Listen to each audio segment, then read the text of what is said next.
uh, commission meeting. We're going to be doing a study session to start with. Elizabeth, could you please call roll?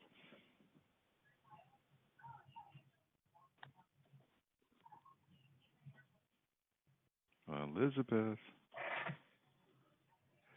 Is she on? Wait, is she even here? Lance? I don't think we're live yet. Hi, Lance. Yeah. Can you hear me? It's Yes. Elizabeth. Okay, good. Are you ready to call roll and get us started? No, the meeting has not started yet. So as soon as we're starting it, I will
This is the call to order. And I start off with Elizabeth. Please call the roll.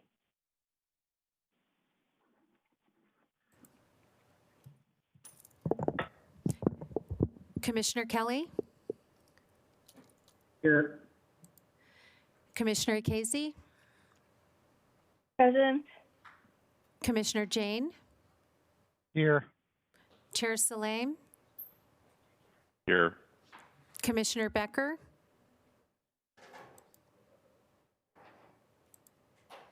Commissioner Biagini, Here. Commissioner Cherukuru. Here. Thank you. Commissioner Becker had said that he was going to be late. Do we have to move to excuse him? You can wait and see if he comes to the meeting. If he does not, then at the end of the meeting you can move to have him excused. Okay, at the end. Thank you. All right, so meeting having done the roll call, we can move on. For commissioners and others, please mute, but please rise for the Pledge of Allegiance.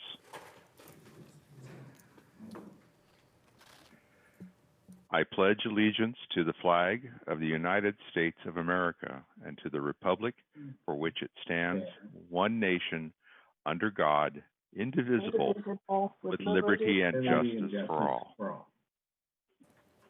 Okay, please remain standing for the statement of values. Secretary Biagini, actually Secretary Cherukuru. is actually the one that will be reading that. Thank you for standing. As we gather, we humbly seek blessings upon this meeting. May we act with strength, courage, and will to perform our obligations and duties to our people with justice to all. Let us seek wisdom so that we may act in the best interest of our people, our neighbors, and our country. All this we ask so we may serve our community with fairness and respect, putting their needs before all. I'd like to announce that Commissioner Becker has joined the meeting. Awesome. So we can skip the excused absence. So we're up to the declaration of commission procedures, and that will also be read by Secretary Cherukuru. Thank you, Chair. Public hearings are conducted by the Chair in accordance with the following procedures. The Chair of the Commission directs all activity during the hearings. All comments shall be addressed to the Commission. Any item on this agenda may be continued to a subsequent hearing. Applicants will be allotted up to 10 minutes to present and justify proposals following staff presentation of the item. Other speakers will be given up to 2 minutes. The applicant is allotted up to 5 minutes for rebuttal of comments. No additional comments will be accepted upon the close of public hearing, although the Commission reserves the right to direct questions to any speaker on any matter. Special procedures and time limits may be applied to any items as prescribed by the Chair. Appeal of Commission actions must be filed in writing within 7 calendar days. That ends the procedures. Okay. So the additional information that copies of the current agenda and staff reports for each of the items on the agenda are available from the Planning Division office on the Friday afternoon preceding the meeting and available online. A copy of the agenda packet is located on the table near the entrance to the council chamber for anyone that's actually present. We're on to continuances and exceptions. This part of the meeting allows for applicants, members of the public, or other interested parties to request an item to be 1, continued without hearing, 2, withdrawn, or 3, taken out of order. Are there any requests from the applicants, the public, or the commission for a continuance or an exception to any of the items on tonight's agenda? There's no one here in the council chambers, so no, there are no continuances or exceptions. All right, so hearing none, we can move on. It should be noted the Planning Commission has 7 members. Whenever the full commission is not present, applicants have the option to continue their item to another meeting. Tonight we have 7, so everything will be proceeding as normal.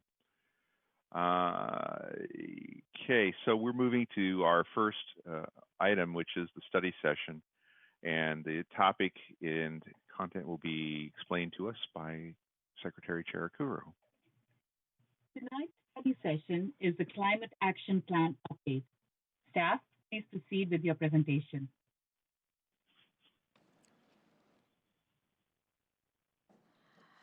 Good evening, Mr. Chair. Good evening, Commissioners. This is Nimisha Agrawal. I am the project manager for the Climate Action Plan update. Here with us today is John Davidson, the principal planner who has been working with me on the Climate Action Plan, and also the consulting team of Cascadia, who are all supported by Ramey and Associates. We are going to help try and answer any questions that come up during this discussion today. So I'm going to start with the presentation.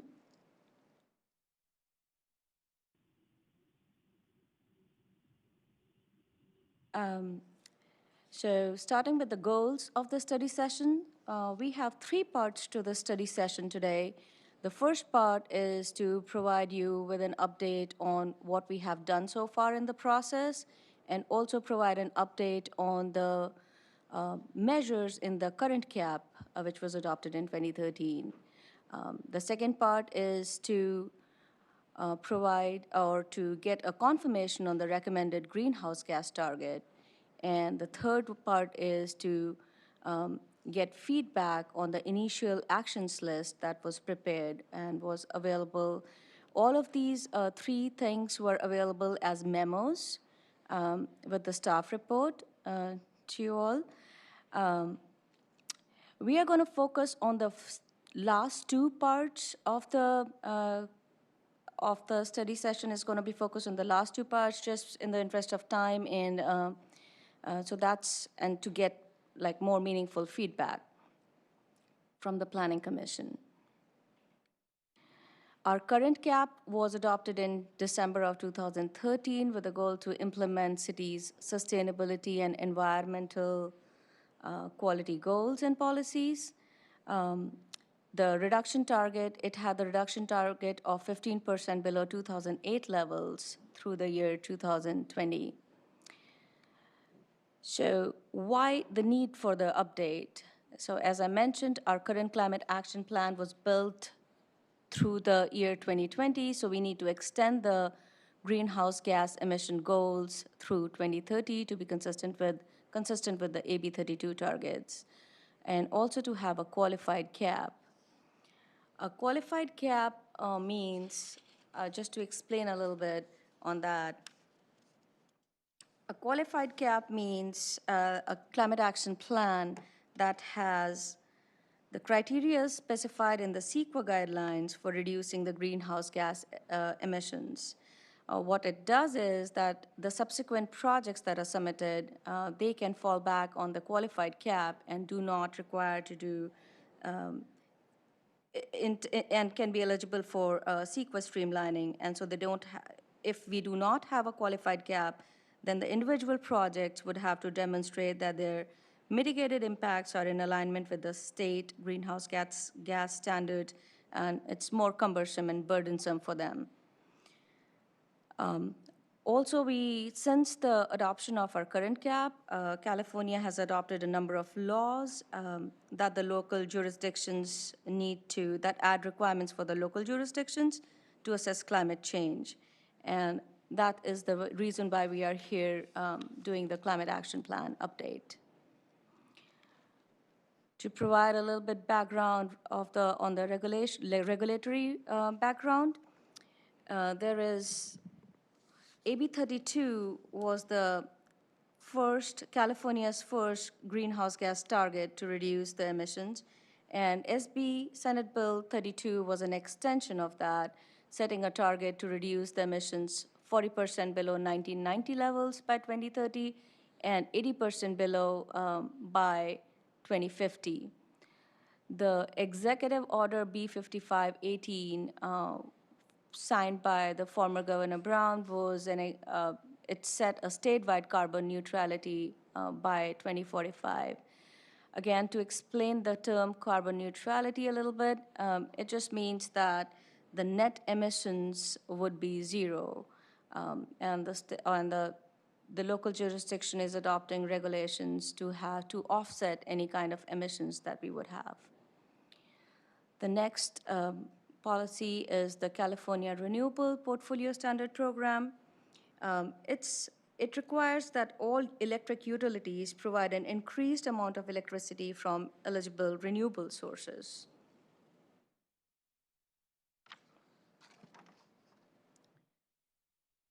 Title 24, the California Building Standard Code. It's a statewide set of construction codes applied by the local agencies through the issuance of the building permits. And then we have the Clean Car Standards, which requires the vehicles sold in California to meet the minimum fuel efficiency requirements, and the fuel sold emits less greenhouse gas emissions during production and use. The last one is the SB 1383, which has a state goal of 75% of organic material diverted from landfills by 2025.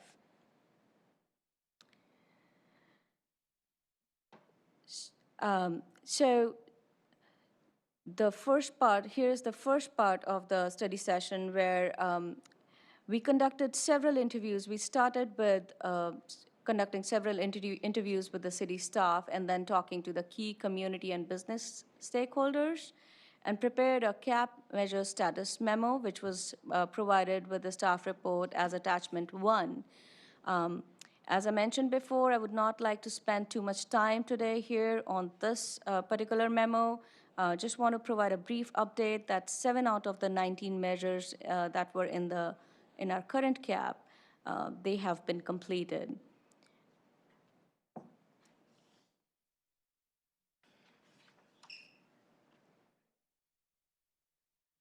This slide brings us to the second part of the study session, which is about setting the forecast and setting targets for the CAP update. So the consulting team analyzed the greenhouse gas emission trends, and a series, as I mentioned before, a series of focus group interviews were conducted with the city staff and the key stakeholders. And the key findings from this analysis was summarized in the forecast and the targets memo that was available as the attachment 2 with the staff report.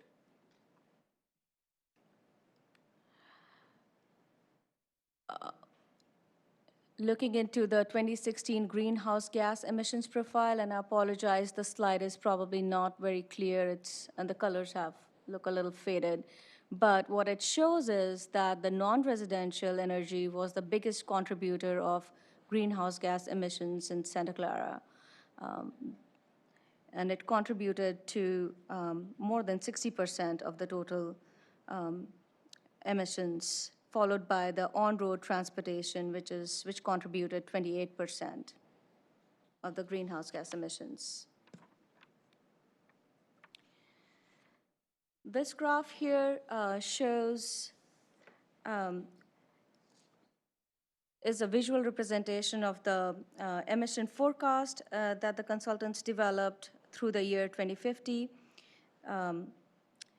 The line at the top in red shows the business as usual model, and the line in black shows the adjusted business as usual models.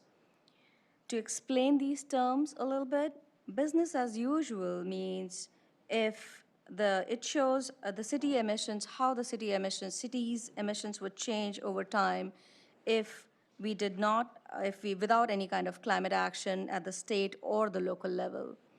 The adjusted business as usual forecast, which is the line in black, it shows how the Santa Clara's emissions are anticipated to change if we adopted the state regulations, but there was no action taken at the local level. The line in light green, it shows if we were to adopt a target aligning in alignment with the SB 32 emissions, which is 40% below the 1990 levels by 2030 and 80% below by 2050. That's the emission trends we would see. And the last one in dark green is if we were to adopt a target that aligns with the executive order with the carbon neutrality by 2045, that would be the line.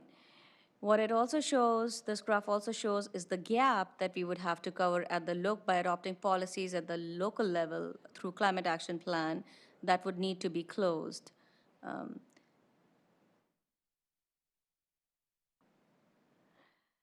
So with this analysis, this memo presents us with 4 options. The first option, which is also the recommended option, is to adopt a target of carbon neutrality by 2045.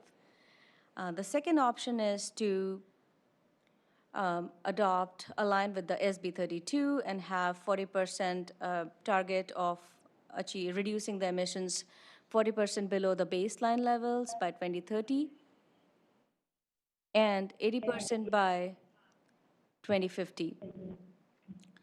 The third option is to adopt a target in excess of the state guidance. For example, adopt carbon neutrality by 2035. And the last option, which is we could adopt a target that is below the state's recommended targets. The fourth option is not a recommended one for the reason that it would not be considered a qualified gap, and as I explained earlier, it would put more burden on individual projects that come to the city. So I will come back to this slide after the presentation because this is where we are seeking Planning Commission's confirmation on the recommended target, which option we should choose moving forward.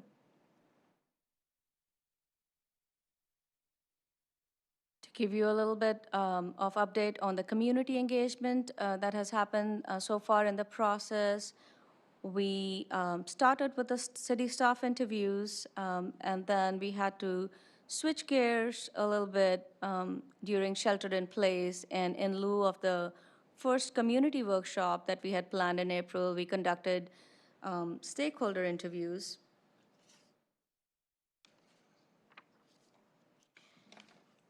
We conducted stakeholder interviews with various community organizations, sectors, and opinions. This included data centers, youth commissions, Santa Clara University, Santa Clara Youth Climate Action Team, ABAG, transportation and mobility advocates, and SVP. We also conducted an online survey mid of June, and it was open until like middle of July, and we received nearly 400 responses. We also conducted a virtual community workshop that was attended by 38 participants to to get input on cities' climate action goals and strategies. We are getting ready to post a second survey very soon, hopefully within the next few days. The common themes that emerged from the initial survey, community engagement, was that the greenhouse gas target should be aligned with the peer cities and state regulations, and also that the near-term target should be set so that to achieve long-term targets. There was also a theme about consideration for sector-specific targets and per capita greenhouse gas targets.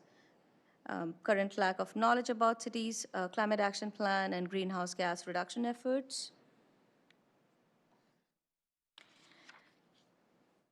The job and housing units imbalance, bicycle safety was a concern, and that the facilities are not on par with the other adjacent cities, and also that the data centers and the tech companies have their own climate goals, and the city need to be able to meet the demand for the renewable energy. Climate-related threats, including sea level rise and lack of awareness, and lack of city and regional coordination and political will were other common themes. Here's a couple of slides presenting the survey results. So we saw that from the online survey that we conducted, we found that majority of the people thought they were very aware of the climate change awareness, about 60% of the people. We asked people for their preferred emission target, and about 40% of the people thought that we should adopt a target that is faster than the state targets, followed by 24% of the people thought that we should align with the executive order and setting a target of carbon neutrality by 2045. The top climate threats were drought and worse air quality, and the top suggested strategies were renewable energy and trees and green spaces.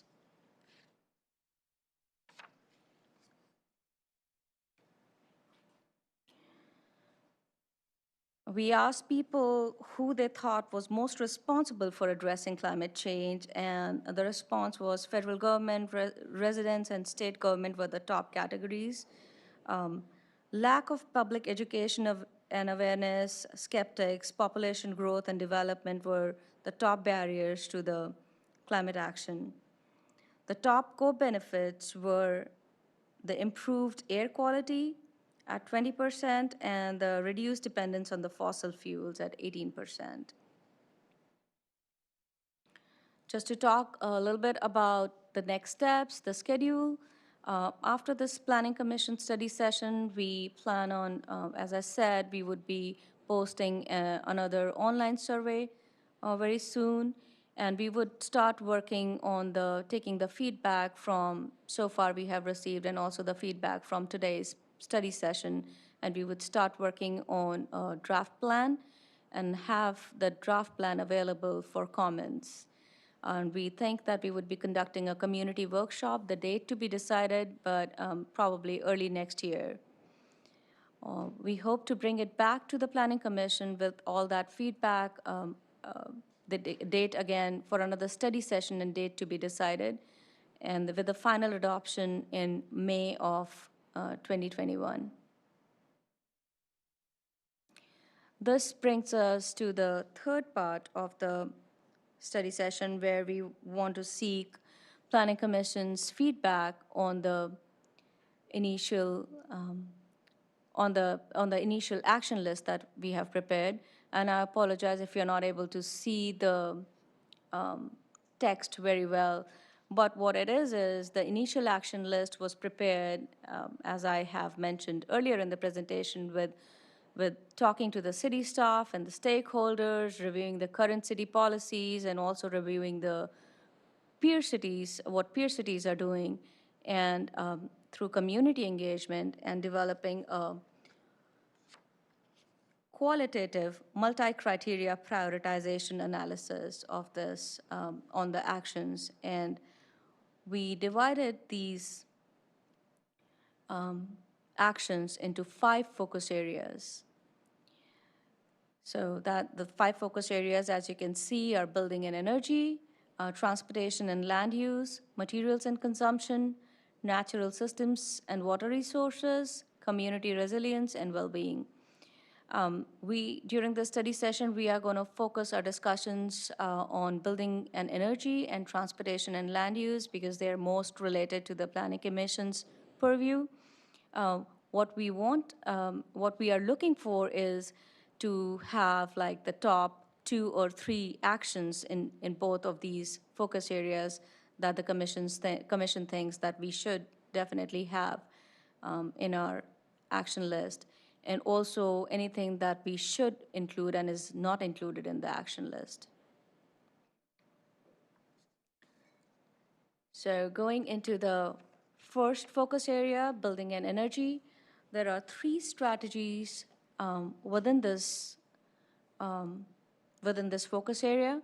And I'm going to just move to the next slide, which kind of shows the actions associated with the first strategy, which is the first strategy is to shift to electric fuels in new and existing buildings to achieve zero net carbon buildings.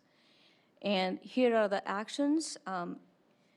And I apologize beforehand because there's a lot of text and a lot of words that I would be saying, but just bear with me. So the actions, there are 4 actions related to this strategy.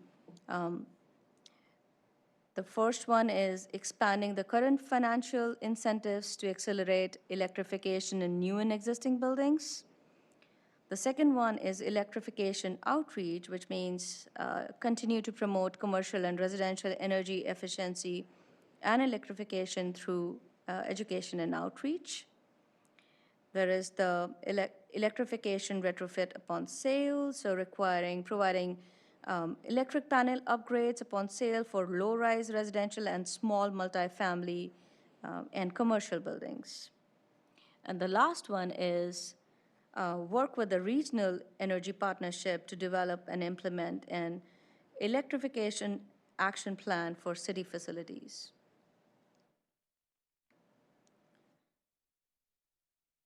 Moving on to the second strategy within the building and energy focus area. Second strategy is managing energy demand and improve energy efficiency. The actions that are listed within this, there are 4 actions listed within this. And they are, the first one is to continue to conduct comprehensive energy retrofits of existing city equipments. The second one is to continue to provide free home energy audits and upgrade incentives for low-income households and affordable housing developers and property owners. The third one is to update local building code to increase energy efficiency standards and require electric-ready construction. And also the last one is to pilot technologies like energy storage, vehicle-to-grid charging stations, etc.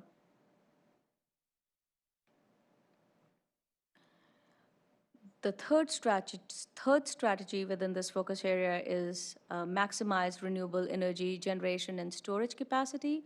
And we have a list of 4 actions within this as well. So the first one is to continue to investigate the use of city-owned property for additional large-scale renewable energy projects. The second one is installing solar or other renewables at city-owned facilities. The third one here is expanding financial assistance options to residents to increase the implementation of renewable energy generation systems and energy storage infrastructure. And the last one is to work with SVP on accelerating improvements to the energy grid or storage to ease the transition to renewable energy.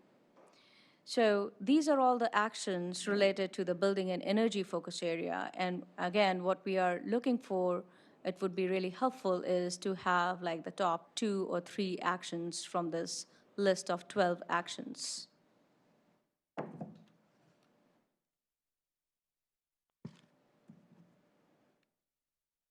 Moving on to the next focus area, which is transportation and land use. Again, we have 3 strategies within this focus area, and I'm going to move to the next slide, which shows the actions related to each strategy. So the first strategy is transition vehicles to electric alternatives. And here are the actions. It has 5 actions related to it. Implement the EV acceleration program in SVP's EV blueprint. The next is requiring all new multifamily units to install at a minimum level 2 EV chargers at 10% of parking spaces and level 1 EV chargers at 40% of parking spaces. The next one is requiring all new commercial units to install level 2 and level 1 chargers at parking places with a minimum of 30% of the spaces to be EV capable. The next one is adopting a policy to require a minimum percentage of new standard light duty, medium duty, and heavy duty city fleet vehicles to be electric vehicles or use alternative fuels. The last one in this, with this action associated with this strategy is about accelerating transition of heavy-duty trucks to electric through incentives or local tax credits. The second strategy within the transportation and land use focus area is expand use of non-single occupancy vehicle transportation modes, and that has to do with fund and accelerate the pedestrian and bicycle master plan, incentivize projects that optimize curbside areas for local carbon modes and reduce VMT, improving bike mobility, and also partner with VTA to conduct a public transit gap study to increase transit use within the city.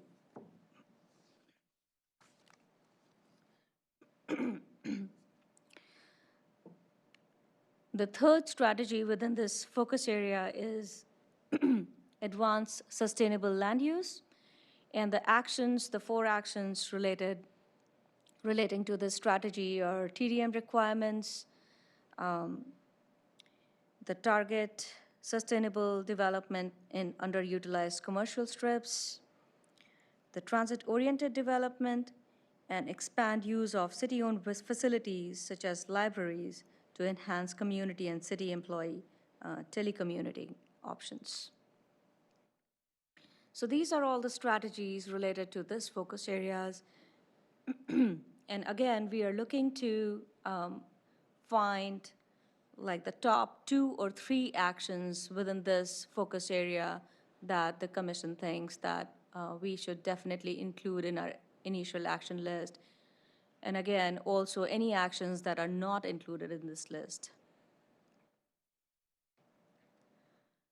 So again, going back to what the goal of the study session was, we are looking to focus on getting a confirmation on the recommended greenhouse gas target for the climate action plan update, and also looking for the feedback on the initial actions list. And I have to start the discussion. This is the end of the presentation, and I have this list, this slide that I had earlier with the options for the greenhouse gas targets to start the discussion. Thank you.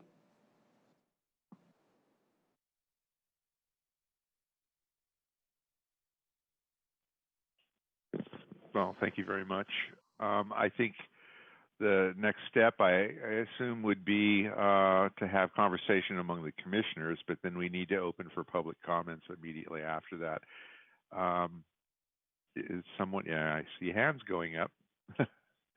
So please, as we've done in the past, if commissioners could limit their questions to 3 topical questions before letting another commissioner have an opportunity to ask their questions. And then we'll go through, and if there is another round of questions to be asked, we will consider it based upon the time available. So first, with her hand up, was Commissioner Chirikuru. If you'd like to go ahead. Chair, and thank you, staff. This study and this effort couldn't be more timely. So I'm all ears when it comes to climate action plan, sustainability resiliency plan. Just to note that I'm also working very closely with counties, sustainability master plan effort, which also has a regional bearing. And I'm hoping that staff has also done or will reach out to the county for its targets so that we are aligning.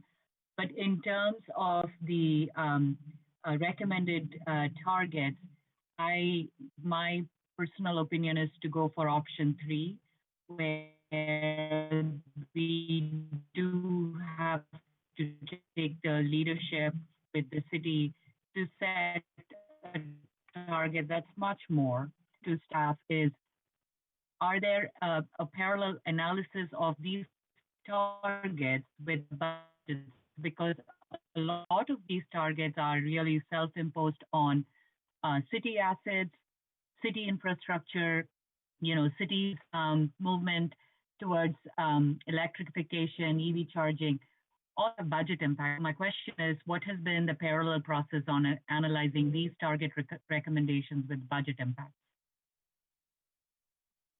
So to answer your question, based on the analysis and the two forecasts that were prepared, we thought that option 3 for the city may not be feasible at this point, and I can have the consultants add to that.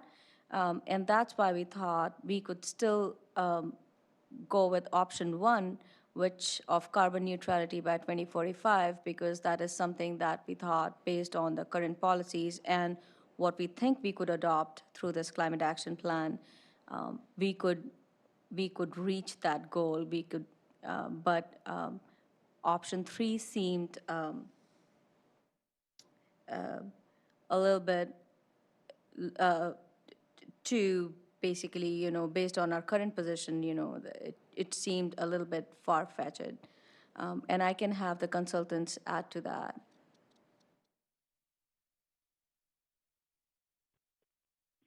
I look forward to the consultant's response. I don't know if they do it now or will come later through the chair. Yeah, I would assume that we could allow them a little time to respond. My question really is,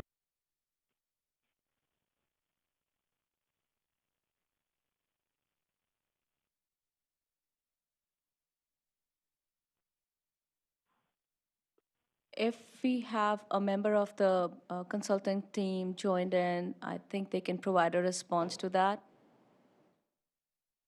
Sure, Namisha. This is Walker Wells. I'm with Ramey Associates, and we're part of the consultant team.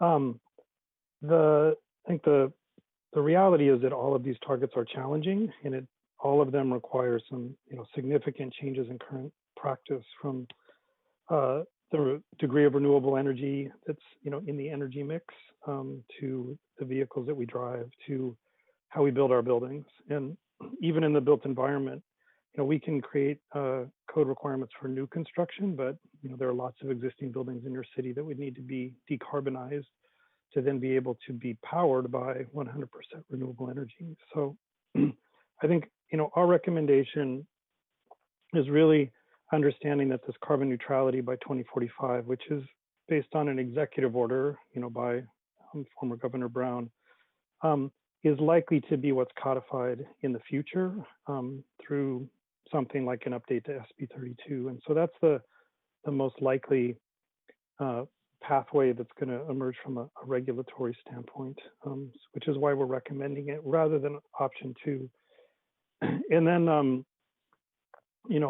I think option 3 does give you the ability to demonstrate leadership, but I think we're being a bit cautionary in saying that it's going to be challenging, to achieve what's outlined by the executive order, and just, pursuing that diligently is an accomplishment in and of itself, and still demonstrates leadership. So you don't necessarily need to feel that you would need to, go above and beyond the state guidance. And then lastly, just on the economic analysis, some of this would fall to the city, but it's your facilities and your fleet vehicles and your investments in renewables. I think the biggest point of effect, I guess, is on on your energy company, and it's really the pace at which Silicon Valley Power is able to, given some of their existing contract obligations, to move to a higher percentage of renewables. The fact that you have your own utility is very much to your advantage, gives you local flexibility and options that most cities don't have. But there's still, again, a history of investments and commitments that have been made by that utility that need to be taken into effect. And then many of the other impacts, would fall onto citizens and residents in the city, again, about how they're expected to maintain or upgrade their buildings, requirements for EV parking, assumptions about vehicle use, shift in travel patterns. The city can encourage this through incentives or, require it to happen through regulations, but you definitely would need to have the community along with you. And I think, ultimately a lot of the expense, falls not within the city, but, to your constituents.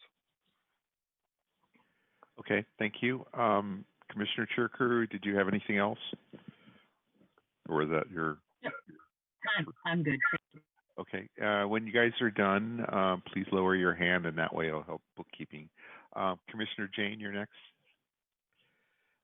Yeah, I was wondering, if you go to slide 15, you'll see the survey of the 400 responses.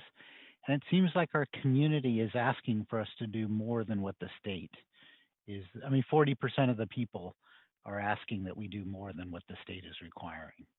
So I think that sort of drives us towards option 3. I would like to know how many other cities are basically adopting option 3. Would it be Menlo Park, Mountain View, Cupertino, Los Gatos? Do you have any sense of which other cities are basically doing option 3? The second question I have is, we're actively in the process of doing reach codes, and how does reach codes fit in with this? Because it seems like some of the things outlined here are very different in terms of EV charging percentages than what are in the current reach codes.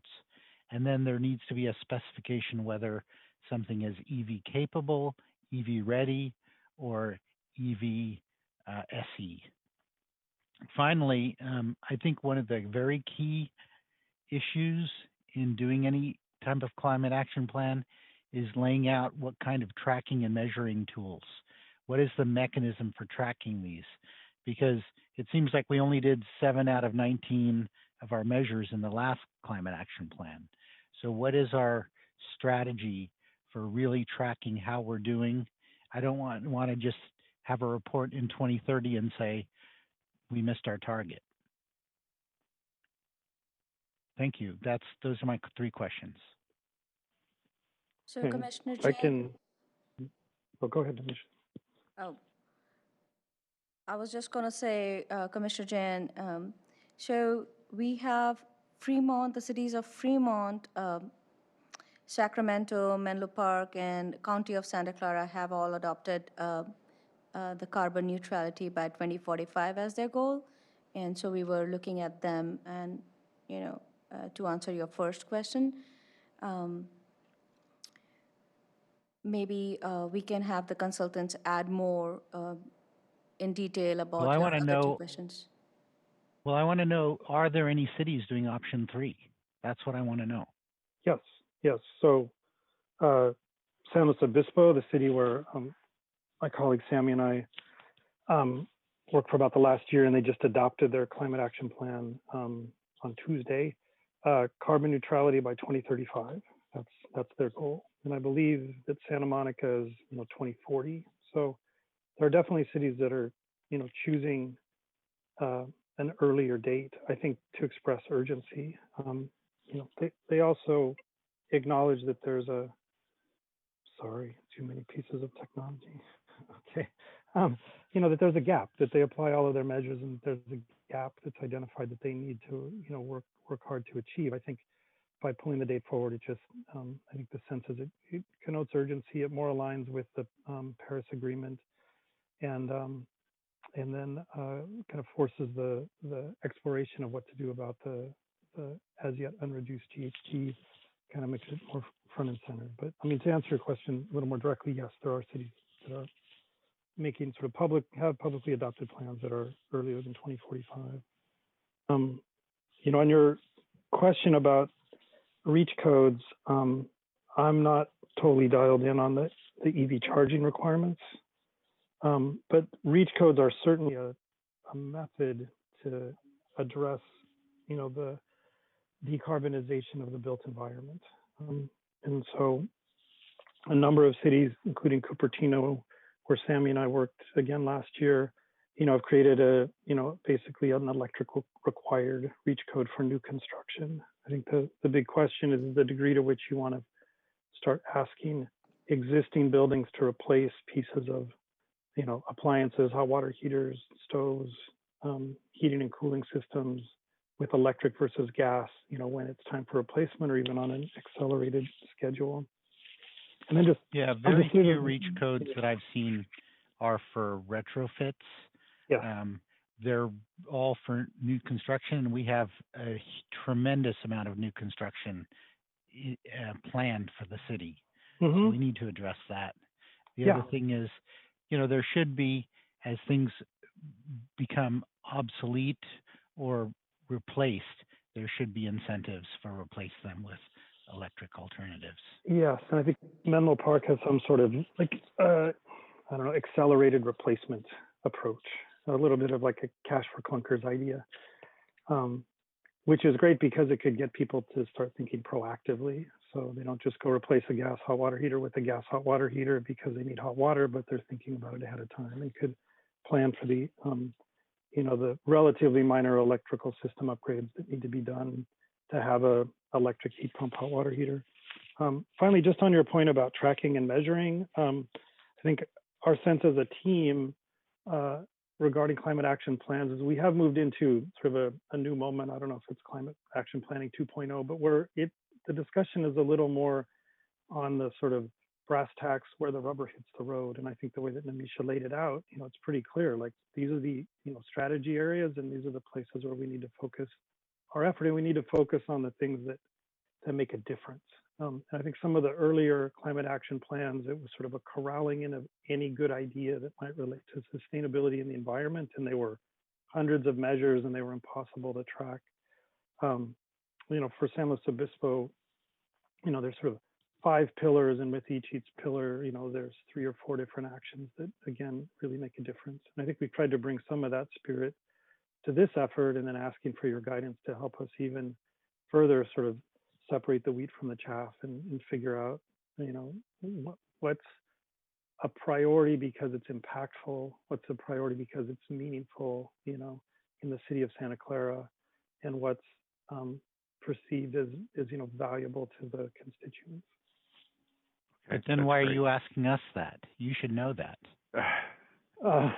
Well, we know what makes a difference from a greenhouse gas perspective, but there are costs to the city. There's linkage to other programs, staff-related assumptions. So, we are looking for help to customize it, to reflect where your interests are and what your needs are, because I think in this multi-criteria analysis, there's an understanding that it's not just the science of how to get to the reductions most quickly. There has to be a buy-in and a willingness to pursue these things going forward. So hopefully that's helpful in explaining at least our role, or how we perceive our role is, we can put these forward, but we do need some guidance about what matters more or feels more relevant or should be prioritized, in your city rather than in another city. Okay, I appreciate Kieran's energy in trying to keep me muted so I don't make stray noises, but let's try and make sure that we give opportunity to the other commissioners before we run out of time, which you're dangerously close to. Commissioner Biagini? Hi there. So I'll make this kind of quick. Some of it's comment, not much of it is question. So I'm not sure where to fit this concern that I have when you say 7 of 19 tasks completed, how that fits in the big picture. But I have to agree with the prior 2 commissioners, because I definitely lean towards option 3, and this is why. You look at the survey that was done, 40% of the community likes that option, and half of that percentage splits between the executive order and the Senate bill. So you got a large percentage that like option 3. But I also understand practicality, that there is this concept, Walker, that option 3 is cautionary. So I guess here's my question. I recognize we're talking about target dates of 2030, 2045, and 2050. Laws can change between now and then, which is another reason I like the idea of option 3. Let's get ahead of the curve instead of behind it. So when it comes to cautionary, when it comes to goal setting, really it gets down to, I think, a repeat question, but maybe a little more clarity. What is it that we're looking for? Achievable goals that we know we can reach because perhaps there's budget concerns, perhaps there's staffing concerns, or goals that we can get ahead of the curve. What is our restraint exactly? Is it just let's make it achievable for those reasons, budget and staffing? That was like a question. Did it sound like one? It did. I'm not sure if it's a question for me or if it's a question for the other commissioners. You mean staff? Staff, or if it's something that you want to discuss as a commission. I mean, I think I'm asking. Okay, let me because I want to kind of cut to the chase. When you say it's cautionary, option 3, I guess I want to dig a little deeper on what are the elements that make it cautionary that the recommendation defaults to option 1. Is it because we want to make sure we set a goal that's achievable and we're not sure we can do option 3 because of budget and staffing? Is that why you call option 3 cautionary? Because I'm looking at how laws can change in the next 15, 20, 25 years. And they're not going to get less. They're going to get more. Yeah, okay. It's some on budget and staffing. I think it's acknowledging that there's a fair amount of fossil fuel use that's baked into the system. There are a lot of gas hot water heaters out there in the world, in Santa Clara, and there's a lot of old gas furnaces. And so, somebody's buying a car today that runs on gasoline, and they may have it for 15 or 20 years, and when they decide to get rid of it is out of your control. So I think it's to acknowledge that it will take a very concerted effort by the populace, but also the expenditure of some political capital on the regulatory standpoint by planning commission and city council to start and this is a good example, just requiring the retrofit of existing buildings. It's not I do a lot of green building work. It's not hard to make a new electric building, and the cost is manageable in the larger scheme of things. But going in and touching an existing building or an existing home, it's sensitive, and right, I understand people will need to spend money. So I understand that it's what you can control and what you can't, and then there's education on the control piece. But yeah, all right. Right. And there's a little bit of a belief, I'm an optimist, and you think, new things will come along. There's ideas that will happen between now and 2045 and 2035 that we haven't even perceived of that could hopefully help us on this journey. So if you're optimistic about technological innovation, you could say, well, that'll happen and that will help us get there. What's important, and this is really regardless of whatever target you pick, is that you start doing things, right away to put yourself on that pathway. Things like the REACH code, that captures new construction and keeps them from being locked into a certain source of energy. So again, you're a consultant, we're trying to put forward a reasoned approach. I think it's great you're looking at exceeding state code. We just want it to be based on like some understanding that it's challenging, regardless.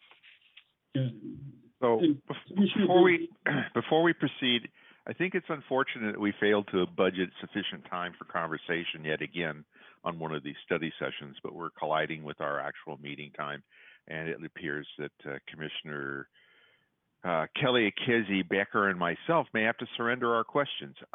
Elizabeth, are there actual public comments that needed to be made before we begin the regular meeting? Yes, we do have one comment through e-comment. We can put it up on the screen and I will read it. It's from Nicholas Sawaya. If I said that wrong, I apologize. I urge the city government to adopt a climate target that is more stringent than state guidance. Prices have been rapidly dropping in all subsectors of the low carbon energy economy. See, for example, the recent report from UC Berkeley on energy innovation, paving the way for an affordable zero carbon grid by 2030. website is 2035report.com. This report's findings would imply that 2045 is far too weak of a goal, especially since all of the city's major businesses can be fully electrified.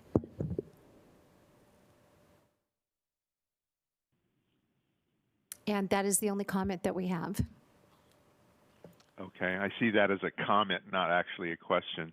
Perhaps a note for the future is we need to try and schedule or present in enough time to have enough conversation at the end of the presentation to at least get through a complete round of commissioners and the public, of course. But I see that we're at the break point now, so I want to thank the presenters. Chair Salim, we do have some hands raised from... I know. And if we want to continue, that's fine, but that will push our regular scheduled 6 o'clock meeting into lateness. If you feel that we can do that, we'll continue. I would like to continue. Can the attorney weigh in on this? No, that's something up to the committee, the commission. If you want to extend this, say, another 30 minutes, I think that's reasonable, and then we could begin the other items. Okay, I'm perfectly good with that. I just want to make sure that we don't have people who have other schedules that will be impacted by it. At least go through one round of questions. Yeah, maybe one question each. How's that? Commissioner Kelly would be next.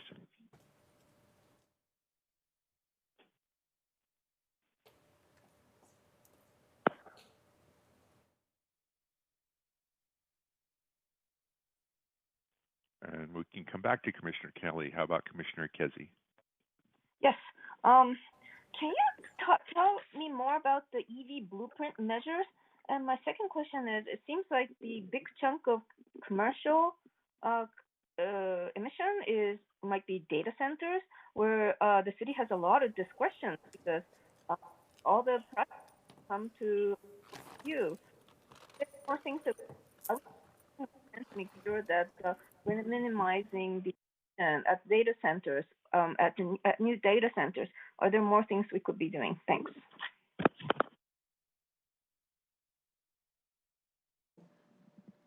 So to answer your second question about the non-residential energy coming from the data centers, that's correct. We have our own utility, and that does contribute.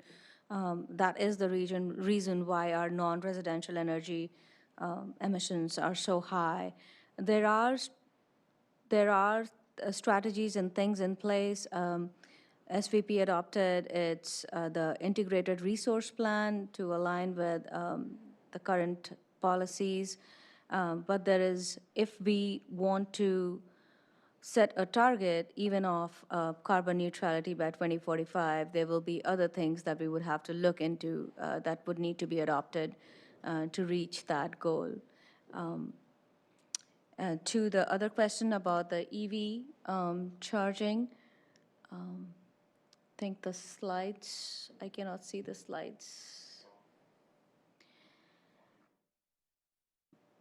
We can discuss that, but it looks like in general the commission is inclining towards the option 3 to have targets in excess of the state guidance.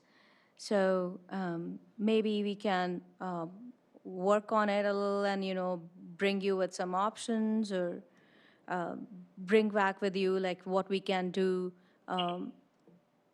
in access of not going with option 1, but... Nimisha, I thank you for your answer, but you're not addressing my specific questions. My first question is, what are the specific measures in EV blueprint? And secondly, are we doing everything we can to tell people who want to build data centers to minimize their emissions? And are there more things we could be doing? Yeah, this is kind of a bigger question in terms of what we are doing. I do understand you want to know more about the EV charging and in terms of EV blueprint.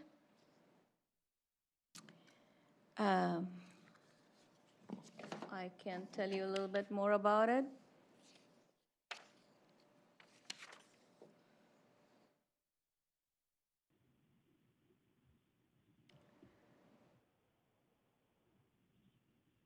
if I may interrupt, Yeah, the EV blueprint is a document from SVP, and it Yeah. talks about where to put chargers, and it's something like 400 new chargers are in the CIP to be installed. so yeah, that's correct. And it's basically a document to guide, to act as a guide to increase EV adoption and many benefits it provides to the Santa Clara community. It has 14 initiatives to ensure Santa Clara is an EV-ready community by the end of 2030. And yes, it is an initiative by SVP.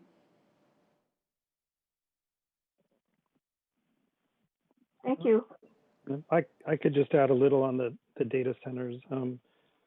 Sammy and I we had a number of telephone focus group calls, which as part of the stakeholder outreach, just to understand some of your stakeholders. And it's well understood that there are a lot of data centers in Santa Clara. And so, what we were told is that energy costs are one of their main cost centers, so that they're quite aware of energy efficiency measures. It's both to run the centers, but also to kind of run the servers, but to keep them cool.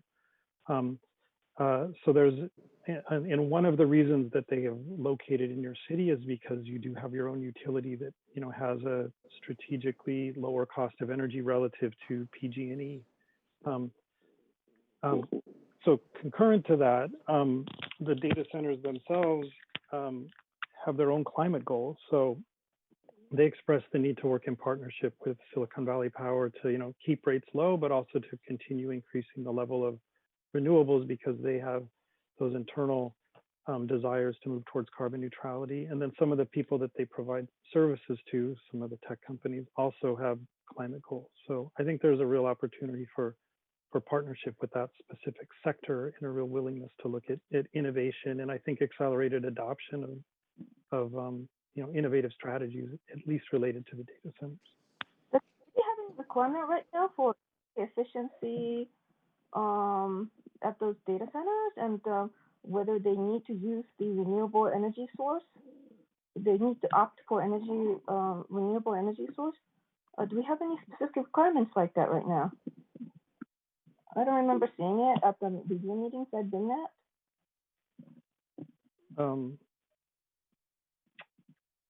Well, in terms of the renewable energy, go ahead. Commissioner Casey, I can mention a couple of things. One is that that question does come up with the data centers about the renewable energy, and they can choose to purchase that energy source. It is available to either a portion of it or a full complement of renewable energy. It is at a higher cost. So as the consultant mentioned, that a lot of the data center companies do have emission reductions and they have energy efficiency goals and targets that they have to meet. So right now they're within those parameters, but coincidentally we had a conference call yesterday with Bay Area Air Quality Management District, a number of the planners and myself, and that's some of these strategies about more efficiency and renewable resources for powering the data centers did come up. That was part of our discussion. Actually, we're discussing an upcoming data center. So one thing they did mention is that for the generators, they would like to see basically renewable diesel as one of those options. The challenge right now is that the refineries are making adjustments, the local refineries, for that fuel source, but it isn't in the quantities available if we would need to use that for an extended period of time. So let me just mention what happened with the fires recently and also the heat wave. As you know, Cal ISO was requesting a reduction in power usage by everybody. And I happened to speak to one of the data center owners about this situation. And what happened is they were asked to remove their power sources off the grid. Now, I don't know if it was the entire function of the data center, but obviously this was a huge hit. And so the conversation we had was if they were to basically convert for a temporary power, basically powering down their usage, then they had to compete with multiple other sources to get diesel trucked in, and the quantities to run generators at that point. So that was our discussion: is how much fuel would be available if it was renewable diesel. Now that product is going to become more available. They said in about 5 years that there would be a lot more of that available, and then there shouldn't be a problem. Now, I haven't verified that, but this is what back then we were talking about. So there's a couple of those things, is that if we could require a renewable a fuel source, especially in the event of either a disaster, catastrophe, or a heat wave, which just was basically necessitating reduction in power usage, we would need to go to a cleaner source of fuel. So those kinds of things could be utilized, but they also recommended using gas, natural gas for powering generators and things like that. So among other things. So that was their push. That was a reduction in the emissions by using a clean version of gas production. So these are kinds of the things that we could continue to explore and get more information on, but we'd also need to engage, as the consultant mentioned, the stakeholders, because one thing they mentioned is sometimes they can't get financing for a project if they don't have a reliable source of energy. So that's also a consideration. But that's all I can offer you right now. Thank you. Information. What I'm hearing is that people know what technologies are coming, yes, and how many years it takes. So maybe the city needs to do a study on this and come up with a timeline on the data center online this year.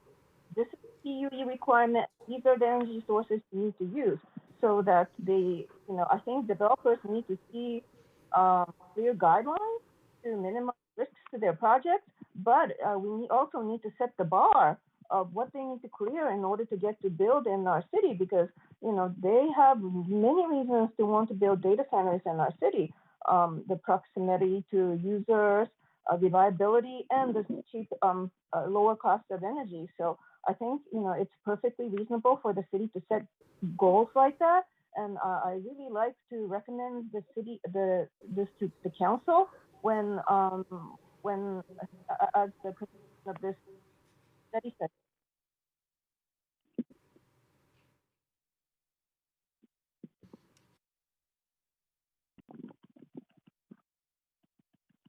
Hello. And so is this something I can add to the minute? We can add to the minute as a recommendation to the city council? Yeah, sure. Sure that's what this is about, but Yeah. Well, I mean, these are great suggestions for us, because then we can, again, as I mentioned, sort of tune your climate action plan to your city. And as I mentioned before, you have your own utility, so it gives you options that other places don't have. So thank you. I think the city needs to understand the technology a little bit better, so that we can come up with clear guidelines. So if we could incorporate that would be really great. Thank you. Okay, great. Can we move on to Commissioner Kelly? Are you back yet? Yes. Okay, go ahead. All right. One of the things that frustrates me is most of this applies to new construction. And what I'd like to see in a climate action plan is guidelines that also apply to residential, multifamily, and commercial properties when they upgrade. So if you upgrade a single family home electrical panel, you expand it so it has the capacity for a electric vehicle. You may not have to put in a charging for electric vehicle, but if you have the capacity, we need to do that as much as possible, because I think even if it's just a small step, doing those small steps have a cumulative effect. I mean, is that something that we can do to our climate action policy, to have guidelines for what triggers upgrading?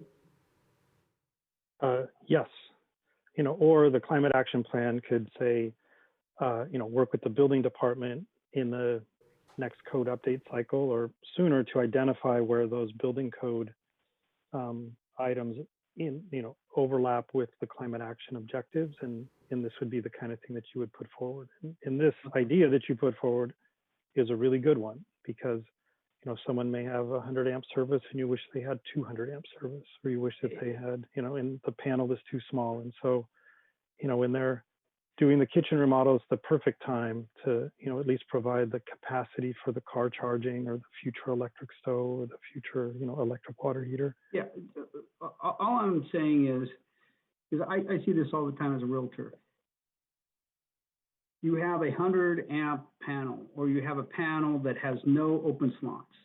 If they're going to upgrade that panel, we should say, hey, look, it's not that much more to go to 200 amps and require them to have 4 open slots. Those 4 open slots can be, for like an EV electric charging. In the garage, it can be for electric stove, electric oven. So it would make a cumulative effect as people go through the natural stages, because over time, if you own a home, you will renovate it. And if you can do things like a heat pump, which Commissioner James brought up previously, if it makes sense, maybe allow people or require that if the cost isn't too expensive, convert from a traditional heater or water heater to something that has a higher efficiency capacity.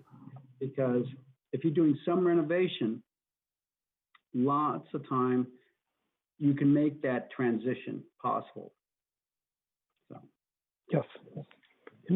So I would just like, whatever climate action plan we have, go back to the building code and look at areas where we could require upgrading, if not like a new stove or a new furnace, but put in the capacity down the road when that unit goes out, that if they put in the infrastructure there, if they have the bigger electrical panel, or if they have some of the basic infrastructure there, like the electrical plumbing, then it's an easy transition and it can be done. Mm-hmm.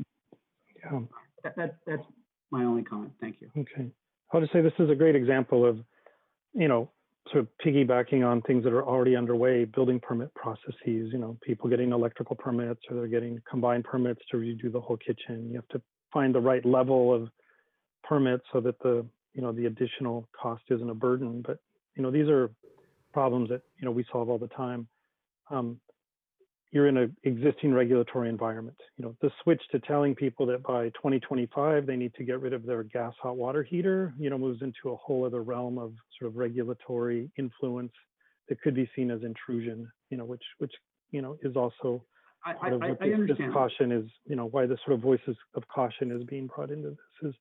But if you just put in a requirement like for pre-wiring for like an electric vehicle in the garage, when they're upgrading the panel, not requiring everything, but if you have an attic space, running electrical typically is relatively simple, or if you have a crawl space, running electrical, and it's just there, you have an electric vehicle down the road, then you can put in the charging unit, because you already have the wiring, you already have the capacity in the utility or electric box. Yeah, that's a great suggestion. Thanks. Commissioner Kelly, just to add, this is Nimisha. We have the actions related to this in building and energy, maybe not specifically the thing that you're mentioning, but we do have things about electrification incentives, and we have not exactly for the single family, but we do have electrification retrofit upon sale as an action. So maybe you're suggesting to expand on that by providing, the current action we have, it is, is provide electric panel upgrades upon sale for low-rise residential and small multifamily and commercial buildings. And also we have, if we're going to want to go cleaner electrification and just a utility panel upgrade makes a lot of sense, especially if it's only 100 amps. I mean, it's a very common problem where even if you have 200 amps, you have no open slots, so you can't expand. So what I'm saying is, whenever somebody gets a permanent application for a panel, we should be saying it should be 200 amp and it should have 4 open slots after whatever renovation you're doing. Those 4 open slots can be, you know, for the kitchen. It can be for EV charging system in the garage. You know, just having the capacity, even though you don't make them put in an EV charger, you don't make them maybe run it to the garage, but just having them put in the capacity will increase the number of people that do take advantage of it and increase electrification within the home. And the same thing would go for multifamily and commercial. So if they're going to come in and renovate, we should ask for more electrification, more pre-wiring for, cars. So because in the next 20 years, the number of electric cars is going to be dramatically up. So it only makes sense as they come in to upgrade that we just ask that they at least put the infrastructure in there so they have the capacity to do it. When they tear up the pavement or the parking lot, it makes sense to have them run a couple electric lines, even if they're not going to put any charging systems in. So they're just pre-wired and ready to go so they can be converted down the road. Yeah. So I'll put a flag in Commissioner Kelly's comments because I'll have similar. I think we want to move on those. Get Commissioner Becker his chance. Thank you, Chair. So I agree with my fellow commissioners about option 3. I think that's probably the best route to go, you know, go above and beyond. At the same time, you know, with the major emphasis on better TDM measures, reducing our emissions, I think we need better traffic lights because that will help reduce our emissions as well, maybe some AI technology.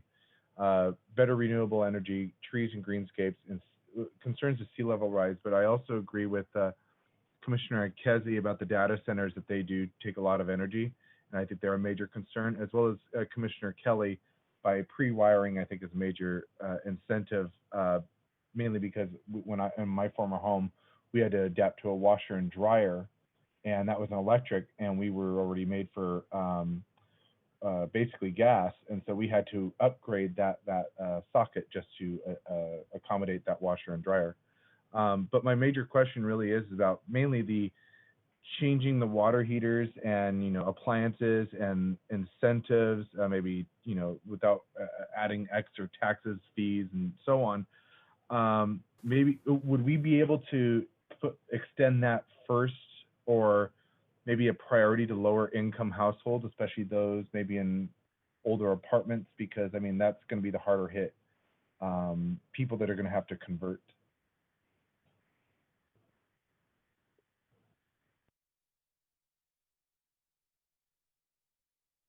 I can jump in. It's Walker again. Certainly, and this is you can make those decisions, and the reason again is that it's your utility. So the electricity provider is Silicon Valley Power, and you can work with them to customize your rebate structure and identify exactly what you did, which was to think of who's vulnerable, who's at risk, who may have a disproportionate burden due to these regulations, and target the incentives that way. This is vastly different than being in one of the investor-owned utility territories where you're really subject to these statewide programs that may not be a fit for your community. So yes, you could work with Silicon Valley Power and come up with a rebate schedule that was targeted to low income or elderly, fixed income, whichever groups you felt needed to be encompassed in that program, so that there wouldn't be a disproportionate burden.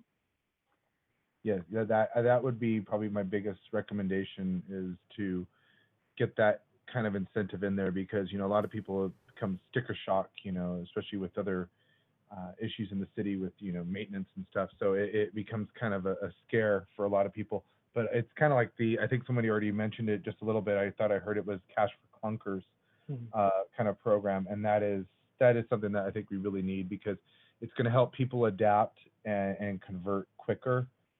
Because people that have the money, they can do it themselves, but people that don't really need the incentive, especially if you look in an apartment complex. Look how they recycle their trash. I mean, that is an example of how hard it is to get, low income to adapt to things sometimes because of the cost and not being really educated. And I think that's something that we should really push in that is the education and incentives to help low income families. Okay, great. Just a recommendation. Yeah. Thank you, commissioners. We heard, I think, a lot of discussion on the building and energy focus area, and we understand, that kind of got a feedback on the top priorities or top action items in that area. In the last few more minutes that we have, it would be good to get your understanding more on the next focus area that's here, the transportation and land use, and what would be if you could talk a little bit more about what would be the top action items within this focus area. That'd be great. Well, since I was the last to have my hand up, it actually segues perfectly. I have more two comments than questions. First off, all of the action plans, I think we have to be sensitive to the situation we're in from COVID and from other economic impacts.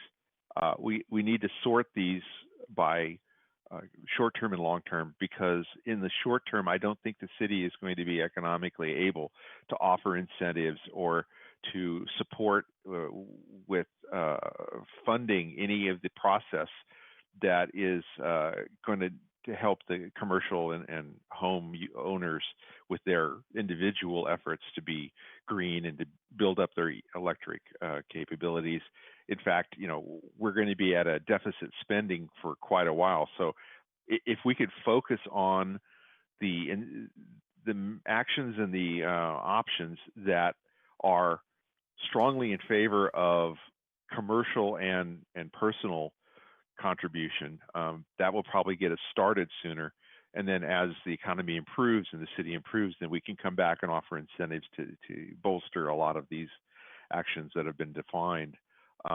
And secondly, to go along with Commissioner Kelly, 200 amps, it sounds like a lot. It actually isn't. I have proof of personal experience that with a dual EV electric home with washer, dryer, stove, oven, heater, air conditioner, electronics, I'm out. I can't do it with 200.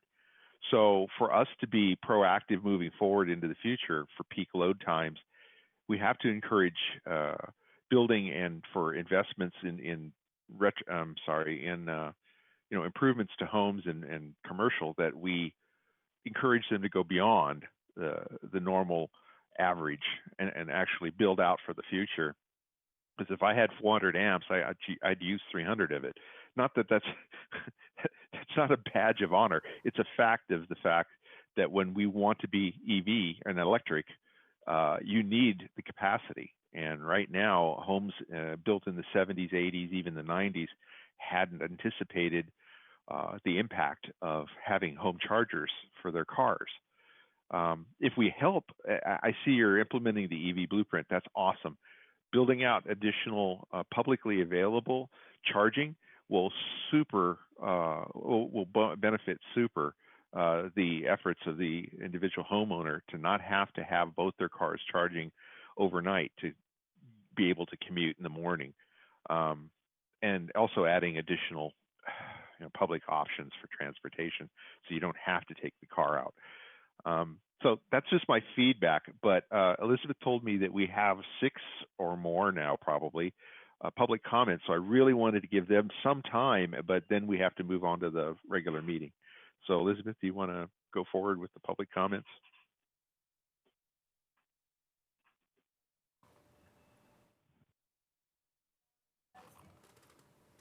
Are there any?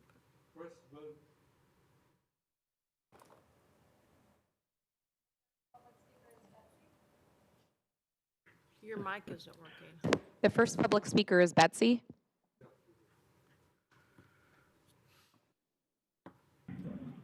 Can you hear me? Yes, we can hear you. Please note that you have 2 minutes for your speaking. Thank you. So this is Betsy Magus. I'm a member of the Bicycle and Pedestrian Committee, speaking for myself. First of all, could somebody please post these slides on the CAP webpage so that all of us can reference them in the future? I wanted to say the current bicycle plan has a 20-year implementation schedule. Right now, a lot of the key improvements are waiting for additional study and funding. So I would suggest, if we can, to put a number on the accelerator and make reference to the priorities in the plan. I'd also like to remind the Commission, the Planning Commission in particular, to encourage sufficient charging and secure storage for bicycles, including electric bicycles. I didn't hear much tonight about tree cover or green space, but I would want to remind the Planning Commission especially that you have some influence over making sure that there are trees and that we reduce the amount of pavement and make sure what does get paved has permeability and green space built in and built around it. As a homeowner, I would like to thank you for your consideration to gas appliance upgrades. I currently have natural gas heating and water heating, and while I'm willing in principle to electrify, I know I would need to upgrade the wiring and replace 4 different costly appliances of various ages and conditions to do it. I also plan on staying a long time, so simply requiring it when I sell the home isn't going to get me there.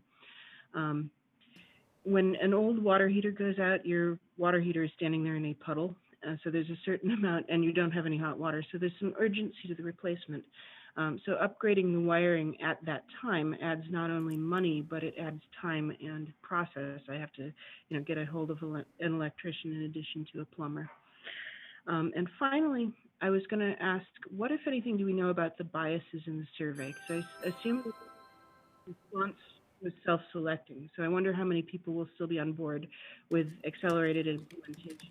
When the question isn't reduce greenhouse gases, but build better bike lanes and more apartments. And that's it. That's what I had to say. Thank you.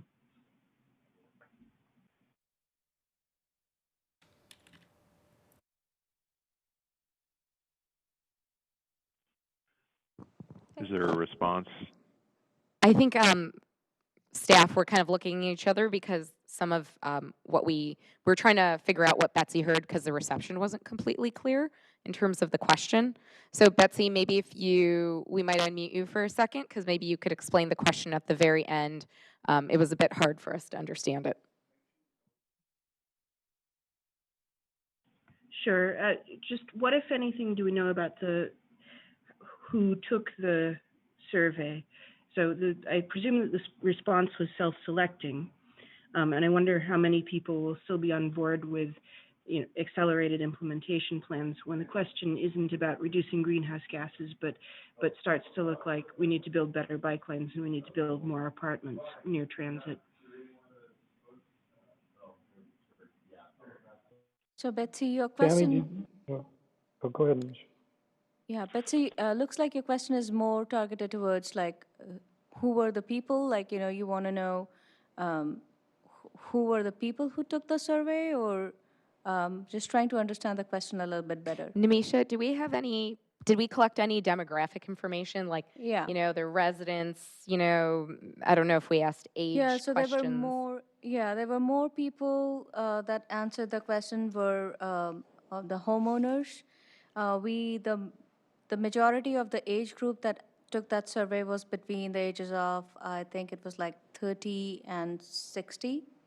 That was the majority of the age group that took the survey. And Nimisha, maybe you can share how we reached out to individuals, because that might shed some light on, it was a broad brush, but they are probably individuals who've been somewhat aware or involved with city activities. That's correct. So we did reach out to all the people who have listed themselves as interested in all the sustainability related issues with the city. We also reached out to a large list of people. We actually posted this survey on OpenGov, and which is followed by a large number of people. And that's the reason for such a good response that we received on the survey. We also reached out to the youth through that, and we received, and the Santa Clara University, and so we did a number of things and a lot of follow-ups to get a good response on that survey.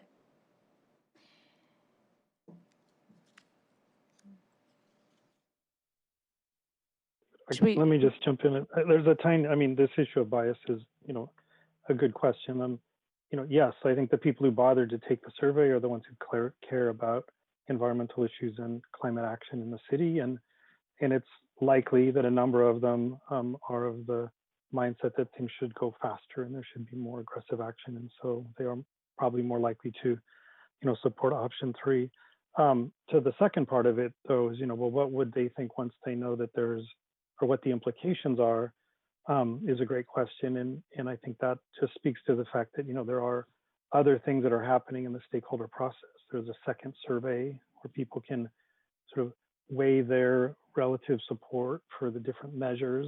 There's supposed to be another community meeting, and then there'll be, I assume, a planning commission meeting that's a formal meeting where the final plan will be reviewed in city council. So, there's other opportunities for people to weigh in once we get into a little more detail. And the first survey was just done at the very beginning to kind of give us a sense of direction, and there'll be other opportunities.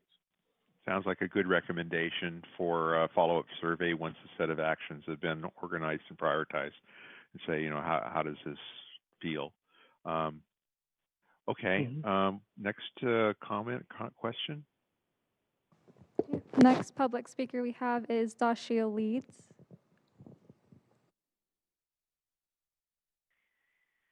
Hello, can you hear me? Yes, we can hear you. Okay. Hello. My name is Dashia Leeds. I'm a conservation assistant for the Sierra Club Loma Prieta chapter.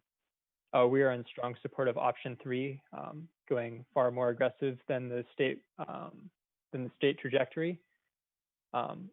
I'd like to point out that the city of Menlo Park has recently adopted a climate action plan target of 0 carbon by 2030. And that's 90% GHG reductions and 10% carbon removal. And within that plan, they have some really great actions with regards to the electrification of buildings. So they're looking at sort of like a cash for clunkers style program to build incentives to basically pay people to prematurely retire their gas appliances. And I think that I strongly recommend that staff in the city look at what Menlo Park has done and see what from their climate action plan we can implement into ours here in Santa Clara. I do think that we do need to electrify our buildings in order to meet our climate targets. Fracked gas pipelines, they constantly leak methane into our atmosphere. And, even from a public health perspective, just an hour of cooking with a gas stove produces levels of indoor air quality that would be illegal according to the EPA if they were recorded outside. So I think from pretty much all angles, this is something we really need to tackle. And every gas line that's built and that we allow to be built is a liability and a tragedy. So I think it's also really important. There's a measure currently in the climate action plan draft, or I guess not draft, but in this early form that covers the building code. And I would like to see that language updated to reflect an all-electric building code, which I think is necessary to meet our climate goals. Thank you very much. Karen, could you please let us know how many other speakers there are? Yeah. There are 3 more speakers left. Okay. Just want to make everyone aware we're past the 6:30 time frame, so we want to wrap this up as quickly as possible with these last public comments. Thank you. Okay. Next public speaker we have is Vanessa. Hi, can you hear me? Yes. Hi, my name is Vanessa, and I'm a renter in Santa Clara and a member of Santa Clara Youth Climate Action. Thank you so much for extending the meeting to provide more time for this important discussion and to allow opportunity to speak. I would like to express support for option 3, or greenhouse gas targets that are more aggressive than the current state targets. For me, climate change and the climate hazards that are exacerbated by climate change are my top concerns when I envision my future living in Santa Clara, especially as a young person in the community. I would also like to encourage the city to continue developing priority actions and metrics that center social equity so that all members of the community can benefit from a more resilient Santa Clara. Thank you.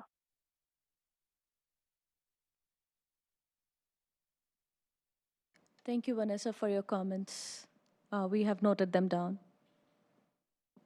Okay, next public speaker is Crystal Wickham.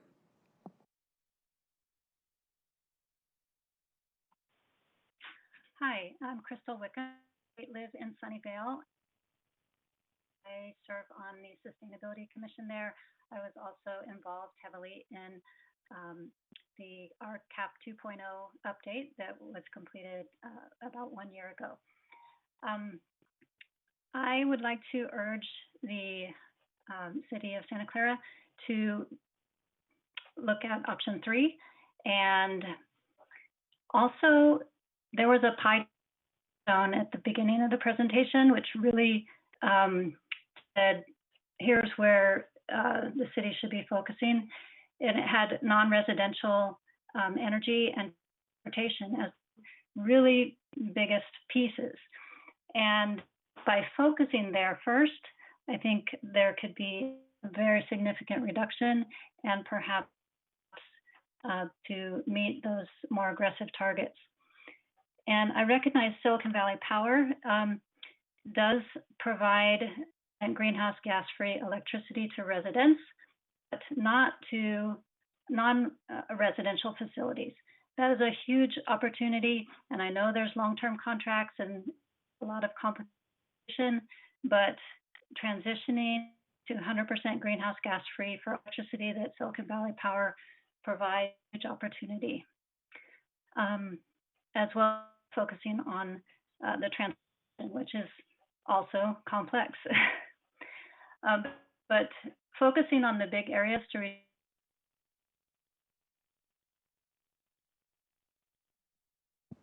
Crystal, you and the resource. All right, thank you. Thank you for the opportunity. Thank you, Crystal. We have noted down your comments as well. last public speaker is Tom Kabat.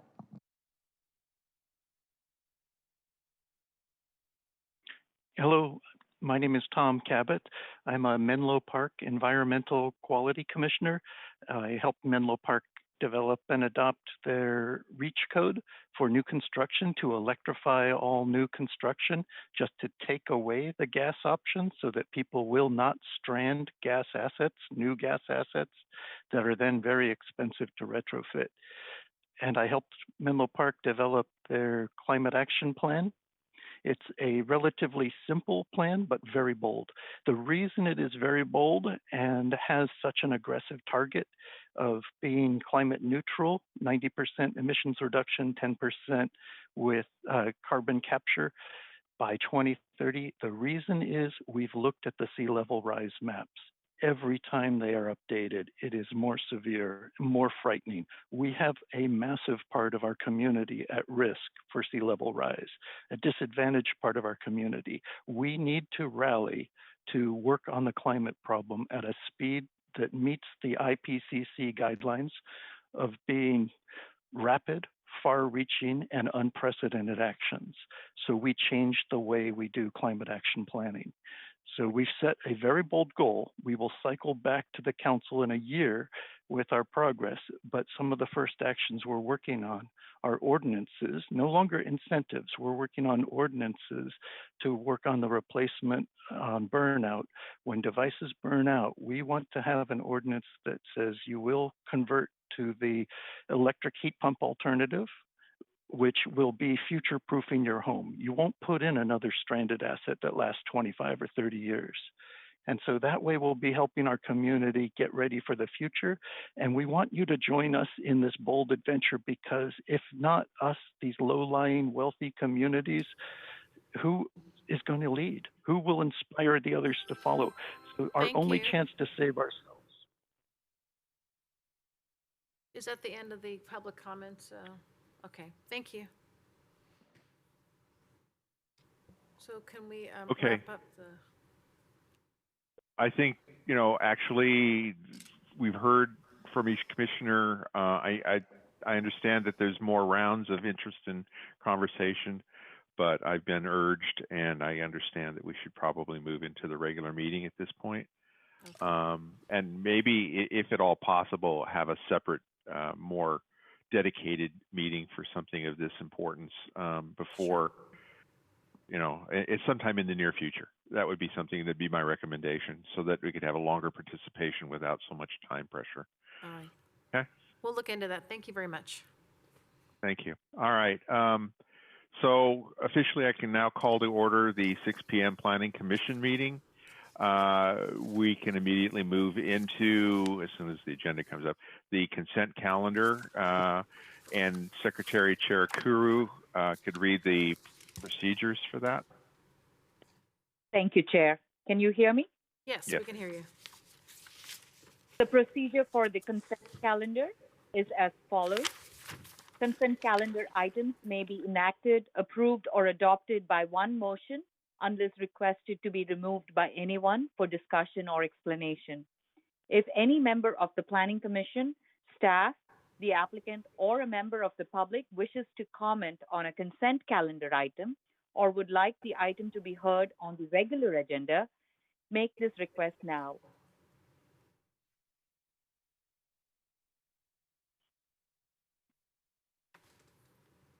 Okay. Any requests? Hearing none, I guess we can move to approve. Is there any commissioners that had any issues with the meeting minutes from February 26th or April 8th? Okay. So I'm hearing none, so we can move directly to... Chair Salim, we do have Commissioner Jane's hand raised. Oh, I'm sorry. I completely missed that. I thought it was still raised from before. Commissioner I was Jane? just moving to approve the consent calendar. Okay. Second. Commissioner Jane moved, and I think that was Cherka? Commissioner Biagini, second. Biagini. I hear so much echo, it's hard to tell.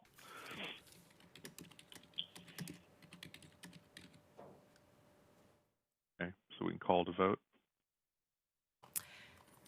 Yes. The motion is to approve the consent calendar. Commissioner Kelly? Yes. Commissioner Casey? Aye. Commissioner Jane? Yes.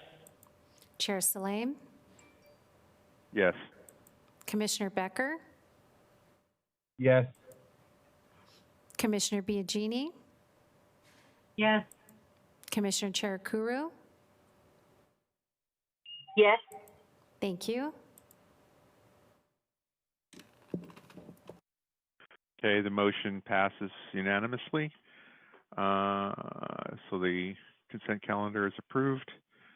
We should move to public presentations at this point. Is anyone here that would like to address the commission on items not on the agenda? Yeah, Chair Salim, there is no one here in the council chambers.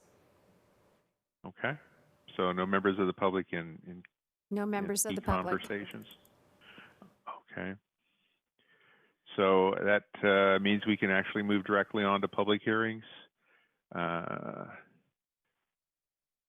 actually reading along to make sure I don't forget anything in the process. So we have the public hearing on item 2, which is the actions and amendments to the Tasman East Specific Plan to replace proposed street extension for Cala del Sol. Can we have staff make the presentation, please? Sure, we're just waiting for it to come up. Okay. Thank you. I know. I figured you were. I was just making sure I read off the proper statement. Yeah. Thank you, Chair. Okay. Good evening. I'm Rena Brio. I'm the Planning Manager in Community Development. And with me tonight as panelists include Michael Liu, who's the Assistant Director of Public Works, Ellie Jackman, who's the Division Manager in Public Works, John Davidson, Principal Planner, and Steve Edwards, who is with Rethink Development.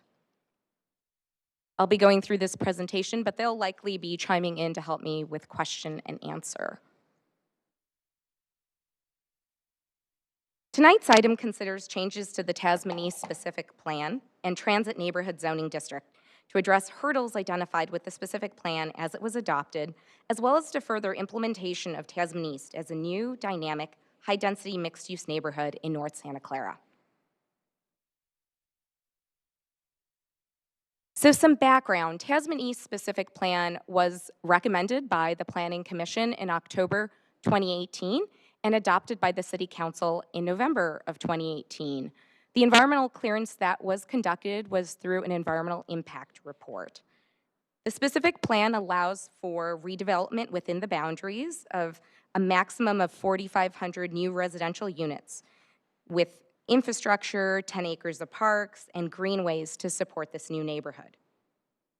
Less than a year after adoption, staff became aware of part of the plan that could not be implemented as proposed. This was the proposed northward extension of an existing local street called Calle del Sol. We'll get into more details about that.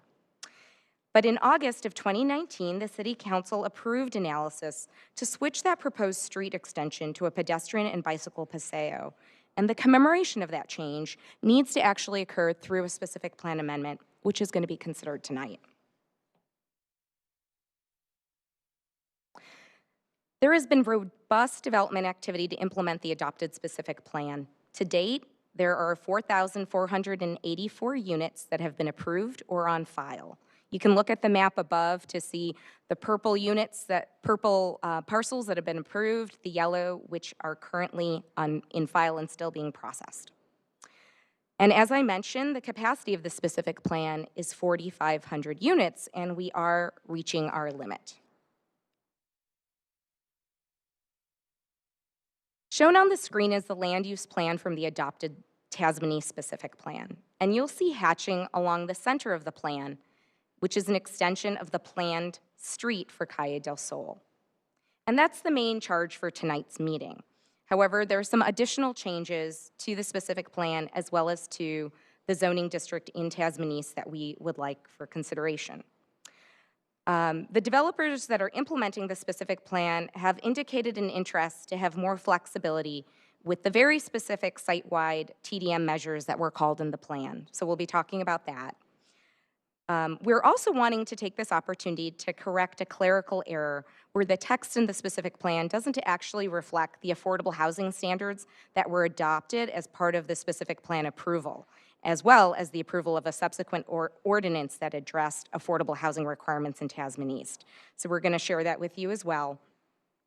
And as we're working through the implementation of the plan, developers have expressed interest to bring on daycare, preschool uses, as well as co-working. And while those uses are permitted in Tasman East, given the high-density nature of this neighborhood, there's an interest to locate these uses above the ground floor. But we actually need to amend the Transit Neighborhood Zoning District to make that happen. So that's part of the consideration for tonight. The Transit Neighborhood Zoning District also has omitted kind of the minimum density. We have maximum densities called out, so we want to also correct that omission with tonight's action. So here you can see an aerial of Tasman East, and want to point out for you a piece of city infrastructure that we're going to talk about a little more closely, which is the Primavera Sewer Pump Station, which is located in the yellow box at the northern terminus of where Calle del Sol and Calle de Luna meet. You'll notice that the pump station is right in the middle of where the Calle del Sol proposed extension as a continuous street is located. The specific plan had included the street extension on the land use plan. And at the time of the specific plan's adoption, the pump station was anticipated to be undergrounded within the new street section or relocated to another site within the Tasman East boundaries. We've worked closely with the Department of Water and Sewer to understand a pump station's operational needs. Undergrounding a pump station at its current location was determined to be unfeasible due to safety concerns for staff who would be maintaining the facility. In addition, it would be difficult to perform routine maintenance in the public right-of-way, which would require the closure of the intersection of Calle de Sol and Calle de Luna. The city's Public Works Department hired Woodard & Curran consultants to perform an engineering study to assess the needs and requirements to determine the feasibility of relocating the pump station to use elsewhere in the Tasman East plan. And this analysis was quite in-depth. It looked at current sewer flows, looking at where the reconstruction of sewer lines would need to be to redirect it to a new location, where connections would need to happen to mains, and really looking at sites that would meet all these possible requirements. And the city did find alternative locations for relocation on private properties within Tasman East. Those sites were under redevelopment in terms of going through entitlement processes or through completed entitlement processes. And so it was really requested that by the property owners in Tasman East that relocation of the pump station would be a potential significant impact for their development projects, and would the city consider another alternative, that the pump station be kept at its current location with upgrades taking place, added screening, and also reconfiguration of Calle de Sol to make it a public pedestrian and bicycle paseo that would have placemaking opportunities. In August of 2019, the City Council approved analysis to study the bicycle and pedestrian paseo alternative further. And really what that would include is to maintain the pump station at its current location, try to reduce the pump station footprint as much as possible, and then really work on added architectural treatment and screening. So what the change would be is actually a change to the land use plan in the specific plan.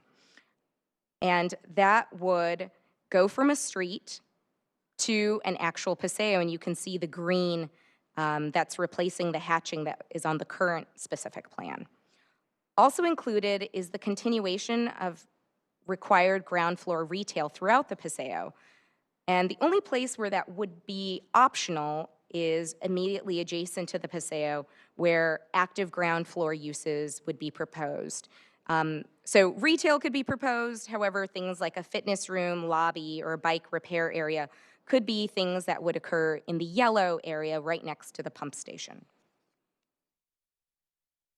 So in cross-section view within the specific plan, we talk about what makes up this paseo.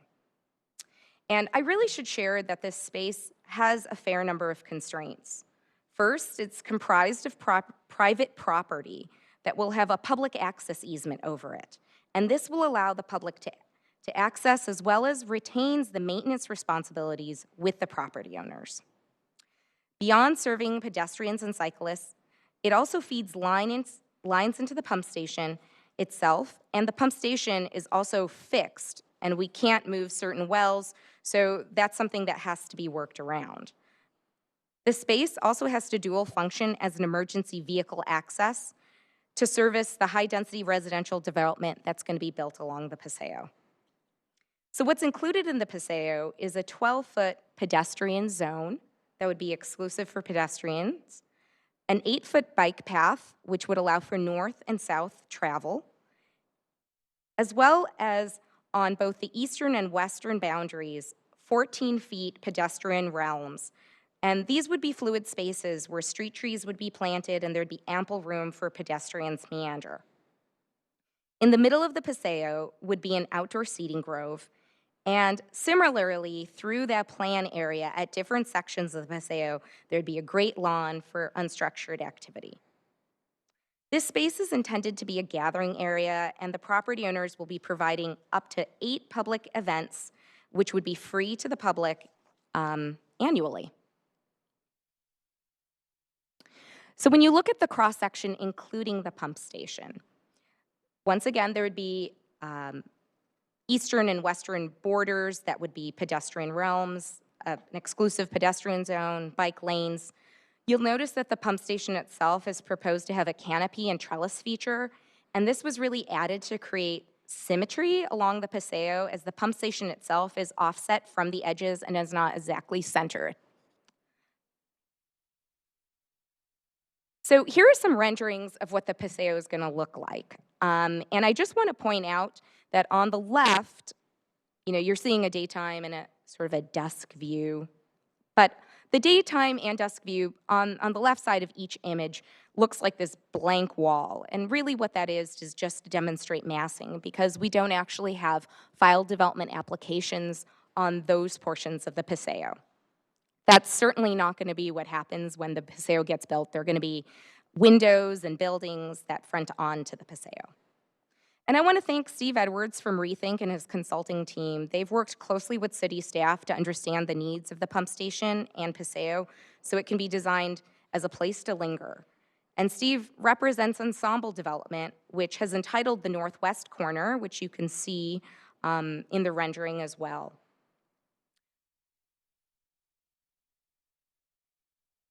And really the distinction, just kind of showing you, note the differentiation of pavement, the trees, the seating areas. You'll get some other views that kind of show the great lawn. And there's going to be some special lighting to really create a unique nighttime environment. So if you're looking through the pump station, through the trellis, this is what you're going to see. And it really creates a more kind of intimate sort of setting. I'm going to show you some other images which maybe elaborate on this more. The right image shows some mural art on the north elevation of the pump station, and the view of the Great Lawn is also available for unstructured enjoyment, and also shows, where individuals can kind of appreciate the art that's happening over here. The pump station enclosure includes, like I said, a trellis canopy that's going to extend over the Paseo. It is including wood slating, and you're looking at the east elevation, which includes art installations. And really, this space will be a space that feels kind of like a gallery, if you will. And I think this elevation kind of depicts that a little more. So the pump station will be backlit to kind of have a lantern effect. And it's an interesting situation to have something like a pump station, a very utilitarian piece of infrastructure that we want to make attractive, but at the same time, it is a piece of infrastructure. But this lantern lighting will be something that kind of is unique to the area. So maintenance and programming. What's going to happen is that the property owners are going to form a property owner association. One of the attachments to the report, the RTC, includes a signed MOU demonstrating the full intent of these property owners to enter into a POA, and that would be responsible for maintenance of the Paseo as well as pump station enclosure. So not the pump station itself, but sort of the aesthetic dressing over the enclosure. And then the programming of the Paseo. So as I mentioned, there are 8 activities at minimum a year that would be programmed. This could be things like movie nights. It could be a farmer's market, other activities that draw people in and that would be free to the public. So staff also recommends the formation of a Shell Community Facilities District, and that would be a separate action through council. And really, that's to make sure that, the Property Owners Association is really a private agreement. The city has some influence of it, but really, if we want to make sure that this area is maintained properly in the long run, Due to unforeseeable circumstances, we really want to have a CFD available in case anything were to occur. So we've received some community input, and I wanted to share how that input really went into the plan that I shared with you.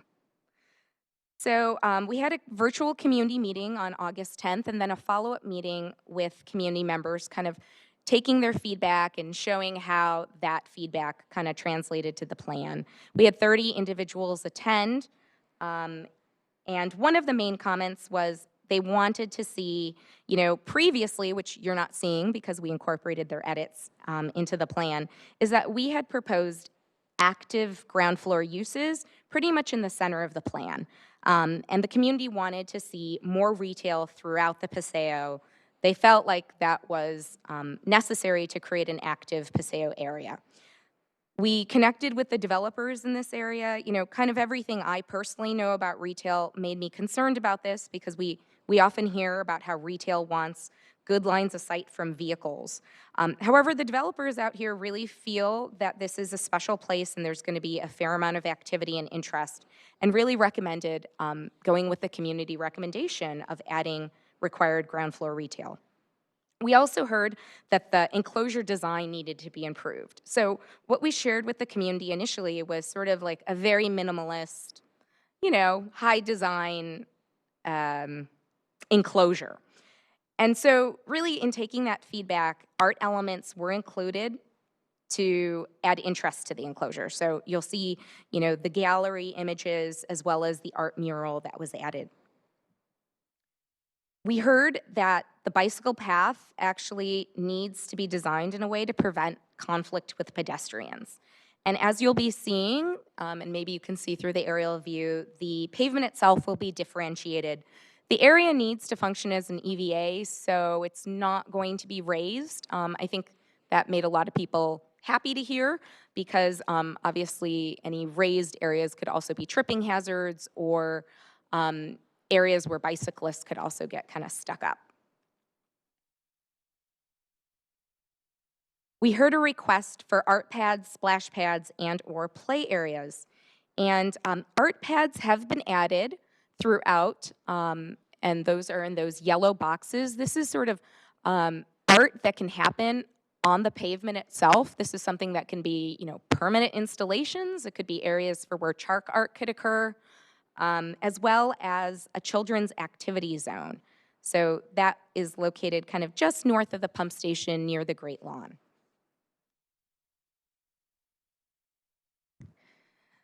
So as I mentioned, the developers of Tasman East had proposed some changes, perhaps, to the site-wide TDM measures that are called out very precisely in the specific plan. So as adopted, the specific plan says that after 3,000 occupants, smart passes, so that's with VTA, are to be provided to all occupants in the specific plan area. So in light of the COVID situation and really, I think the interest of the developers to find options that have some, interests for their residents themselves, they were suggesting some other options. For instance, a community shuttle that would take residents to maybe Caltrain, or rent subsidies so that individuals who ride their bike or do other sorts of activities to not take motorized transit or single vehicle transit to work, that those would be recognized as well. So there's some alternative language within the specific plan, but really the intent is, I think, to provide some more options in light of COVID. And the ultimate threshold is that the specific plan needs to meet, that the TDM measures need to meet the 10% reduction from site measures. And so anything that would be proposed would be evaluated to meet that criteria. So within the specific plan, we want to correct a couple clerical errors. The council action on Tasman East included affordability requirements based on density.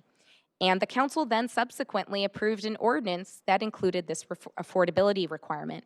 However, the specific plan text doesn't reflect that, and it really should be updated to reflect the council action. So you're going to see within the specific plan amendment references to the section of the ordinance that sort of shares what the affordability requirements are. And this is obviously a good practice to do so that when people are doing, due diligence or research on properties, they can see what the regulatory requirements are in a very clear manner.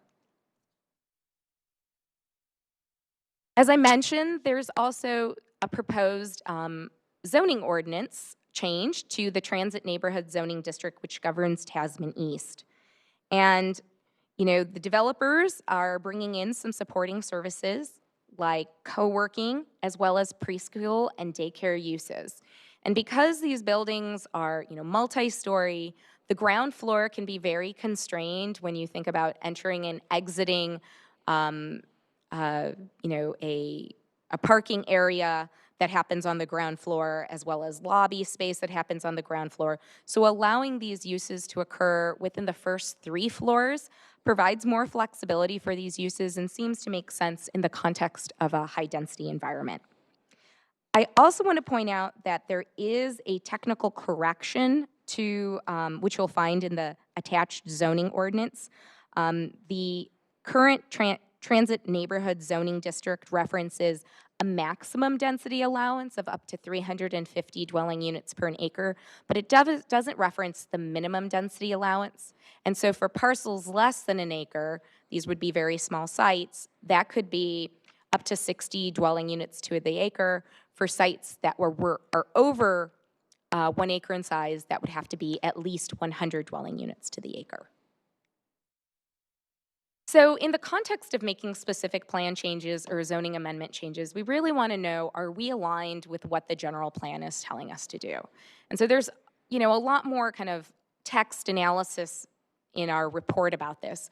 But certainly the specific plan amendments and the zoning amendments we've talked about today align with these strategies and these goals around enhancing the city's identity, maintaining fiscal health and quality of services, reducing our dependence on single-occupant automobiles, encouraging new housing developments to incorporate design features and programs and incentives for transit ridership and decrease parking demand, and encourage conveniently located childcare and other family support services in the community.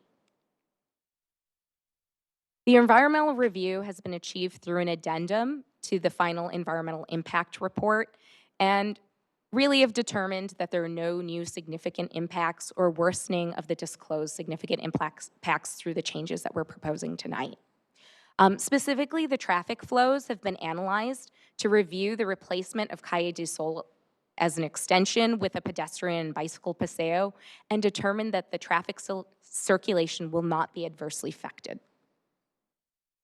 So we have some recommendations as staff for the Planning Commission: to adopt the resolution for the City Council on the addendum, to adopt a resolution to amend the Tasmania specific plan, and I'm not going to go into specifics, but you can read the text, and to adopt a resolution to recommend to the City Council to amend the Transit Neighborhood Zoning District. So that concludes the staff report, and we are here for questions. And like I mentioned, myself and some other panelists may be chiming in to respond.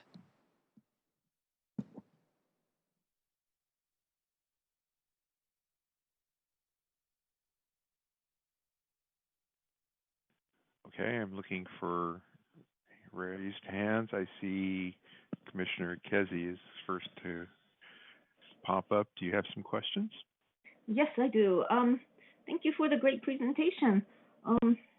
So let's see. My first question is, there is a reference to SB2, 12 acres, 1,500 units of homes. Can you can you talk about that a little bit more, because that wasn't part of your presentation? Sure.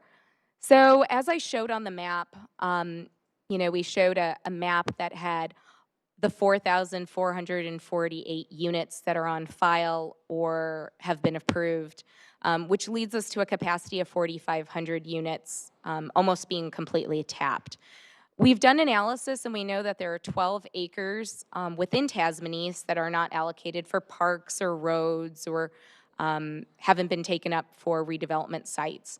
So, with the City Council's approval, staff applied to the state to take advantage of some grant funding to be able to bring a consultant on board to analyze additional capacity in the specific plan that would be approximately another 1,500 units. That would require additional environmental analysis, likely a document that would need circulation, and we would need to understand all the impacts to infrastructure. So that's something that first has to go to City Council to get the approval to move forward with the consultant, as well as the scope of that amendment, but it would be specific plan amendment number 2, but that would be actually related to increasing capacity within the plan. And that's not for tonight. That's just important background as we consider the fact that we're almost at the limit of what can be redeveloped in Tasman East, yet more opportunity exists in terms of actual land area.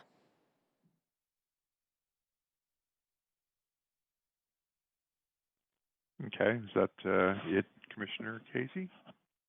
Okay, I actually managed to get... I'm sorry, I have more questions. So what I'm hearing is that this 12-acre issue will come up at another meeting, not today. Correct. Okay, got it. All right. Okay, thank you. Next question. I just have 3 more questions. What is the Shell Community Facilities District? What kind of legal entity is that? Is that an incorporation or?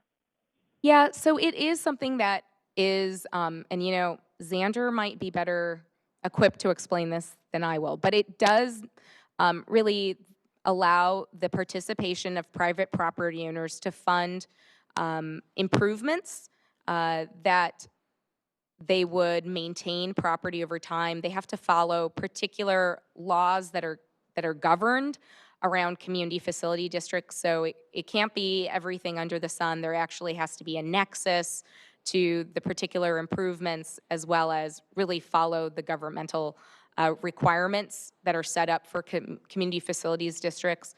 And this really is kind of I would say a belt and suspenders approach, where we have a POA that's a third-party arrangement where we have signed MOUs from all the property owners participating, saying that they are participating in this MOA. But the city really wants to make sure that over time, we can deal with any circumstances that are unforeseen. And if anything were to happen with the POA, by creating a Shell CFD, the city would be able to have a community facilities district be able to maintain the properties and the Paseo, I should say the Paseo specifically.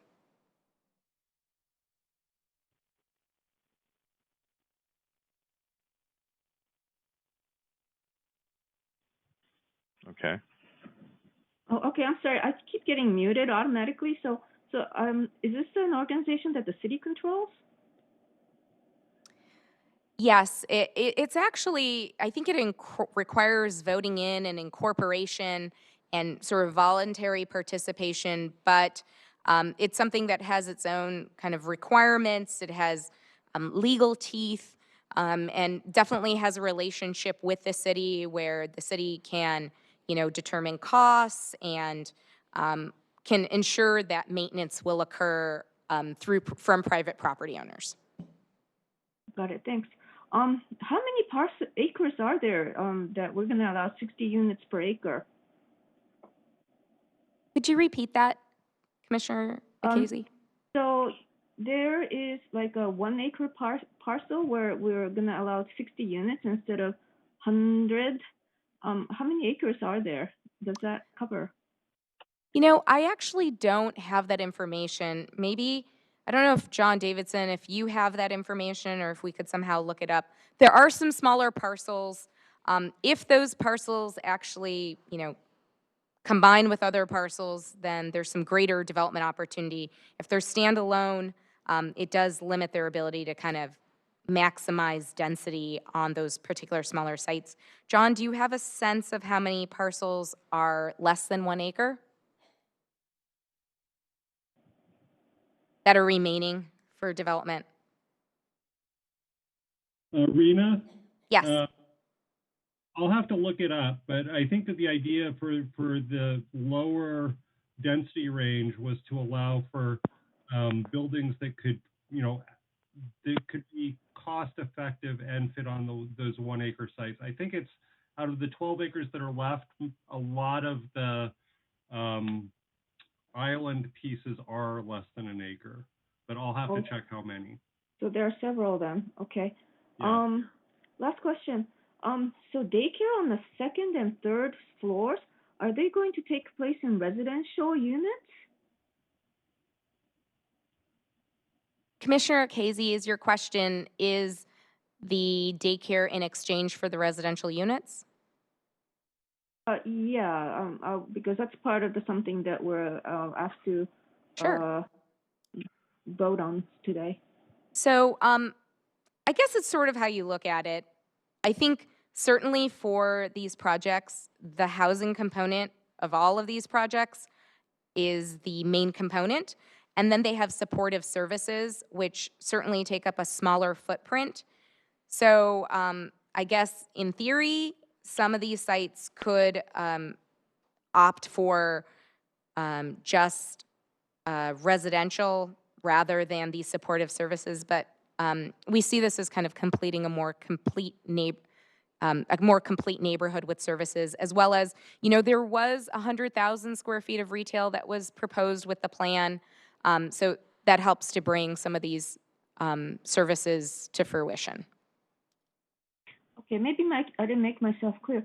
So are we going to build, are there going to be units configured specifically for these service requirements, or are we going to allow these services to take place in residential units? No. The intent is that these would be standalone uses, not sort of work from home uses. Those would be governed by a different part of the city's municipal code. But this would allow sort of standalone new development to have these uses on the second and third floors. Oh, okay. So just for curiosity, do we allow daycares to take place in rental units? Apartment units? Because I know we have a lot of, we've seen a lot of items with, there's people who want to run daycare out of their single family homes, but do we allow that in apartments? I think we actually would have to go to the state, because the state has some guidance on what home daycare's requirements would be. So I'd have to look that up. Every home daycare that I'm aware of always takes place in a single family residence, but I would have to look at what the state's requirements are. Okay, but what we're talking about with this particular hearing today is different from that home-based businesses. Correct. Got it. Okay, thank you very much. Okay, so just as a reminder, it's great to have a lot of questions, but please try to keep them to 3 so everybody gets a shot. Now, I'm going to ask mine since I actually had my hand up next. Are we going to see more detail on how the Paseo is going to be utilized and laid out before this is rendered as a final change? So really the change is to the land use plan of the specific plan amendment, and when the city designs the pump station more, because right now it's at a very high level of design. There's certainly been a lot of coordination and specifics that have gone into kind of figuring out what the envelope's going to be, but there's more work to be done to get to really construction level drawings. So this allows kind of the Paseo to be in conformance to the specific plan, and for the Paseo to be implemented, and there'll be a fair amount of flexibility to implement the Paseo, with this being the parameters for how it has to be guided. So the Paseo itself will be implemented as development occurs. 3 of the 4 properties have been entitled right now, so we're going to need to see some of these other properties come online and develop for us to see a lot of these improvements made and accessible to the public. Okay. So yeah, the specific plan, it would guide that future implementation. Yeah, I was hoping to see before we go to like a final version, like how the seating, shade, ADA accessibility, bicycle and pedestrian flow, et cetera, was going to be handled in that paseo, because that'll give a good hint as to how well it will be received in general.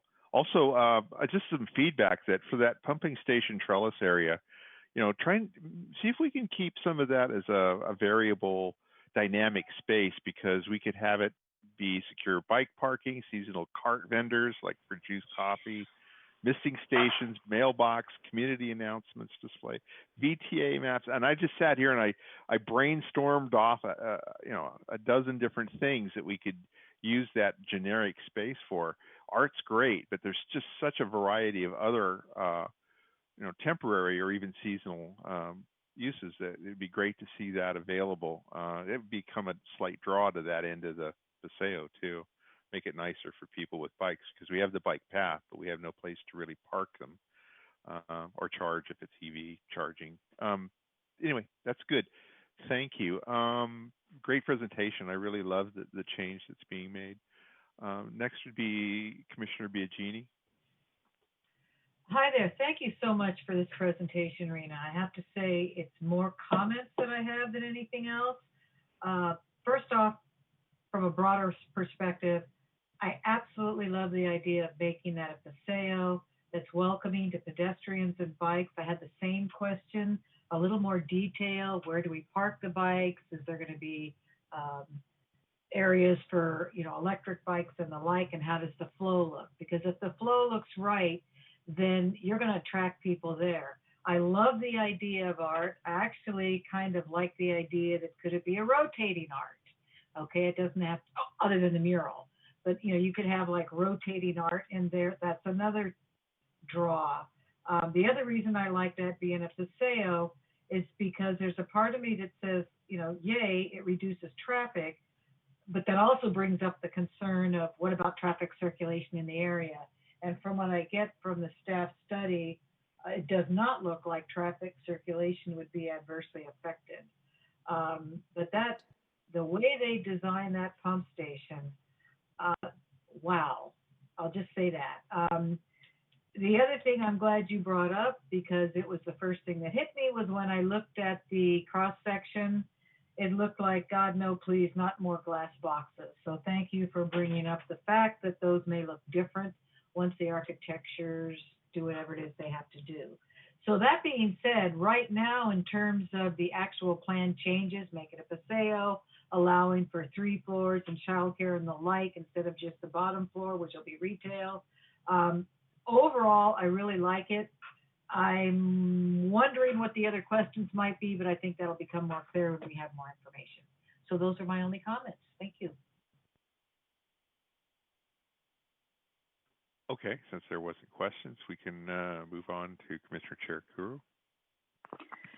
Thank you, Chair, and I second all the other commissioners' feedback. I have really 3 questions. One, the affordability component. I mean, it was clear when it was 10%, 4,500 units, 450 units, but it wasn't clear with the revised, what would be the number of units that would be considered affordable anymore? That wasn't clear.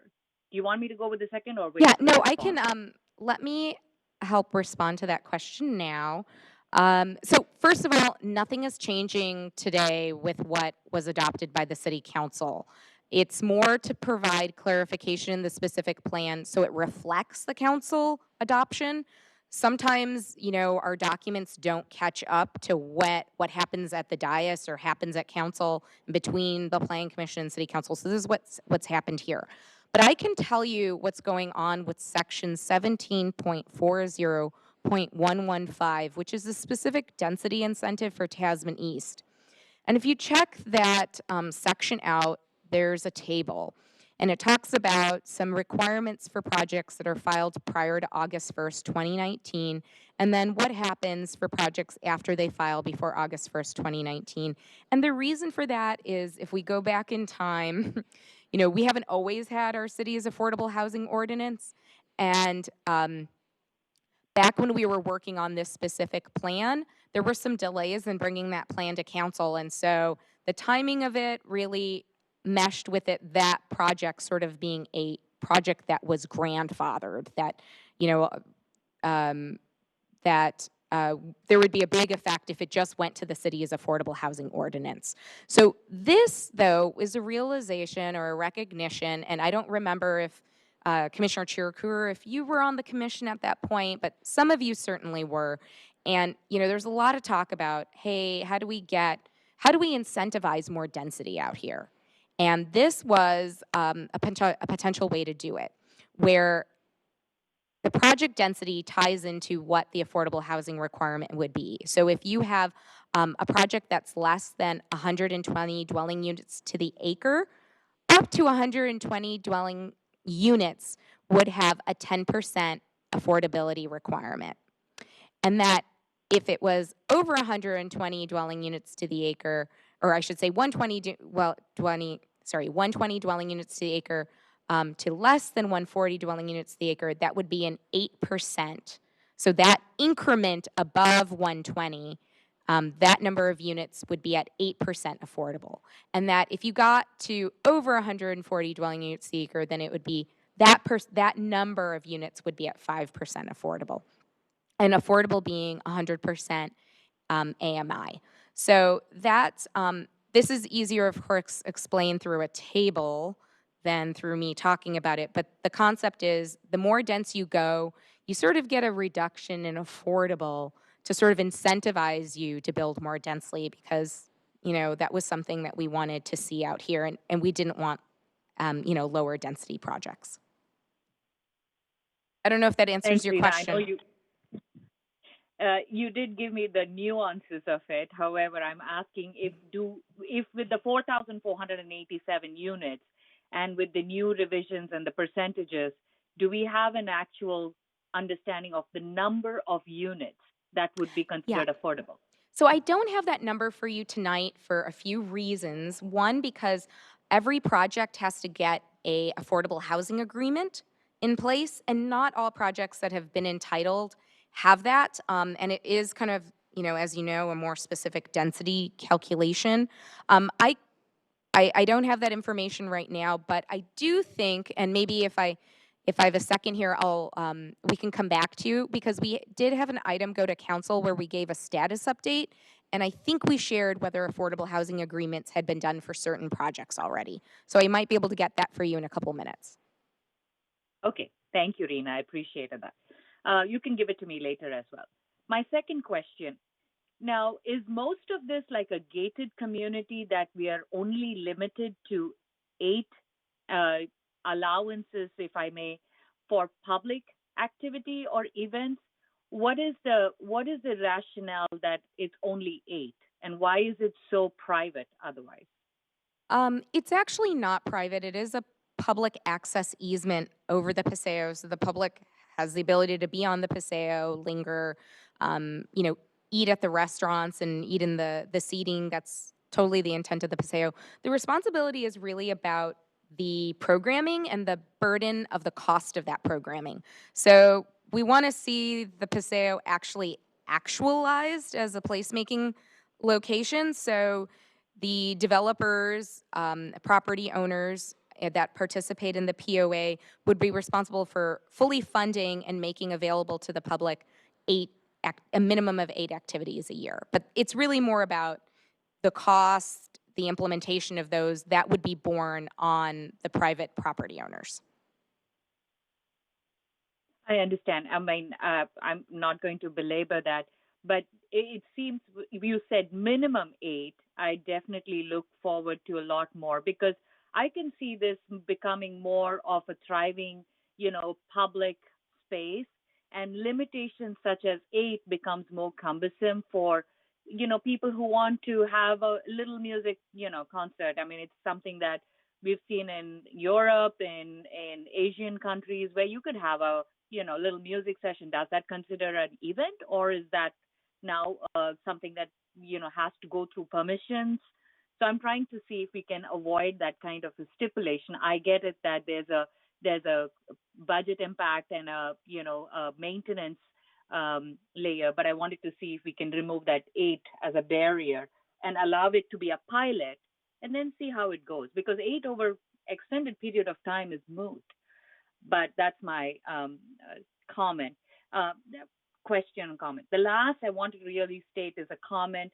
I really like this project, the Paseo. It really should become more of a norm than not, and then that we encourage more of these kind of pedestrian friendly alleyways or paseos.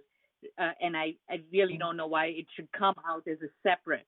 I really think our future projects should enable more of these where we actually can contain the traffic within these large projects. And I really look forward to getting that lantern going. I can't say I was this excited about a pump station before, but that really looks inviting. So thank you for that. And I hope the comments were clear to see if we can make it a motion in the future. But thanks. I yield, Chair. Okay. So we'll wrap up with Commissioner Jane before we go to public comment. I'm sorry, I lost internet for a little bit, so forgive me if I'm repeating some things that had been covered.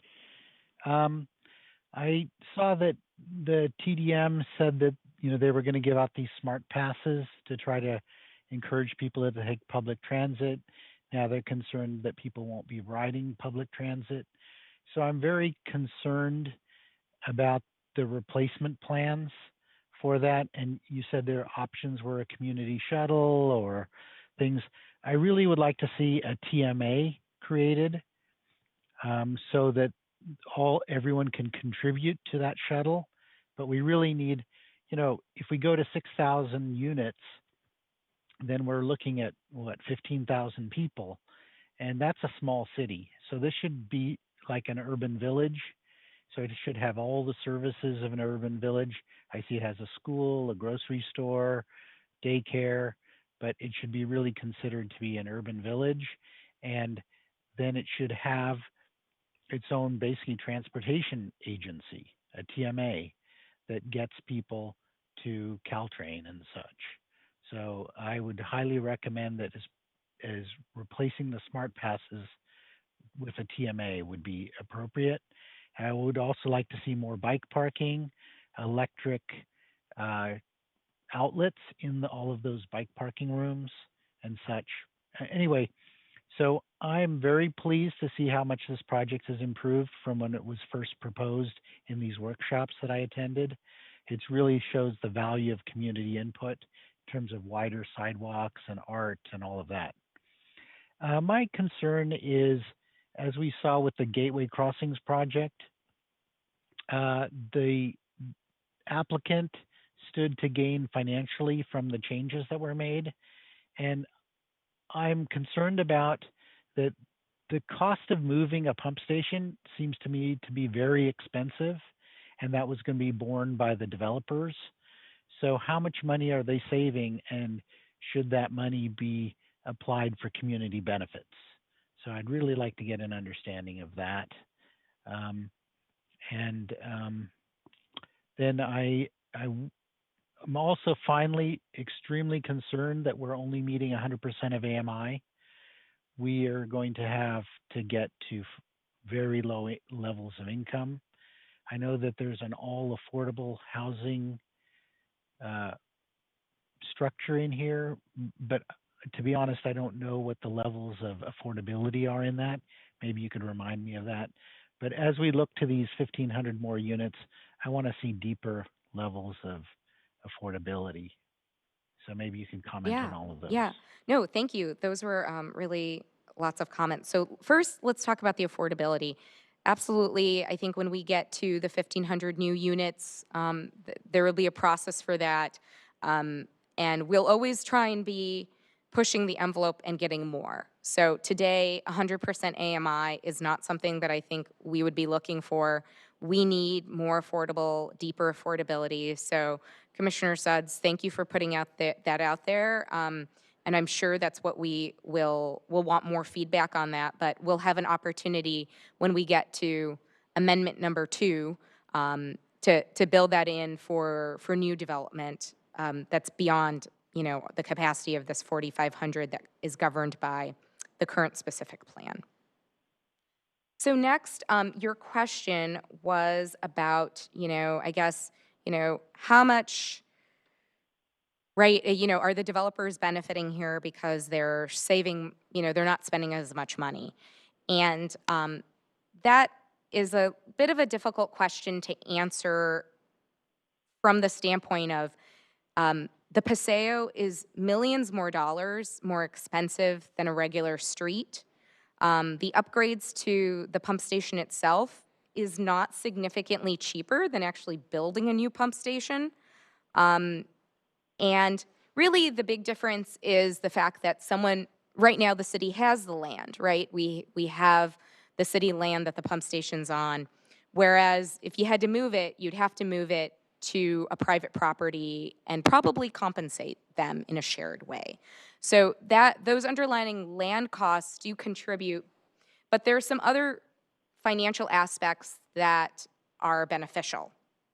For instance, right now, the Paseo, as proposed, will be privately maintained versus a public street. If we had created, if we had relocated the pump station and gotten a public street instead, there would be costs associated with building out the street.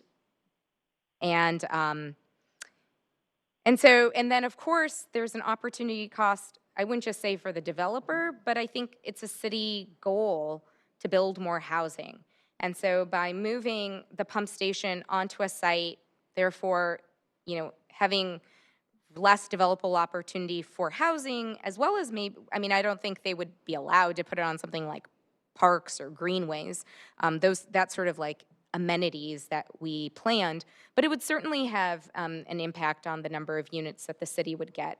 So, I don't think it's a black and white equation to say, what are the developers saving? It's not necessarily that they're saving much. There's actually a lot that's going into this Paseo and a lot more burden in the long run about programming and maintenance.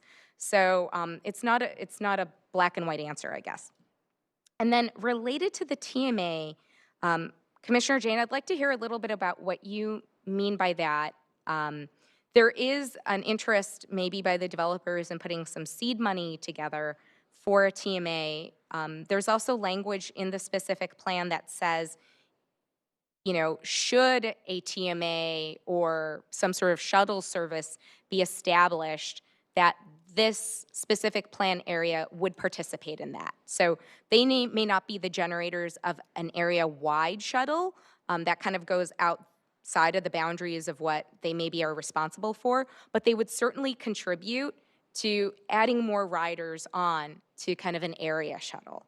So that's already built into the plan. I wish I had the page number. It's a really quick reference, and it's part of the TDM section. So maybe I can find it. It's really just a couple sentences. But I just wanted you to be aware of that kind of obligation. But I kind of wanted to understand what you meant by a TMA and what you were thinking about. Well, my impression of a TMA is where every property owner contributes a certain amount of money to create a transportation management agency, and then they figure out how to run a shuttle that everyone who lives there can participate in for free or for reduced cost. But it's really so the city doesn't have the burden of lots of extra traffic because they're just running one shuttle back and forth to the train station, and it's not costing the city money to run it. So in this specific plan, there's actually the Tasman East Transportation Coordination Group, and all the property owners have to participate in this organization, and that's going to be about implementing these kind of like site-wide programs that are more cost efficient to be done at a district level or that need to be coordinated on a district scale. And so everybody has to participate in this coordination group. They don't necessarily have a specific charge about a community shuttle, but I guess what the request is from the developer group is an exchange that instead of providing smart passes, they would rather do something like a community shuttle that would serve their residents in the construct of recognizing they need to already participate in this organizational structure called the Tasman East Transportation Coordination Group.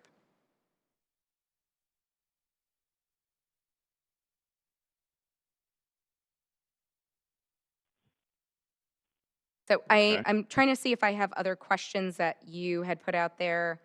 No, those are my 3 questions. Okay, all right, thank you. Done. Yeah. Awesome. So, Elizabeth, do we have any public input for this? Chair Salam, yes, we do have one public speaker in Zoom.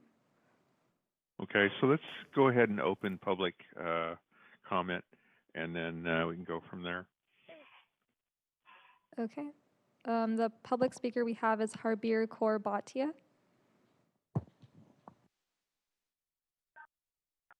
Hi there. Thank you for giving me the opportunity to share my comments. Firstly, Rena, I wanted to say thank you for incorporating my input on the art pad and creating the spaces for families. I think that's going to really help ensure that we make it very, useful and create some really wonderful experiences for the families and individuals. A couple comments I would like to add is just to make sure that I hope we still continue to put pop-up shops in the center of the Paseo. I think that's important to create commerce and allow small businesses to be able to afford spaces that are not, a greater burden for them if they were to have their own physical, office or large retail area. Number 2, that we reconsider or really share the plans for how the bike lane or bicycle lane will be planned out. I still believe for such a small distance of 400 feet, it may actually cause greater risk and greater harm.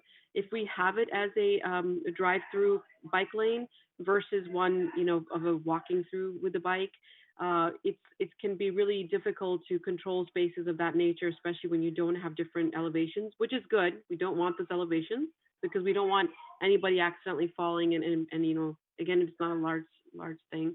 And finally, my final comment is, I really like what Yuki and Bria had to say regarding the spaces. I really appreciate that my ideas were incorporated, but I do believe that we need to think larger scale of how do we make this sustainable to ensure that we can have these different types of events and programming going on beyond, for just the 8 events, make it long-term. And it could be collaboration with different corporations. It could be different, partnership with different organizations.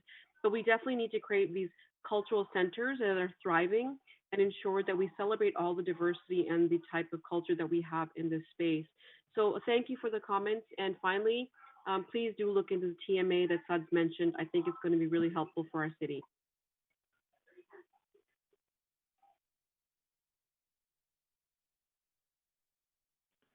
Okay, thank you very much. Is there anyone else? Karen, is there anyone else? Prepared to speak? No, there's nobody else. Okay. Is there a motion? Yeah. Motion to close public hearing? Second. Okay. I'm sorry, who was that seconded by? Me, Commissioner Becker. Wow, I could have sworn it was Commissioner Kelly, but Commissioner Becker.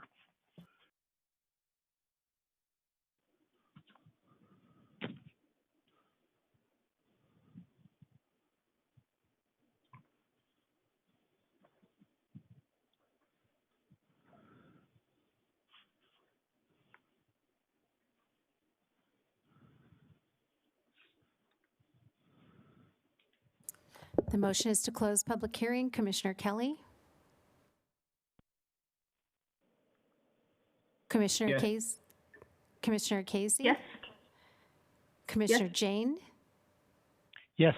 Chair Salam? Yes. Commissioner Becker? Yes. Commissioner Biagini?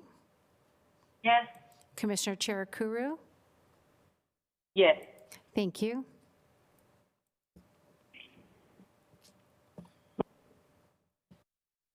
All right, so motion to close public hearing passes unanimously. I can see right away Commissioner Jane has his hand up for additional comment.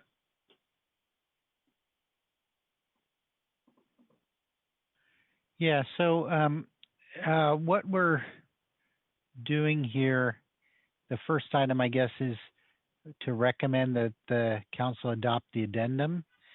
And in the whereases, it says a proposed street extension for Calle de Sol with pedestrian bicycle paseo and to allow for alternate methods of trip reduction as required as part of the Tasman East Plan. So I am concerned about the unspecificity of what the alternatives are to the smart passes. So I guess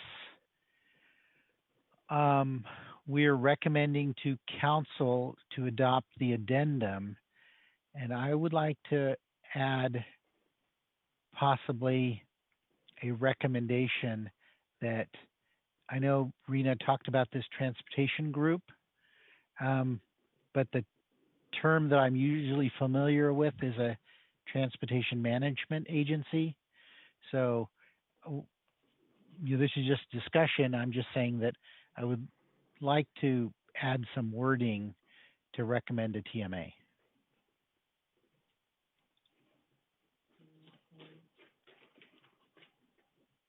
I think I'll look to Alex to comment if we can do that, or staff to comment if that's appropriate for this specific item. Well, Mr. Chair, if that's the pleasure of the commission, I think that's potentially something that could be included in the specific plan amendment, if instead of the language that we currently have about substituting the smart passes, we put in something about a TMA. It wouldn't be in the addendum reso, I don't think. But on the spot, can we swap out the smart pass language with a TMA? I don't know offhand. I imagine that's within your authority, and you can certainly make it as a recommendation, but I think I'd need to consult with the planners and talk about the legal implications and what the requirements are for setting up a TMA, because I don't know that right off the top of my head. But I think it would be appropriate as part of your specific plan resolution if that's the pleasure of the commission. Okay. So do you want to put that into the form of a motion, Commissioner Jane? Well, the other thing was that I know that the original specific area plan had mentioned that there would be 10% VMT reduction from site measures. So unfortunately, we haven't had any TDM penalties in the past. And as a result, a lot of developers have just been getting away with, I would say, murder by not generating the reports or the plans that they've needed to. And now staff has had to scramble to hold them responsible. It's been kind of a travesty of the whole process. So I'm wondering how we can put some more teeth into making sure that as they change these smart passes, how do they really get held to that 10%? And is there penalties that could be imposed if they don't meet it? I don't know if that's something that we are... Sorry, this is Rena. I just kind of interject here. I do think that, something to the effect of, through annual reporting, something that really demonstrates the burden on the developers to demonstrate their reductions. I mean, I think that could be inferred through how the language is written, but it would be nice to be more clear. I think the context of penalties is one that's awkward to put in the type of specific plan amendment that we're doing right now. We have a lot of projects that are currently in the process, as almost the entire plan, right? So I think that thinking about that in the context of something like the cap, maybe another specific plan. I think we also kind of need to look at the legal ramifications for the nexus for when you put some penalties on people for not achieving, your VMT reduction measures, because really it's about not meeting CEQA, and how you not meet CEQA is force them to meet CEQA, not say, well, now you have to pay more. That's a different nexus for what they need to require to meet the requirement.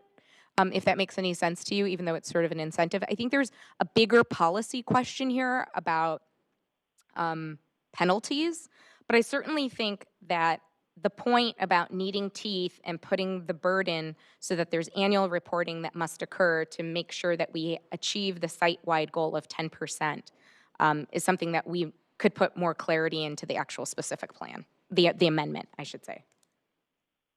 Yeah, because, Mountain View has their north of Bayshore specific area plan, and they put a lot of teeth into that plan.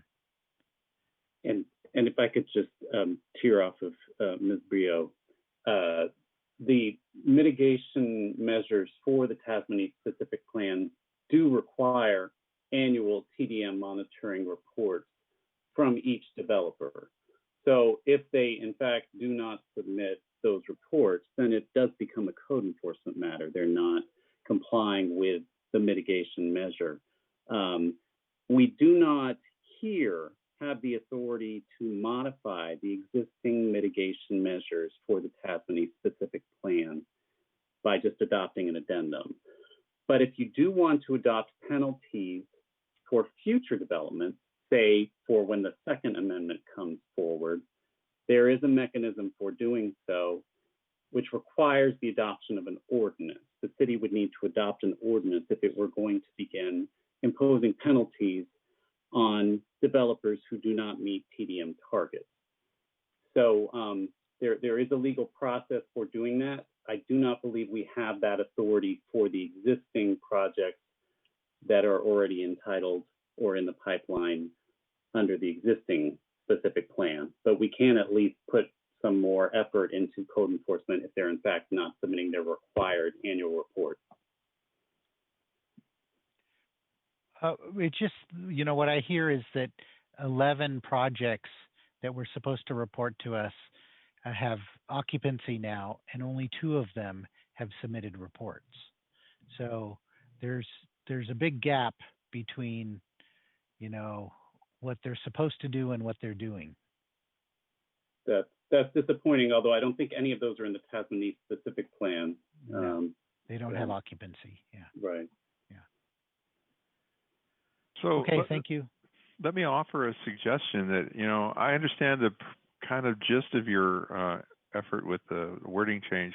Perhaps we could keep it flexible by suggesting that alternatives that are no less effective than the transit pass.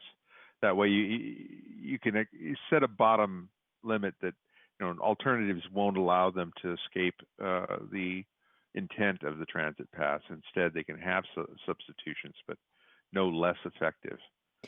Chair Salim, the challenge with that is unless we implement the smart passes, we won't know how effective they are. So it's hard. I thought about that myself, but what it really came down to is what did we require the plan to achieve? Because unless we implement the smart passes, we won't know what that is. At any point were the smart passes targeted to have a specific goal that was to be achieved and reported? Well, the entire site-wide measures were to be at 10% of reduction, but the smart passes themselves, I don't know if they would have, what portion of that it would have achieved. And today, under COVID, I'm not really sure either. And then by the time projects get occupied, who really knows the state of, people's interest, it may increase. It may increase, actually. So I think I understand. It certainly sounds that if you maintain the 10% reduction target, it shouldn't really matter which approach they take as long as they achieve the goal. And I think Commissioner Jane is reasonable in suggesting we don't want escape routes that allow them to come in at 8 or 7 or 10, 4%, because they've chosen a separate approach. But you're right, I understand. Okay, Commissioner Jane, do you have any further comment you want to make on that? No, I'll let Commissioner Casey go. All right, Commissioner Casey? Thank you. The discussions we were just having now reminds me, are we going to ever see developers come in and give us presentations on how effective their TDM results and how effective various measures have been? It's been promised to me for many years, and I haven't seen anyone come in. I think Gloria might have some thoughts on that. It's good. So just for the benefit of all, the question is, are we going to get developers to come in to kind of share their TDM plans? Oh, yeah. Commissioner Casey, the requirement, just to be clear, is a condition of approval of those entitlements, and there isn't a requirement to report or explain to the Planning Commission exactly the implementation of those. Those are done as a staff level review, and if there is adjustment needed to the plans, that's done through consultation with our traffic engineering department and also the traffic consultants that are hired by the developer or HOA ownership of the properties. So I'm talking about one specific company, Irvine.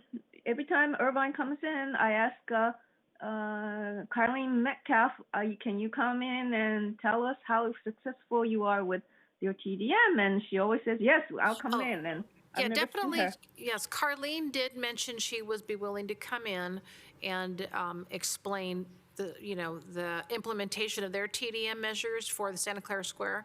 So I can, in fact, I just chatted with her recently, so I can talk to her about attending or participating in one of the Planning Commission meetings to apprise the Commission of how they handled the trip reduction.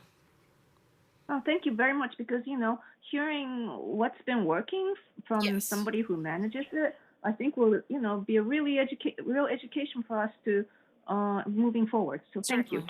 Thank you. Okay. Is there any other comments? Yeah, I guess I'll go because I'm the only hand up.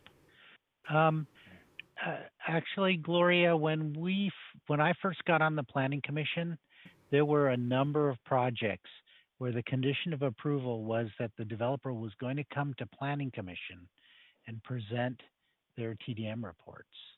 So it wasn't only to staff. Yeah, we've gone through the entitlements on the ones that are currently obligated to submit annual reports. And first, I want to be clear, I think there was some misconception that the TDM plans are submitted sometime late in the building permit and process, and they're not. The TDM plans are required before the building permits are issued, and those have been consistently received. Now, the second aspect of is the reporting part of it. Because the TDM programs have been required, or they've been attached to different developments even before we had a requirement for them, not all of them actually have reporting requirements. They basically just say, here's the plan, you shall implement it. But there isn't really a requirement to report back on the success of that plan. Now, we're currently adjusting the condition, and have been for the last few years, to require an annual reporting, basically a compliance report, and make adjustments as needed. But there are not any conditions that include review by the Planning Commission.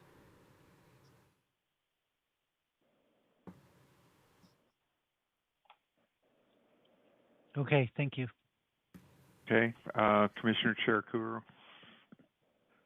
Commissioner Chair, I was ready to make a motion with some friendly amendment or to the actual recommendation. So just wanted to clarify before we make the motion. So is it possible I didn't see, where can we actually say that the affordable housing requirement does not go less than 10% with the counts that is revised? I mean, 450 seemed less to begin with. Where in our motion can we actually explicitly call out that it not be less than that? Commissioner Chirukuru, I just want to clarify that it would, the motion is just to reference the ordinance that's already been adopted. The ordinance that's already been adopted is based on density. So we would be modifying you'd be asking to modify the current affordable housing ordinance for this area, which was not the purpose of bringing this forward. It was to do a text change to reference just a simple, the language in the plan was not accurate, and we just wanted to make it consistent with what got approved by council, not to change, I guess, the regulations right now in the middle of the implementation of a specific plan. I understand what you're saying, but in the actual edits in the document, which says the affordable housing component is 10%, and we are actually aligning with the ordinance, and we haven't done this in the past. You know, we've had climate action plans being adopted, but we've never gone back to our specific plan and revised that to catch up with the ordinance. So my purpose in asking this is there is a adopted document that says 10%, that aligns with 450 units explicitly, but in this revised alignment with the ordinance, we are not calling out any regulatory or even a number that says it won't be less than 450. So if it's less, then our affordable housing component is really losing units. So I just want to know where in our... So I guess, you know, and maybe Xander or, you know, the assistant city attorney can help me out here. Right now, the specific plan doesn't have teeth. It wasn't it doesn't reflect what the council adopted. So the current language is not what's applicable. Can I jump in? Yes. What we are doing is adopting the code requirements, which for all new developments will be a minimum of 10% for the highest density range, and a minimum of 15% for the lower density ranges. So no new development projects coming in will be less than 10%, Commissioner. So if you would prefer it to be expressly stated in the specific plan, I'm sure we could put in the exact language. We could simply block copy the language from the ordinance if you would prefer that. But we're not going to go below 10% for any new development coming in. The already entitled development did have lower density did have a lower affordability percentage for the higher density, but those are already entitled, and we can't change the affordability level for the already entitled projects. Assistant city attorney, just a question, because the way that the ordinance is written, 17.40.115, it's really about when the project is filed.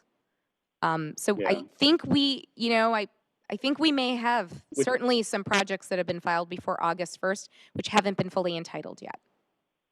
Well, I meant pipeline. The pipeline projects, we're not going to be able to change that. But the projects that will come forth going forward will have to meet at least the 10%. Right. Any projects filed after August 1st? 2019.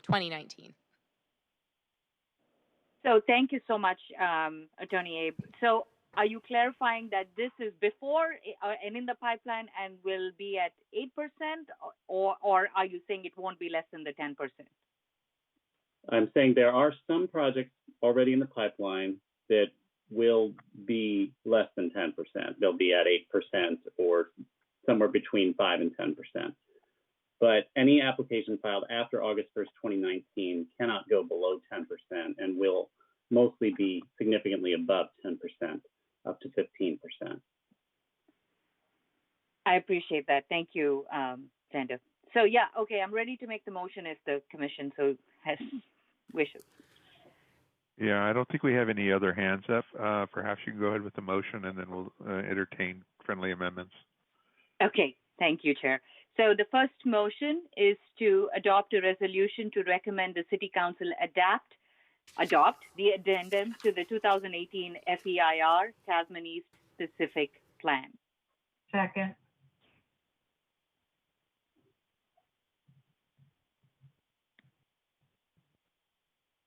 Any additions?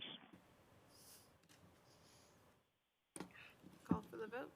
Okay. Call for the vote. Okay, we're voting to approve alternative 1. Commissioner Kelly?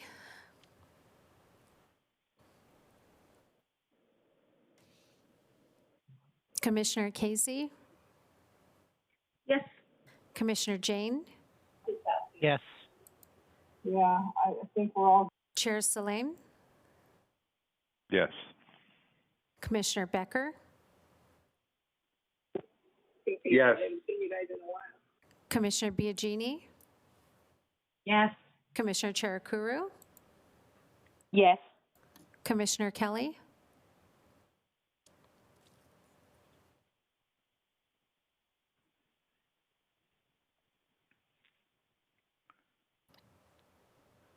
He's either mute or we lost him. I'm being told he is not muted, so Commissioner Kelly, are you there?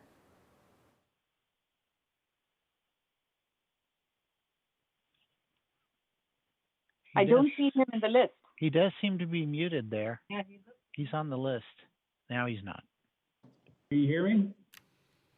Yes, Yes, we can hear you. Okay, yes. Thank you. Thank you.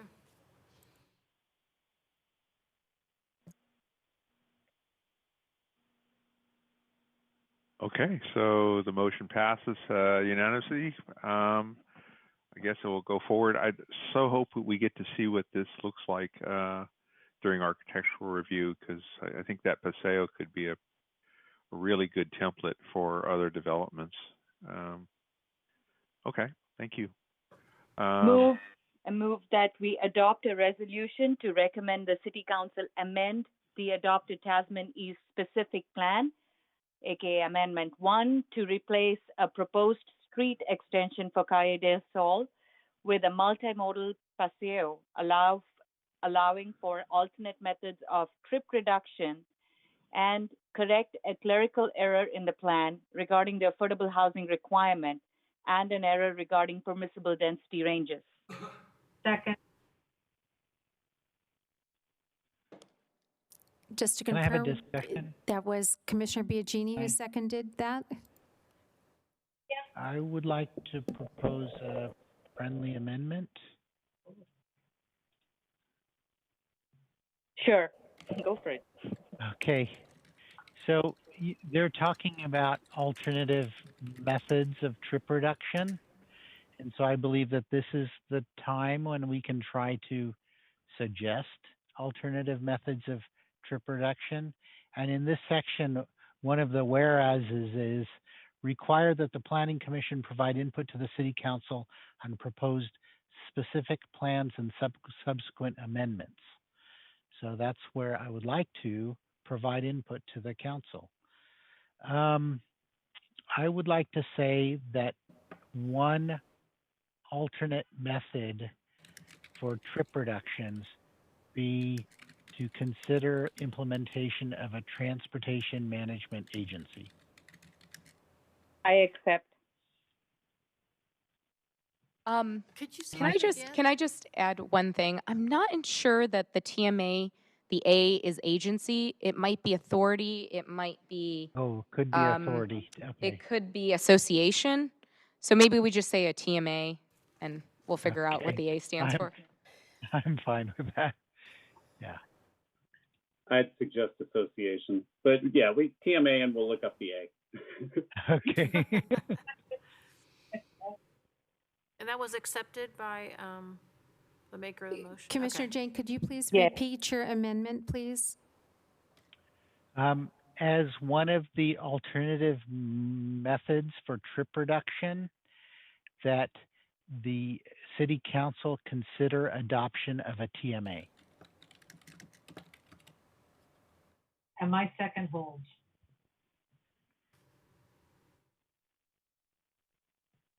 Okay, just one moment.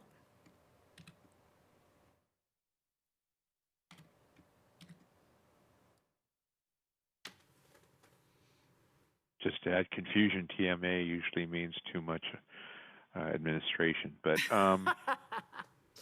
Okay, we're ready to vote. So Commissioner Kelly? Sorry, I have a quick question about TMA.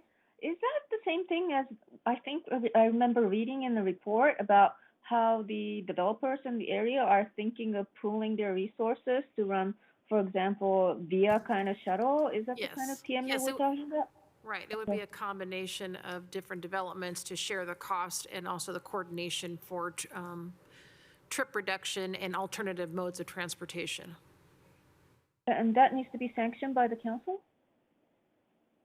Well, that would, yes, that's a different type of requirement. So it would create like an association, almost like how hotels coalesce on, say, in a district where they're either paying either for utilities or for improvement district. It's the same type of thing. It would be member developments participating, and it would be an obligation to participate at different levels.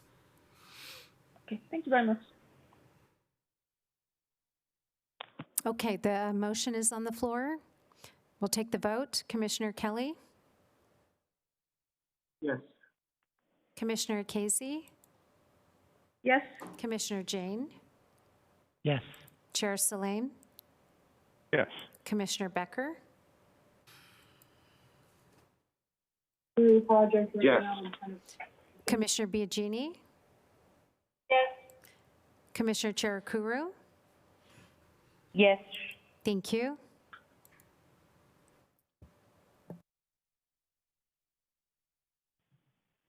Again, passes unanimously. Commissioner Casey, do you have other things you needed to say, or is your hand up by mistake? Okay, thank you. Motion. So I believe the motion passes. So there's one additional motion required. There's one more. Oh, yeah. oh, I'm sorry. Motion. Go ahead. Okay. I propose that the Planning Commission recommend that the City Council amend Chapter 18.25 Regulations for the Transit Neighborhood Zoning District of Title 18 Zoning of the Code of the City of Santa Clara, California, to allow certain non-residential uses as permitted uses within the first 3 floors of mixed-use buildings and to make other technical changes. Second. I'm sorry, who Is there any seconded the motion? conversation or I think that was Chirukuru. Yeah, I think Priya seconded. Commissioner Jane made the motion. It was seconded by Commissioner Chirukuru. Yes. Okay, thank you. are there any conversations around that we need to have? I see no hands, so I guess we can call for a vote. Okay, Commissioner Chirukuru? Yes. Commissioner Biagini?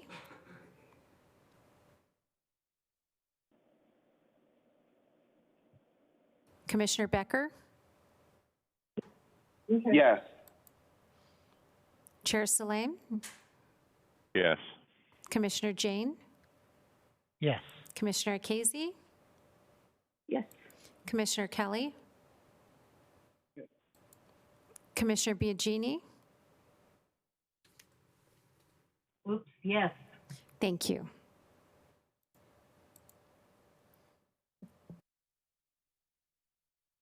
Can I add another motion, even though it's not recommended?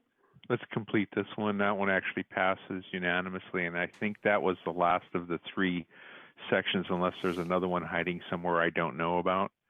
So we can actually proceed to a different motion if you have one. Go ahead.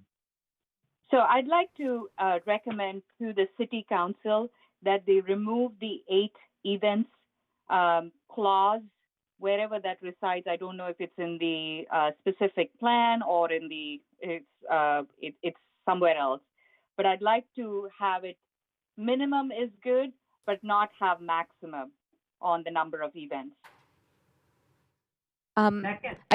I'm sorry, I just wanted to clarify that it is a minimum, it's not a maximum. So it's a minimum requirement that they fund and bring about a minimum of 8 events. So it's not a maximum. So there's no cap to the number There of is events no cap, happening, but they correct? are at minimum going to deliver 8 a year. Okay.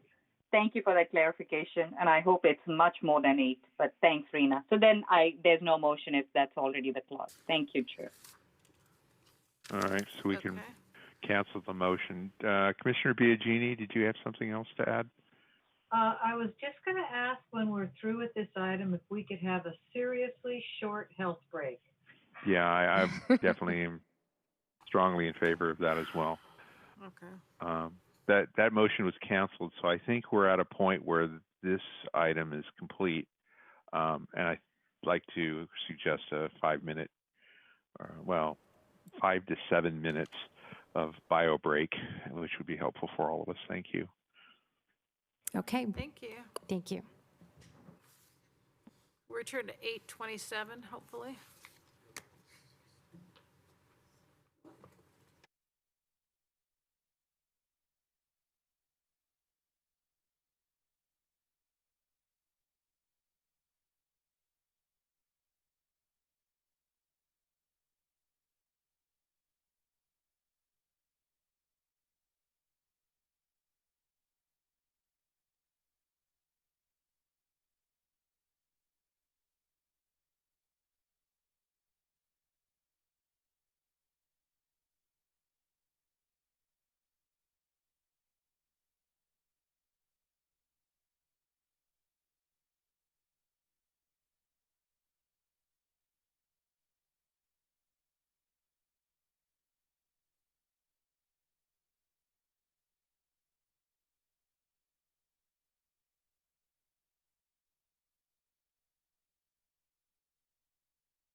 back to Chair Salam.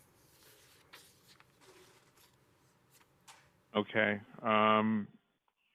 Could Commissioner Secretary Chair Kuru please read the next item 3?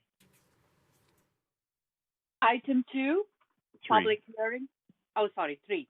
20-711 public hearing. Action on appeal of development review hearing, redesign determination for the property at 4316 Fillmore Avenue. Thank you. Can staff please present? Thank you. Yeah, I'm going to go ahead and share my screen so I can control the presentation if that's okay. Elizabeth and Kieran.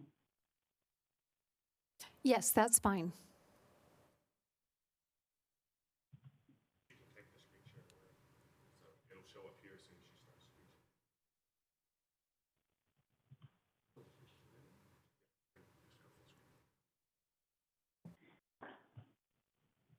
Okay, thank you, Chair. I'll get started. So as the Secretary Chair Kuru noted, this item is an appeal of the development review hearing redesign determination of a proposed new 1,066 square foot 2-story accessory unit. It's proposed to have 2 bedrooms and 1 bathroom attached to the rear of an existing 539 square foot 1 bed, 1 bath residence. The existing residence does not have any existing or proposed on-site parking. And this is an appeal of the decision that was made at the development review hearing on March 13th of this year, 2020. At that hearing, staff was recommending approval at that time. So this is the project site. It's located just north of the intersection of Fillmore Street and Agnew Road. The lot is approximately 3,125 square feet and has a 25-foot lot width. As I stated previously, there is no existing on-site parking. We did determine that the lot was legally established in 1888 through the Bethlehem subdivision. Currently, the lot is zoned R16L and is legal nonconforming in that it is 3,125 square feet, where R16L typically requires a 6,000 square foot lot size. In addition, the width of the lot is only 25 feet, where R16L typically requires 60 feet in width. So this is the existing site plan. The house is 539 square feet with 1 bedroom and 1 bathroom. The rear covered patio that you see here would be demolished or is proposed to be demolished as part of this proposal. The setbacks on the existing residence are also legal nonconforming. I know it's a bit hard to see on here, but the front setback is only 14 feet 2 inches. The existing side setback on the north is 1 foot, and the existing side setback on the south side is 2 feet 10 inches. So this is the proposed site plan. It's a 1,066 square foot proposed ADU with 2 beds and 1 bathroom. As proposed, the ADU would have 3-foot side setbacks. Typically, ADUs are required to have 4-foot setbacks from side and rear side property lines. However, there is a section of the code 18.72.030E, which does allow for reduced setbacks for lots with widths less than 50 feet that were established before 1955. So given that this lot was established in 1888 and is only 25 feet in width, it does qualify for that. As you can see, the length of the proposed ADU is 32 feet and 5 inches. Here are the proposed floor plans. So the ground floor would be a living space, and then the upper floor is proposed as 2 bedrooms and 1 bathroom. Here are the proposed elevations. So the front elevation, what you're seeing in the forefront is the existing residence. And then in the background here, in the background here is the proposed ADU. Again, this is the existing residence and this is the ADU. There is no step back proposed between the first and second floor. So that's something to note in regard to those 3-foot setbacks from the property line. Those would be continued for the duration of the height of the structure. So we did receive community input at the development review hearing, which was shared with you as part of the packet. There was one neighbor in attendance and expressed concern at that time with sunlight impacts to her adjacent backyard, potential privacy impacts, and then some drainage issues that she was concerned would be exacerbated by the development. So based on a lot of discussion at DRH with the applicant as well as the neighbor that was in attendance, the item was continued for redesign with some recommendations and considerations. The first being to consider reducing the overall square footage, potentially increasing the setbacks for both floors of the ADU, reducing the overall massing, or perhaps consideration of a detached unit.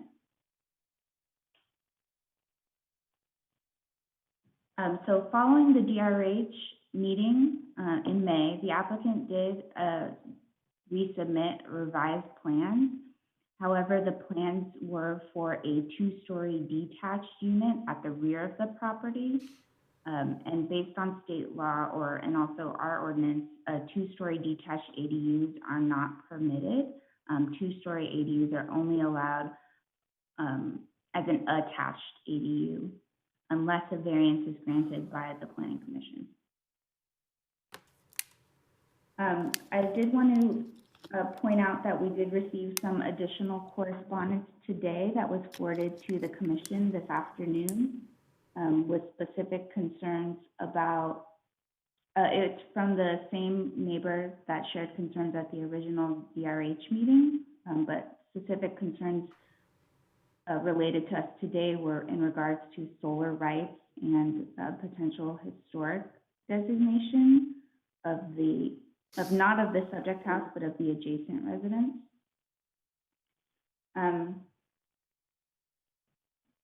So based on all of the discussion at DRH and our inability to approve the revised plans that were submitted with the 2-story detached ADU, the applicant did decide to move forward with this appeal. However, we are recommending that the Commission deny the appeal and uphold the development review hearing determination that the project should be redesigned due to the extreme constraints of the lot, and that the 2-story ADU is a discretionary approval and is not ministerial as most ADUs are. So that concludes my presentation. The applicant has a presentation as well, unless you have questions at this time.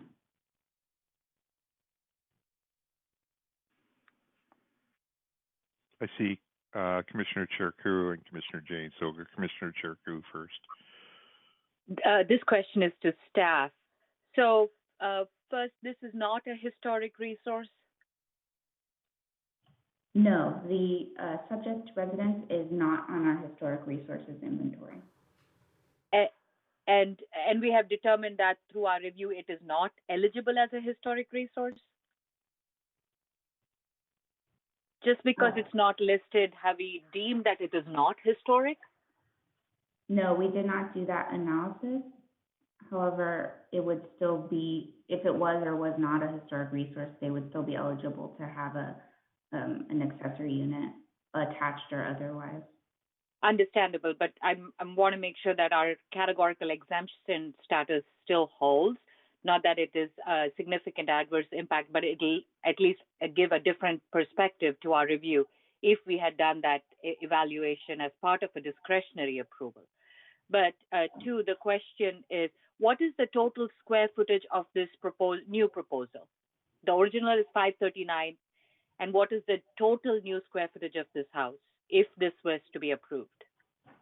Oh, the ADU is proposed at 1,066, so that would be. Well, the proposal has not changed. Just to clarify for Secretary Chirikuru, the square footage for the ADU is still the same. It's 1,066. It's the original house that's 539 square feet.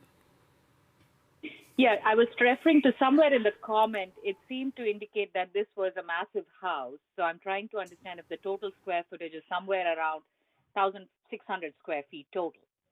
Yes, approximately, yeah, okay. Approximately 1,600. Okay, thank you. I'll yield for my questions. Thank you, Chair. Okay, Commissioner Jane. The neighbor was complaining that this is the neighbor's house historical. Was the neighbor complaining that this was within 100 feet of a historical house, or I didn't quite understand that. Yeah, that was my understanding when I read through the email. However, I did confirm on our historic resources inventory that her house is not listed. However, even if it was or was not listed, it doesn't change the process for the ADU. I see. Okay. And then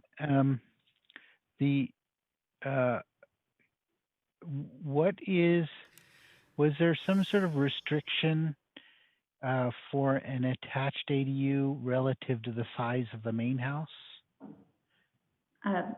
In the law? Yeah, from our understanding of the current state law, that stipulation is no longer in effect. It was under the previous iteration of the law.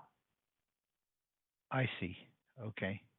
So can I just clarify one finally, thing? I apologize. Can I just clarify one thing? If either house was considered historically significant and was listed on our inventory, one thing about the process would change is if the property that's requesting the ADU, and it was a two-story discretionary approval, it would be referred to the Historical Landmarks Commission for review and comment. So the process is a little bit different, and they would need a SPA, a significant property alteration permit, if it was in a two-story format. Okay. And then the neighbor was complaining about privacy. Are these like clear story windows, or is there any consideration for privacy in this ADU design? Yeah, let me back up to the elevation. So here, these are clear story windows, and then you can see this one is noted as frosted, but it is required for egress because this is a bedroom. I see. Okay, thank you. That's all I had. I think the concern was also from the neighbor that because of the proximity, that this was basically a 3-foot wall line, I believe, that was the concern, that given the two-story nature of the structure at a 3-foot setback, that there was the concern of the sentiment of having a privacy impact as well. Yeah, and you can kind of see on the aerial here that this is where the addition would be of the ADU, and this is the rear yard in question.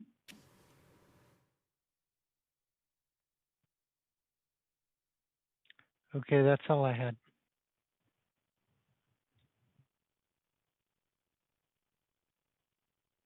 I keep talking to mute. Commissioner Kelly?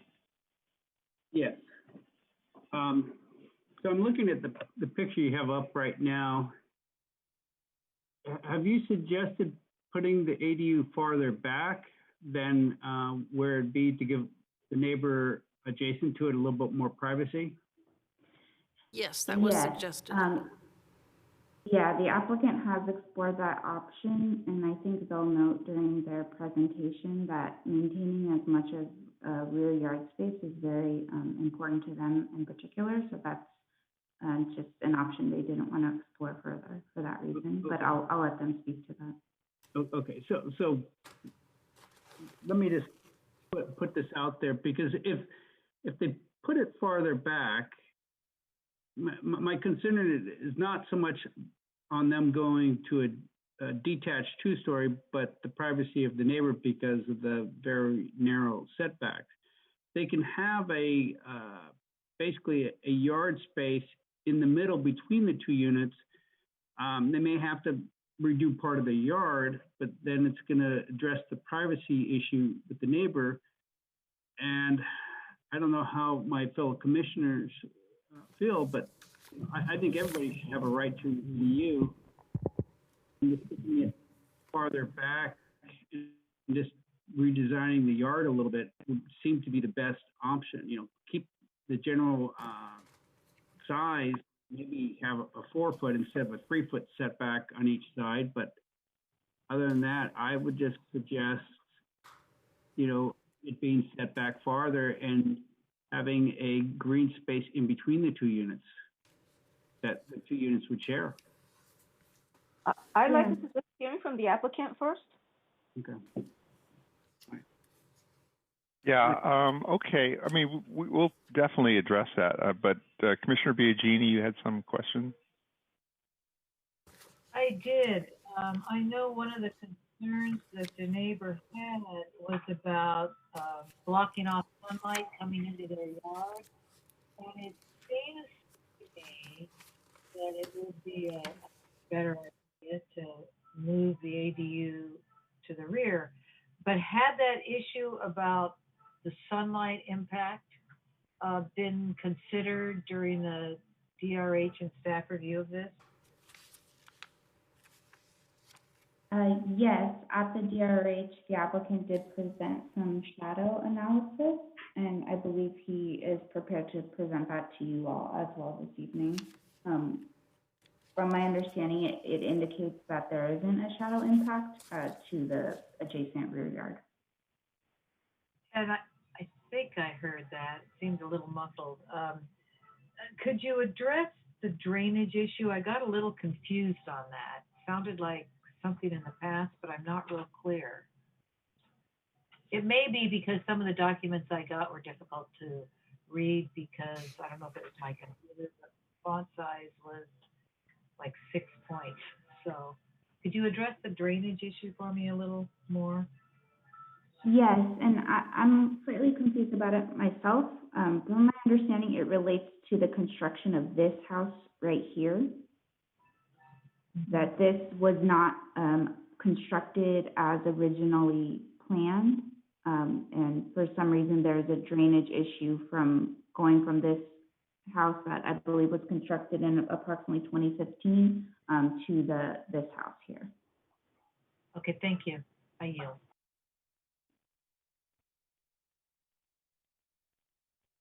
Mute. So the other thing I was going to ask about is, I understand that detaching the ADU would definitely reduce the yard given the setbacks. Is there any way a variance could be given on the setback from the rear of the ADU, since it's butting up against the dead end of a road or an alley? It would seem to be something that you could eliminate the rear setback almost completely for the first floor and restore that to the yard. But I'm trying to understand if there was other legal implications about rear setback. Currently, under the state law, they're allowed for an ADU for a ground floor is 4 feet. So it is possible, and given the length of the property, it's 125 feet deep, and normally a property is 100 feet deep. There's additional length to construct a ground floor and a single-story ADU available. As Commissioner Kelly mentioned, there would be yard space in between the two units. So that's definitely an option that we looked at. Okay. I just wanted to make sure that we weren't missing the obvious. I'm looking at the Google Map view, and having the ADU almost literally butting up against the rear fence would not be an imposition on any neighbor because there is no neighbor behind it. It's a road, it's an alley, it's an access point for the apartments or townhomes. So, yeah, I was wondering if a variance on that end would have been permissible to recover extra yard space. So I'm going to wait for the presentations and then we can talk more. If there's no other commissioners, we can move on to the applicant presentation.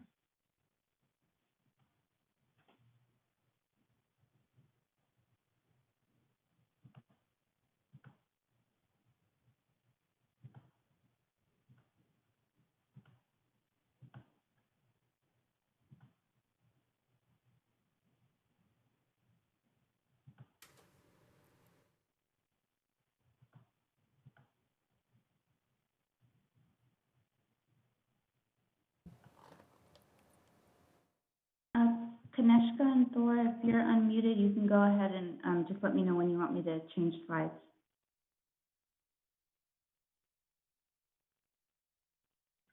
Okay.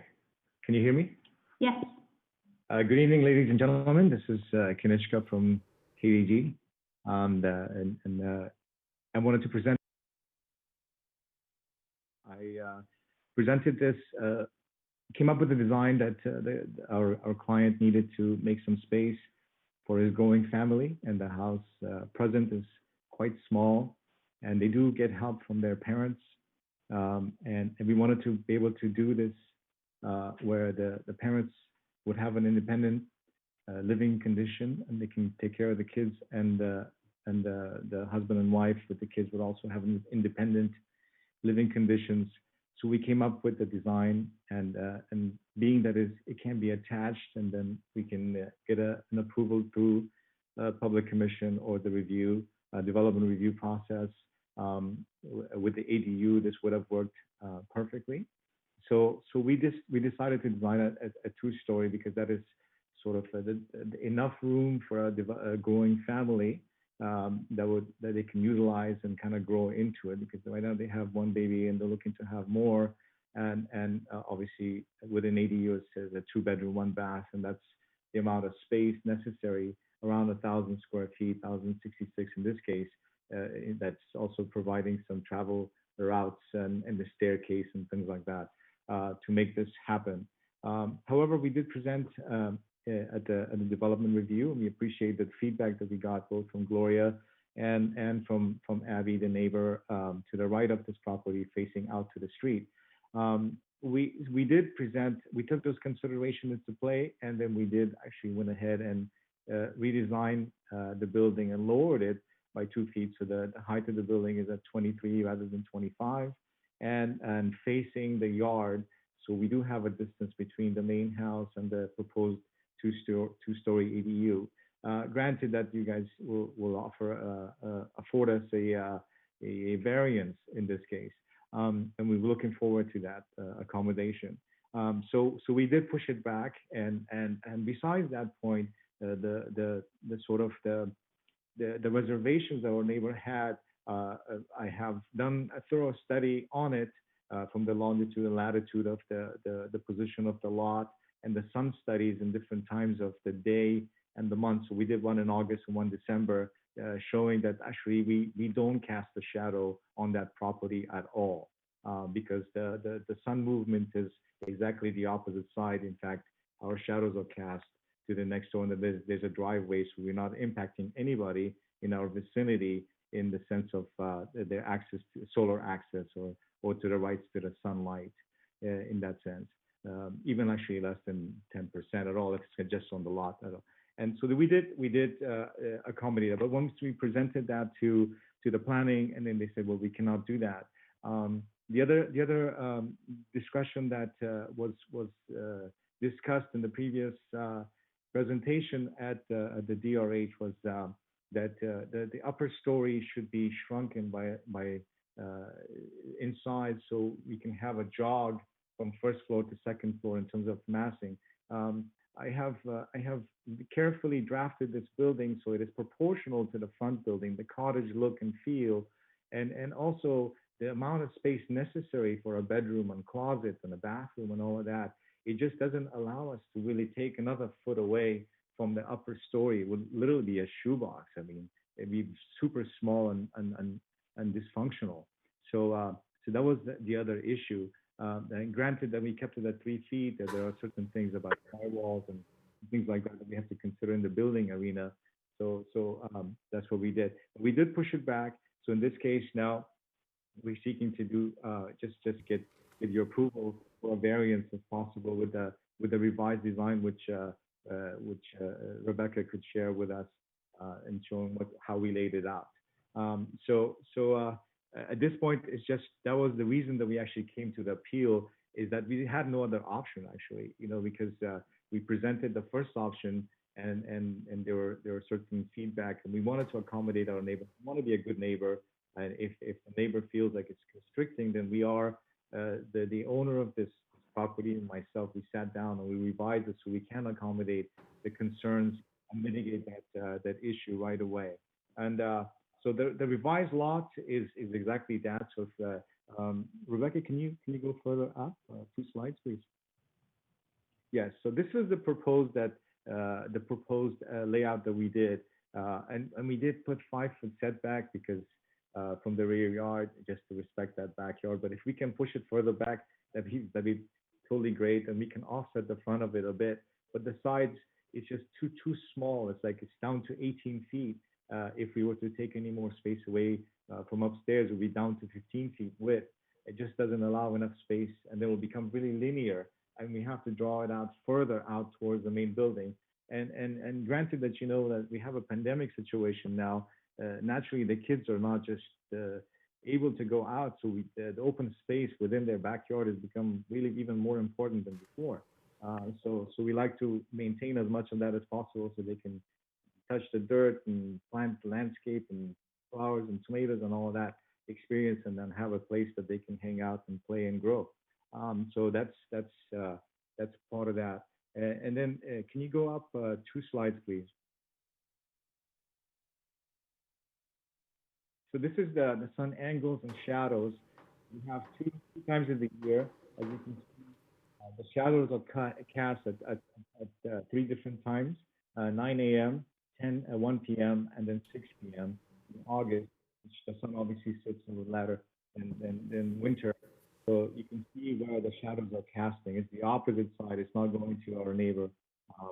And then the one in the bottom is December, so 9 a.m., 1 p.m., and 5 p.m. because obviously sun sets down faster, so it's darkness by 5 p.m. But that's kind of the shadow that you'll see that's kind of extending at that time. Can you go to the next slide, please? So here are some samples of how the shadow. If you look at the garbage can in the bottom, and actually this is the shadows based on our proposed plan. So that's the casting 9 a.m., 1 p.m., 6 p.m. Again, it's doing the same kind of rotation between the two. And then if you look at the pictures below, you can see that's a morning sun. So the left picture at the bottom is a 9 a.m. picture in April. So you can see the shadows actually going opposite. If you look at the garbage can, and including our neighbor's house, the shadows are casting that way. And then on top of their roof from the tree, and then ours on this side to the car. And then the one on the right is more of a perspective, and you can see the poles and the shadow that's being cast. This is also around 9 a.m. in April. But if we follow that throughout the day, you can find that all the shadows are always casting that way because the sun is coming from where the stop is and going behind the tree towards the end of the day. So next slide, please. Yeah, so that's kind of in reference to the first concept that we did in terms of the first proposal. If you see that the 2 dots are essentially the length of the building that will sit.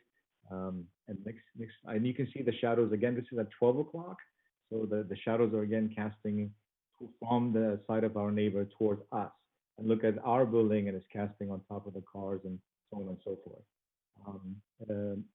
Next, yeah. So we like to have you be afforded a courtesy as all of these other buildings been done. If you look at behind that massive property behind our neighbor's house, those guys have a side yard without any kind of indentation in second story, and it's probably about 3 feet. And I couldn't go into the backyard to measure it, but I could tell you that's around 3 feet. on either side of it. So it's very densely packed, and we do have the same conditions in front and back. Obviously, our front unit, because it's existing and we're not touching it, it's going to sit lower than the back. So essentially, we are meeting that criteria of offsetting the front and to the back. So creating a jog, so it's not a mass per se. And in the back, we have the upper story kind of pushing forward, and we have an indication in the bottom where it creates a deck area in our building in the current proposal, which is the attached, and the detached is similar. But you can see everything is a two-story, other than our house and our neighbor's house. So Jason, you can just everybody's there. Next slide, please. I guess thank you for your time. I'm open to questions, please.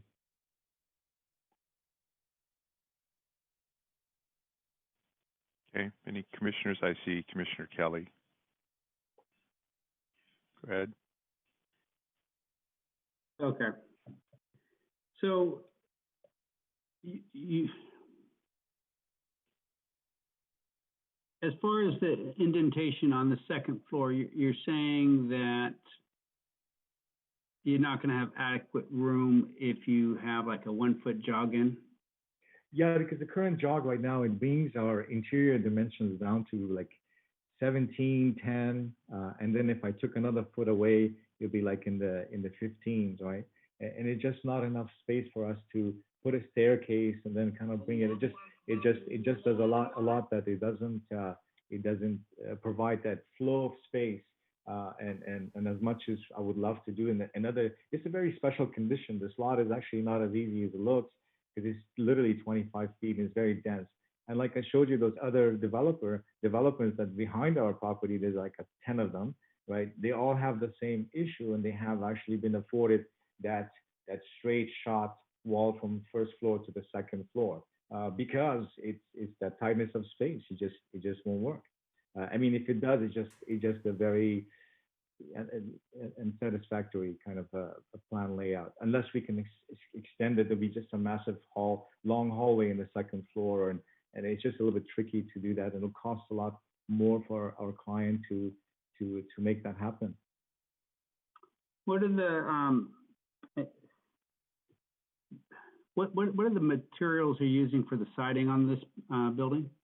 Well, we have to use a fire retardant siding because of the proximity of the property. But it's going to be a fire rated material. Yes, it will be fire rated material. And by the way, I want to address something in terms of the privacy factor. We installed awning windows. It's almost impossible for somebody to peek to the next house, because it's actually placed in the highest part of the wall unless they're climbing up. But it's also frosted, so it's just essentially for ventilation and escape route for in case of a fire or something like that.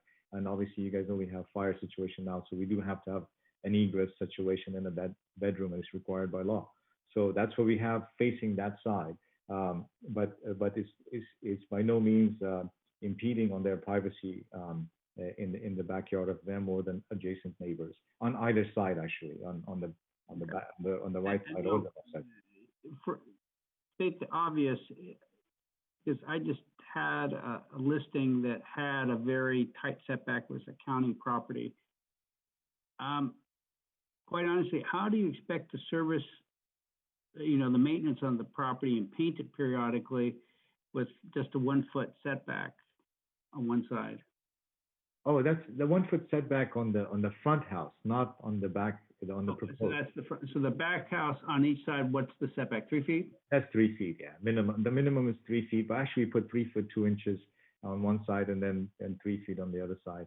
But we are going to be 3 feet some inches because of the type of materials we can use in terms of fire coating and all of that, so it meets that.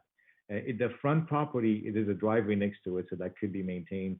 That's sort of, I think the driveway years ago was exchanged hands from this house to that house. This is like probably 50 years ago, 80 years ago, something like that.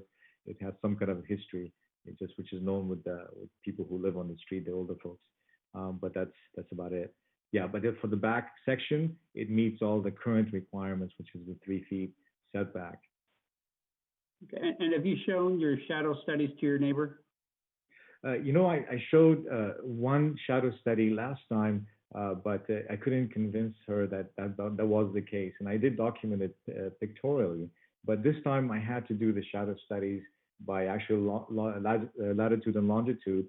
And it is that she's more than welcome to double check this or have her own shadow studies done. And I think it'll come out the same, or similar. It'll be casting towards us.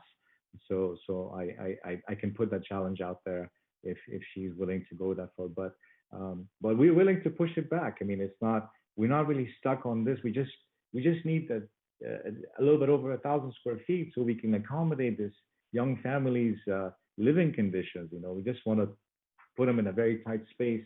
And as you know, Silicon Valley is not a cheap place to live. And then they have the small place. They have thoughts. They started their family here. And other than that, we tear down completely and rebuild in the front. And we'll probably go a second story. And there's not much could be said against. We have to go through the same process.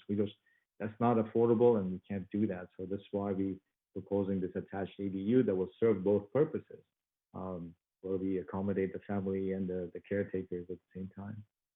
And that's what it is here.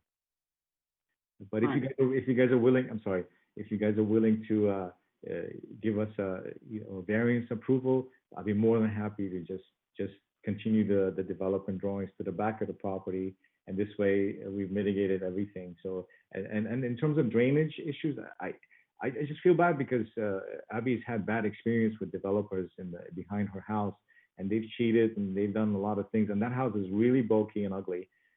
So unfortunately, that's been done, and there are scars from that. But that doesn't mean that we will be causing the same thing. It be like the first thing I do in my foundations, regardless of where it is, I put French drains so we can have a better water flow. It's not a standing water next to the building. It's detrimental. It causes settling, causes all sorts of problems. So I can say just from sheer practice of design, that's one thing that we do already. So we could mitigate this issue of drainage, and we could also just go ahead and make it an impermeable area where the water will flow towards our foundation, not per yard, and then we can drain that out to the front yard, to the street. Is there a slope to the lot? A tiny slope, yeah. Some in the front and some towards the back. But it's just kind of building down a bit on the back side, but building down a bit in the front. So it's kind of like got a little bit of hump in the front here. Okay. On the side setbacks in the rear, you really don't have much space. Are you going to put rocks? What are you going to do for the perimeter around it? Well, I mean, if we're building it attached and you guys give a vote of confidence and we can pursue with this, we certainly can pave it so it doesn't penetrate, and then we can design it in such that the water will just flow, because we can control that with concrete, or we, like I said, and in addition to the French drain, or we could do permeable stuff where we allow the water to seep into the ground because it is good for the ground, but we will have the French drain and then put underlayment underneath so we can push the water towards us, and put a curb next to the fence. In fact, we can remove the fence and put a curb there, and then prevent the water from going that way, period, from us. So those are the things we can do, and those are easily manageable to do. Okay. So let's move on just for a minute to give Commissioner Jane a chance, and then if there's another round, we can come back. Yes, and I just want to point out, I believe the commenter, the adjacent neighbor, is wanting to comment as well during the public comment. Sure, when we do public comments. Yeah, so you really wanted this to be two separate units rather than just make an addition to the house? Well, it's also about the flexibility, the financial flexibility that the ADU has and these are young couples, and it's unpredictable times, and we want to make sure that they have a sort of protection. They put all their nest egg into this property, so at least they could have that advantage where the simple addition won't do, and then also have that independence where you can have two kitchens in 2 units, and a normal addition will not afford that. because you cannot have two units. So when their mom and pop comes over, they like to have some independence, and these like, you guys will have some independence. It's okay.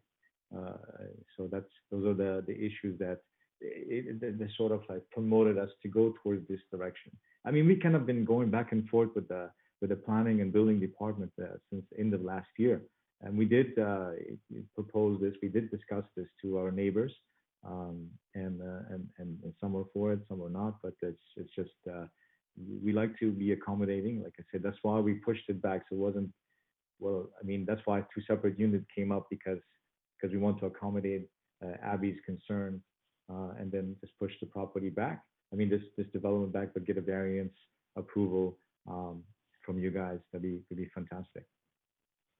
Okay, thank you. Okay, so I assume we can now move to public hearing. Oh, actually, I see Commissioner Kizzy has another question. Go ahead. Thank you. So which house is Ms. Abigail's house? I tried to look at it in the correspondence, but I couldn't figure it out. Can we go to the overhead, please, Rebecca? The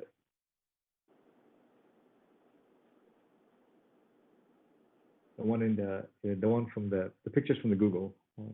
Oh, yeah. Give me 1 second. Hold on.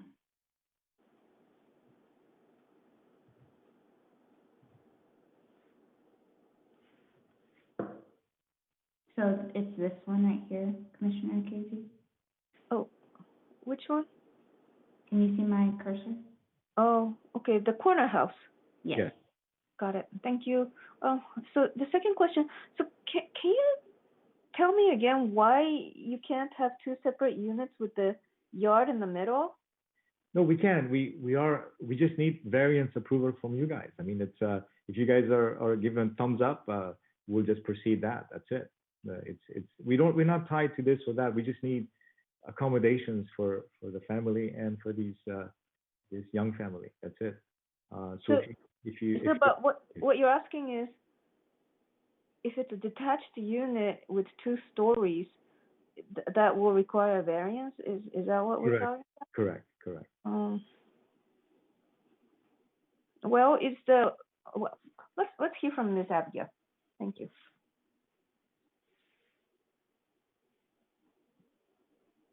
Commissioner Biagini, do you need to speak before the public hearing? Let's hear from the neighbor, and I'll keep my questions till then. Okay, so we'll open to public hearing. Let's hear from this public. I'm sorry. Yeah, let's hear from the public. Thank you. We have one public speaker, Abby Votino.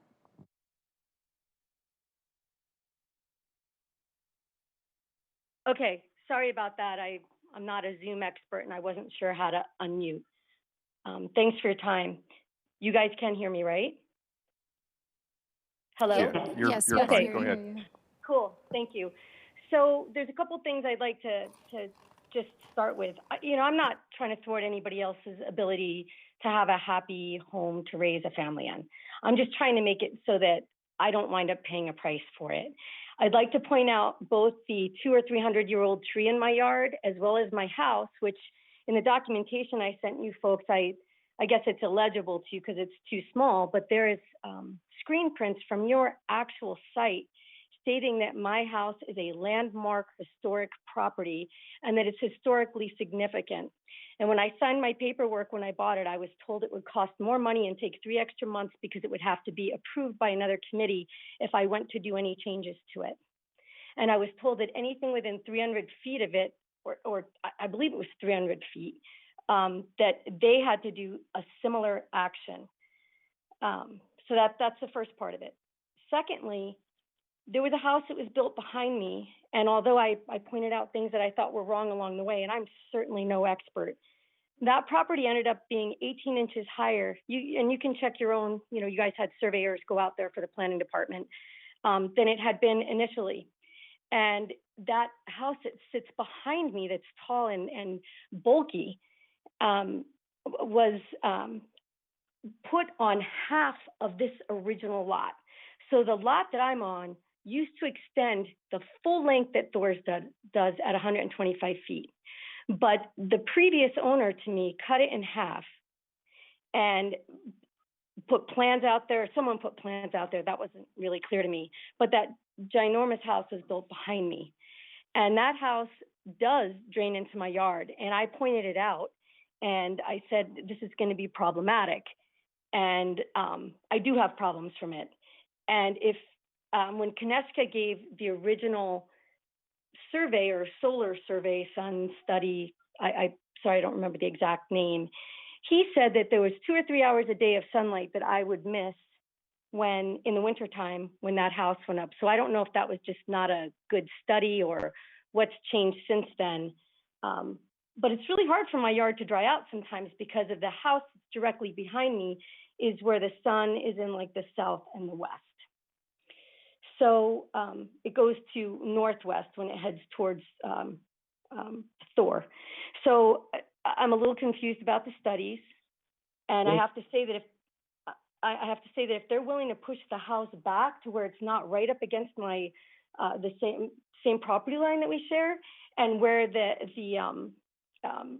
won't have that same sort of impact and be so blocky, it's really hard to think that you're going to be completely blocked on your side in your back of your house. It's just not a very pleasant living experience, and I think it might even damage the value of my property, certainly the desirability of it if someone were to look at other houses. So I'm really happy with the idea of a separate unit being pushed up against the back fence on his property, but what I would ask is how long that is going to extend out, just to make sure that it is not going to impact, because I don't know what all the measurements would be. I know that they said it's 32 feet from the back of the existing house, but if you do it from the back of the property, I don't know where that puts it. At any rate, I just wanted to let you know that in your own records, it says my house is historically significant. That's why I brought it up. I had drainage issues created due to the other house that was built at 2161 Agnew. And I can't afford to have another side of my house drain in from a neighbor's yard and not have problems to my home because it was built in 1925. So it's an older foundation, and I just don't want to subject it to additional stresses that are unnecessary. And Kineska, thank you for saying such nice words and that you actually care about whether I'm happy or not. I've never met you in person, so you speak of me very familiarly and like you actually care. So thank you for that. No problem, no problem. Yeah, so just to address her concerns from the back of the lot, if we were to go build this little addition from the back, it will end up just right about the big boat. I want to interrupt, so we'll have time for rebuttal, Chair. Okay. Yeah, I think this is actually the time. Because there is no other public speaking, right? Yeah, there's a 5-minute Do we close rebuttal. public comment? I think we have rebuttals, then close, right? That's correct, Mr. Chair. So that, just a reminder, there's a 5-minute rebuttal, so let's wait till Elizabeth puts the timer on the board. Okay. Then we can close public hearing. Can I speak for the public hearing? I'm Thor. I live in the property. You'll have 5 minutes for rebuttal to respond to the comments that were made by the neighbor. But I cannot speak as part of the public hearing.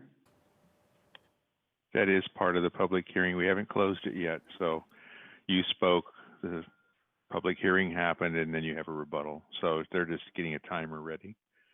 Okay. The timer is ready for the rebuttal, 5 minutes. I'm starting the clock now. So I just very quickly want to say that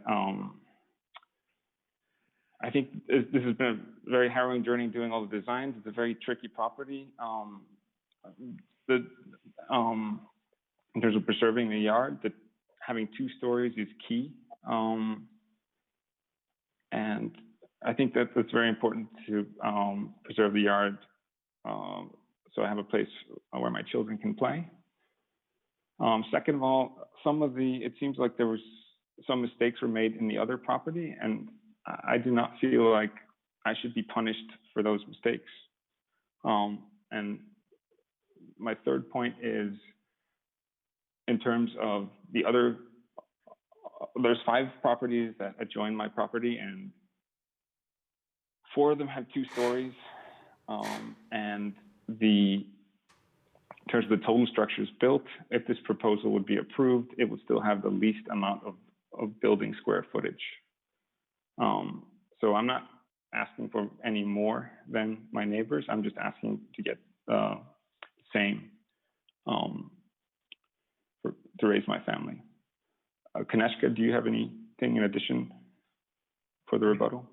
Yeah, just to follow up, we're trying to accommodate. I think Thor is very sensitive and a good neighbor. And again, we don't want to step on anybody's toes in the sense that we want to maintain that courtship in the neighborhood and that kind relationship. It's just that we're stuck between a rock and a hard place in the sense that there's so many regulations that kind of override what we have. And then, like I said earlier, we love to push this thing back. We would love to get your blessing on a variance approval, a 2-story, about 1,066 or similar footprint as far back as we can push it, so it doesn't affect Abby, and it also gives what we need for the residents of Thor. And this is what I asked from you guys, and I thank you, Abby, and I thank anybody who's have an input in this, and we looking forward to building this thing.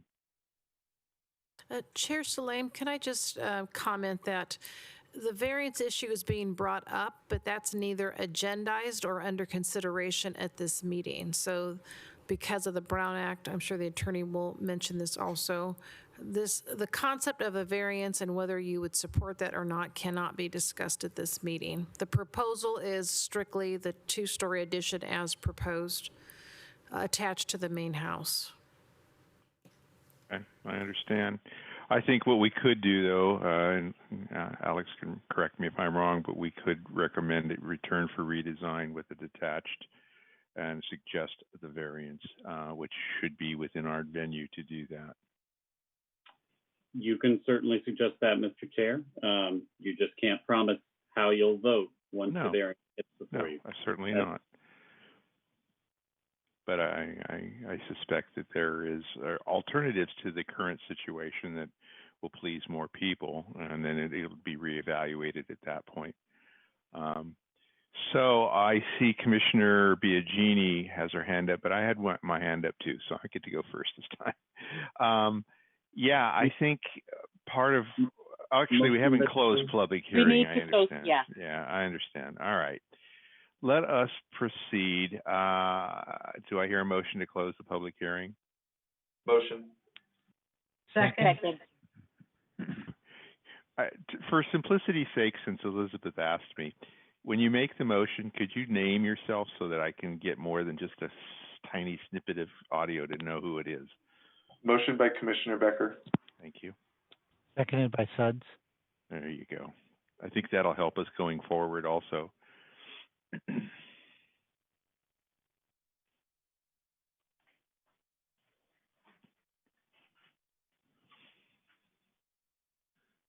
The motion is to close public hearing. Commissioner Cherukuru? Yeah. Yes. Commissioner Biagini? Yes. Commissioner Becker?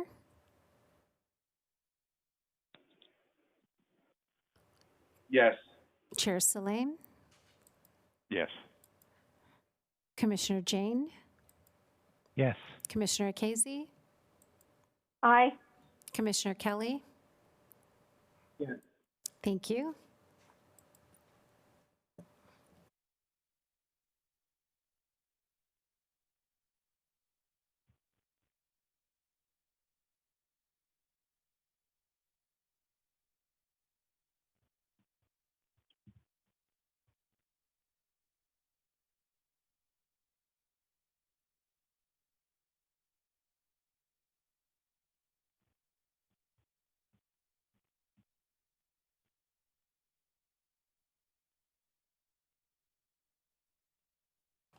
The motion is passed. All right. So we can open up the conversation. I'll wait and save my comments for last. So we'll start with Commissioner Biagini. I have 3 questions. I think you might have answered the first one, Gloria. So what's before us today is the attached second edition, right? It's not the separated one, correct? Yes, it was Correct? the proposal that was submitted to the DRH, and that was basically continued for redesign. So they're proposing the exact same form and square footage that they proposed at that hearing. Okay, gotcha. So here's my questions. One, tell me if you can answer this. Is a variance required either way they were to go? I don't need to know what it is. For the 2-story, they would need a variance, but if it's right, the 2-story, because we don't allow 2-story ADUs by right, so they would need a variance for the height, and I'm not sure if there's anything else involved in the request. If it was to reduce the setback even further, I'm not sure what else would be involved. But for the height alone, yes, it would need the variance. Okay, I understood. Whether it's attached or not, it's the 2-story. Second question I have, and yeah, it was kind of really tiny font, but could you explain, Lori, this would be a question for you, my second question, what the effect of a historically significant, meaning Abby, home would have on I can take that actually. Unless you'd like to go ahead, Gloria. That's fine. I just didn't hear all the question because Commissioner Biagini was fading in and out. So if you could just rephrase the question, please. Okay, I'm sorry. I understand Abby saying that there was a document that indicated her home was historically significant, but I couldn't really tell because the font was so small. Could you tell me what the effect, and I quote unquote, historically significant, right, what that would have on? Okay. I think what she might be referring to is that we do have the probably about several hundred properties in our permit system that were flagged as potentially historically significant, and we use that previously before the adoption of the Historic Preservation Ordinance to identify and take a second look at properties that might be qualified for the inventory, and we treated them essentially the same as ones that were actually designated as historically significant. That was an act taken by council. So at this point now, we only recognize properties that are actually on the inventory as historically significant. That's was a basically a component of the Historic Preservation Ordinance. It defines what the city considers historically significant. So there's certainly a potential that her property would qualify if an evaluation was done and it was considered by the Landmarks Commission and then approved by City Council. However, there's very few instances in which an adjacent property would affect a historically significant property. Now, one of the components is the context. Sometimes the context can be affected, other times it can't be. It just depends upon the nature of the change on an adjacent property. It's more concerned about what's happening on the property where the significant resource is located. And since these are residential properties, the context has a different meaning as opposed to another type of resource. So it's, this is Sandra. If I could just jump in for a second. I do see on our historic register, the property at 4406 Fillmore Street is a listed resource. Is that Ms. Botino's house, or I'm not really clear. 4406 Fillmore is a listed resource. Is that a different house? Yeah, that's a different house. Okay, but it is within 200 feet of the subject property. So yeah, I don't know if it is. Just from eyeballing Google Maps, it looks like it is. So anyway, if the commission wanted this to be approved, then our code provides if you have a property that's within 200 feet of a listed property, it does need to go to HLC for referral. Yes. So eyeballing this, I might have the numbers wrong, but that's in answer to your question, Commissioner. That's what the process we'd have to follow. Kind of what I thought, but thank you for the full explanation for the rest of it. That haven't been on ESP. So my last question is for, I think the most appropriate person would be Abby, the neighbor. Is she still on? Or is this, or maybe, Yes, she is. is it appropriate for me to ask her a question, even though? Yes, you can ask questions. All right. Hello, Abby. Hello. Hi. I wanted to make sure that I understood where you were coming from, because I do see two neighbors here that really want to work things out, that creates for a friendly neighborhood.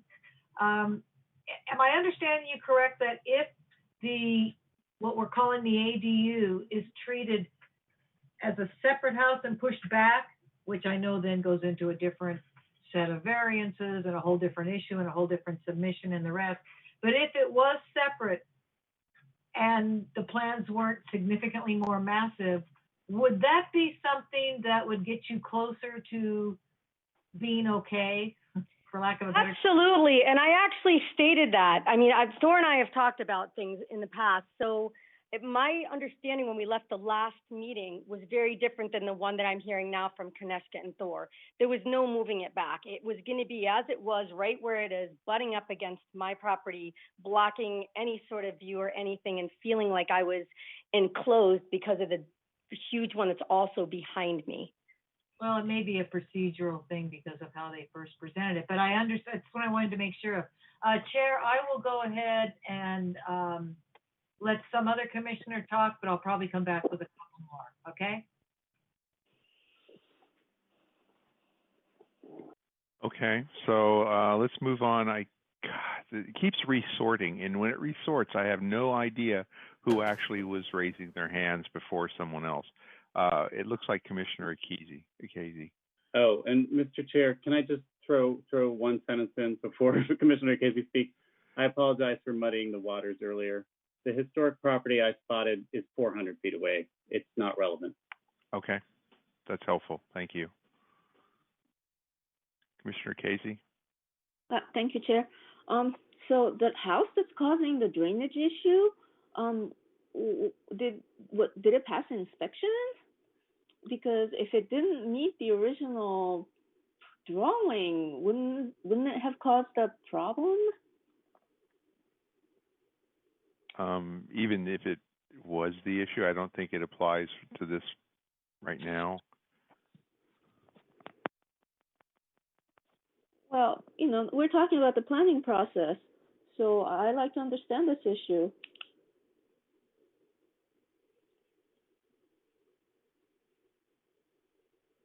I can't answer that, but I suspect it's the sins of our predecessors. But I'm not asking. Yeah. I'm not asking you, Chair. Yeah. Can Hi, staff Commissioner answer? Yeah. This is Rebecca. Sorry, I was having trouble unmuting. Yeah, I did some research when this was originally surfaced during the DRH hearing. From my understanding, there was a lot of back and forth, and Abby can correct me if I'm wrong, between Abby and the city at that time due to the construction issues. But for some reason or another, I wasn't clear on how it did end up getting its final occupancy and the building permits were finalized. I see. So may I offer that Payal was involved, and she will remember the face-to-face meeting with both the inspector and me. I actually asked him how that happened, and he said magic, very facetiously. I am not lying to you. Please ask Payal. I said, I'm sorry, I can't talk to you anymore, and I turned around and walked away because anything else I said would not have been as kind as that. So I am telling you exactly what happened. So if you look at the gentleman that was responsible for inspections, you will see that I am telling you the God's honest truth, and you can ask Payal if she's still there. Payal has moved on, but I mean, it sounds like maybe this is something you might want to follow up with the city then. Okay, my second question. So even if we were to give a variance, I'm not saying we are, but if we were, because that's the direction the commission is moving towards, don't we have any second story massing requirements that we might want the any new ADU built, whether it's located right behind the current house or at the back of the property? Because you know, I think the neighbor has an issue with the massing, that you know, you have like a huge second story sitting on top of the first story, and normally we'd require the second story to have some setbacks. So it's not, maybe it's something we might want to address right now. You may want to review the Google Map view and notice that all the other homes surrounding have the exact same configuration. Again, Chair, respectfully, I'd like the staff to answer my question. I would just caution against evaluating that now, because first of all, you haven't seen the proposal, and that isn't on the floor right now for your consideration. It's a concept, but they would have, yeah, basically you still have to meet the design guidelines, because a two-story ADU is a discretionary approval. It's not allowed by right. So it would have to conform to all the design guidelines, just like a single-family house would. So right now, as the ADU is proposed, the second story massing will not meet the design guideline. Is that correct? It has to meet the design guideline. I mean, the design guidelines, because it is a discretionary approval. So we can apply that, but we're not saying they have to have the step-ins, that kind of thing. It just depends on the design. We've seen others that have more continuous wall lines, but might have other types of features that break up the overall height of the building, or to have a change in materials. There's different ways to approach that. But right now, as it's being proposed, it does not meet the design guidelines. Is that correct? I'm sorry. Could you say that again? The way the you know, that the drawing and the plan that the applicant has is asking us to consider for today's hearing, I'm not sure if that meets the design guideline. Okay, so essentially the project was evaluated and the staff felt that it was consistent with the design guidelines, but I understand what you're saying is that normally it requires a step in. However, they were taking advantage of a provision in the zoning code that allows a 3-foot setback when the lot is a substandard width, and then it could be basically 10% of the lot width, or not less than 3 feet. And that's the reason why they were proposing both the first and second floor at 3 feet. So unfortunately, our ordinance doesn't distinguish between 1-story additions and 2-story additions. So that's open to, I think, could be open to interpretation. But because it was a 2-story, it was still a discretionary approval, and we would still try to apply the design guidelines to that. Because so the second story right now is exactly the same size as the first story, and normally that would not meet the design guideline. That's all I'm asking. Generally speaking, yes, we have a limitation of no more than 60. I think it's 65% of the ground floor area on the second floor. So that's true. I think the preferred is normally under 55%. If it exceeds, I think 55%, Rebecca, maybe you can correct me, then there's supposed to be greater step-ins due to the additional square footage on the upper floor. Yes, that's correct. And I did want to also point out that was one of the recommendations that was made at DRH for the applicant's consideration, to provide some step backs. But from what the applicant said, it just made the structure too narrow based on the lot width. Okay, I'm glad we clarified that. Thank you very much.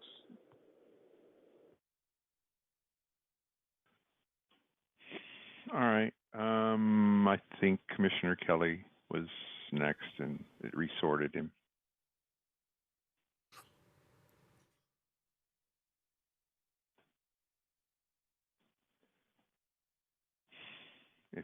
off mute or recovers. All right. Well, we'll come back to Commissioner Kelly. Are you there? Yeah, I'm sorry. I thought I hit unmute. Okay, go ahead. I understand why they're coming back with it attached. And I don't, quite honestly, because of the tree on the neighbor's property and the large home behind them, I would assume that's what's causing the drainage issue. And this structure would not. But I do think it would potentially affect some natural light coming into the yard, the neighbor. So my suggestion would be to redesign it with it pushed back, requesting a variance for the second story. I don't think it needs to be jogged in because it's in the rear of the property and because the size is such that it's not going to be overwhelming. They've already reduced the roof height by 2 feet. And with the side setback at 3 feet, using fire-rated material addresses my concern for potential fire. And I think we have to look at this, that it is a unique situation that normally you would have a standard setback on the side and rears, but because of the unique configuration of the lot, it is my view that the best location for a detached two-story accessory unit would be farther back. And I do understand this requires them to come back again, but if they address the position of it and do what they can to address any drainage issues, which, setting it back farther is probably going to help the neighbor a lot with any natural light being blocked. I think that would be the best case scenario for them, just to do a redesign, work with staff, and request a variance, which I think would be in the best case because of the very narrow lot. That's all I have to say.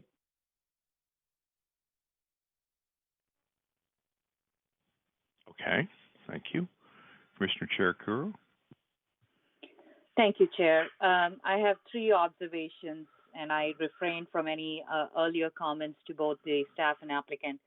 One, I just putting on my historic preservationist hat, I have a feeling there's going to be, if it goes through a discretionary approval, I'd hope that they actually review this for significance, this property for significance, because it's very likely that it is part of a larger lot and that it was part of that bigger historic property. So that's my observation. But 2, I want to give a different perspective. If we consider this addition to be the primary home and the existing home to become an ADU, in which case that would be the 539 square feet ADU, and then the primary house would have met all the setback requirements and all the regular framework for an actual primary residence.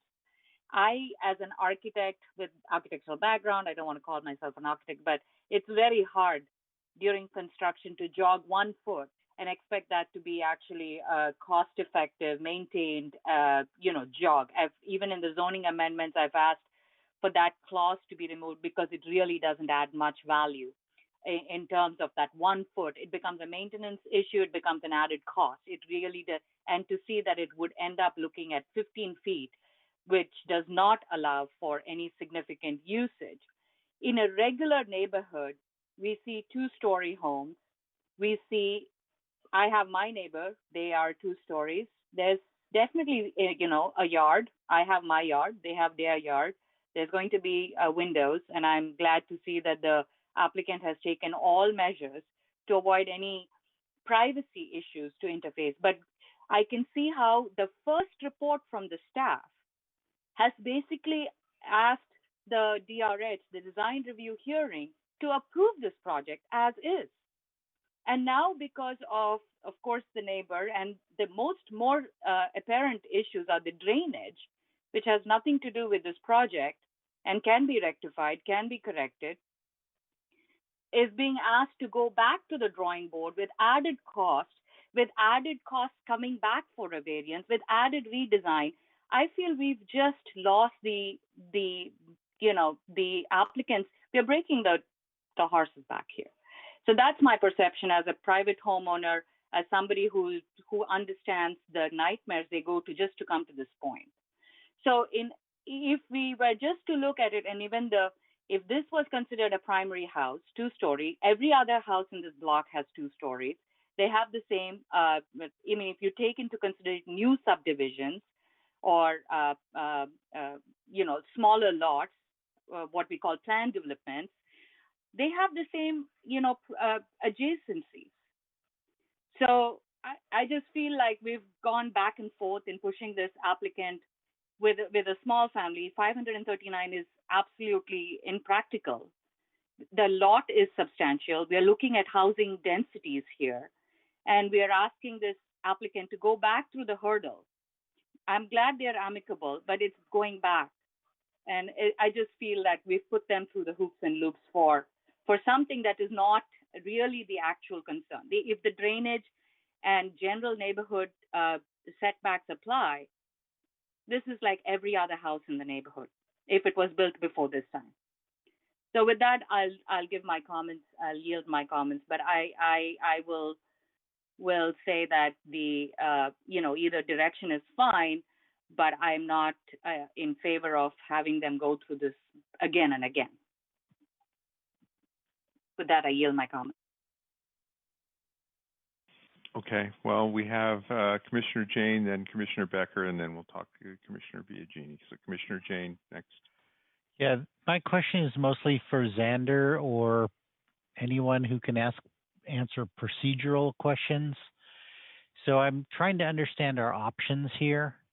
Were we to approve this variance, could the applicant come back with another application for a different variance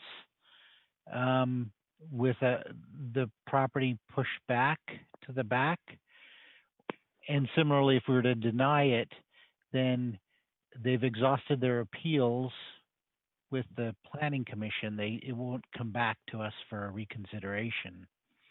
So they would have to appeal to council. Is that? I'm just trying to understand what the various options are. First of all, the request is not a variance. What they're doing is they're appealing an administrative decision. So that's the application before you this evening. If they're not satisfied with the decision of the Planning Commission to basically support their appeal and allow them to build this 2-story addition attached to the main house, then they can appeal your decision to the City Council. No, they cannot. No, I'm sorry. There's only one appeal for architectural decision. This is the final decision on the architectural. If they're unhappy with the decision tonight, if it's a denial, their only option is to bring a writ of mandate, challenging the city for failing to make the required finding. So this will be the end of the process if the Planning Commission denies the appeal tonight. But this, as Ms. Shah said, this is not a variance. So they are certainly welcome to apply for a variance to do a detached unit after this decision tonight. Or if the Planning Commission prefers to approve the current design, they can go with that as well. So I guess I'm sorry. This is Rena Brio, Assistant Attorney Abby. I was just reading that section of the code today because we had this come up with another issue. And for single family residences, I believe that when we amended this section of the zoning code, earlier this year, actually, we retained the double appeals so that individuals could appeal a planning commission decision for single-family residences to the city council. That was the only type of application that there's a dual appeal process for, and I think that was in response to maybe even the second reading of the ordinance where an individual expressed interest in wanting the council to review all appeals. Could you point me to the section of the ordinance, Rena? Yeah, sorry, I'm gonna look it up right now and I'll share it with you via email because I just looked this up. But Okay. yeah, let me find that. I actually I just shared this. While she's doing that, I'm still confused. I'm sorry. This is hard for me. They are appealing a DRH decision, meaning that if we rule on that, that's not final. They can still come back for a variance? Yes, because it would be a different form of an application. So instead of having it attached, if they're looking to do a detached unit that's 2 stories, that's a new application. Okay. But I guess my question is that generally we don't allow 2-story ADUs. Well, the Planning Commission has supported other variances in that.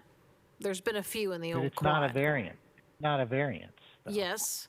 You have had other variance application. No, this one is not, as it's presented as an attached 2-story unit, doesn't require a variance because it meets all the setbacks and the area for an ADU. But you have approved 2-story detached ADUs as under variance applications. I believe there's 3 there's 3 of them so far. Correct. Yes. Okay, I was just wondering what under which conditions it could come back to us or moves on to council. That's what I'm trying to understand. The one that would move on to council would be if they're aggrieved of the decision that you make tonight on the attached 2-story ADU. Correct. I understand. Okay. And Ms. Brio and I are figuring that out right now. But you would see it again if they applied for a variance. That still has to go to Planning Commission. Okay, and then can I ask the applicant a couple of questions? Yes. I think I'm allowed to do that. Yes. Okay.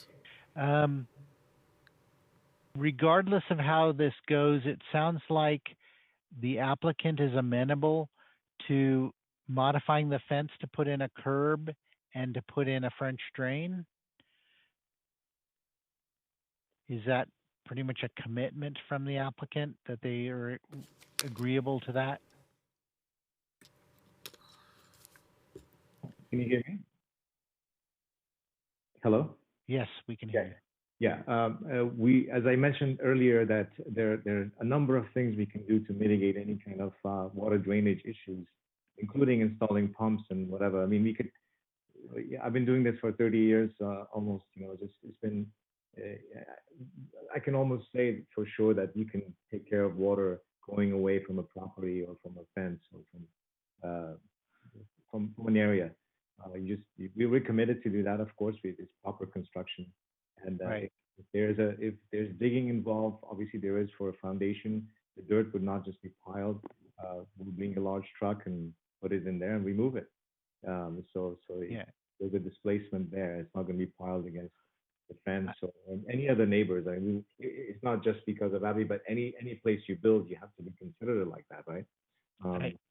So I understand. Yeah. We will accommodate. But I must tell you something. This process has been extremely treacherous in the sense that the reason we came to this appeal and we're trying to do our best, but it's just like the autonomy, the pursuit of happiness is not here because there's so many factors. Last time the decision was made by one person, even though we met all the qualifications and the recommendation was made to get the approval, by the staff, planning staff. So we did come forward and we did assure that, hey, we'll take the right steps. And even in terms of scaling and proportion and the look-alike, and we don't want to overwhelm the front house buy the back house. So I understand this.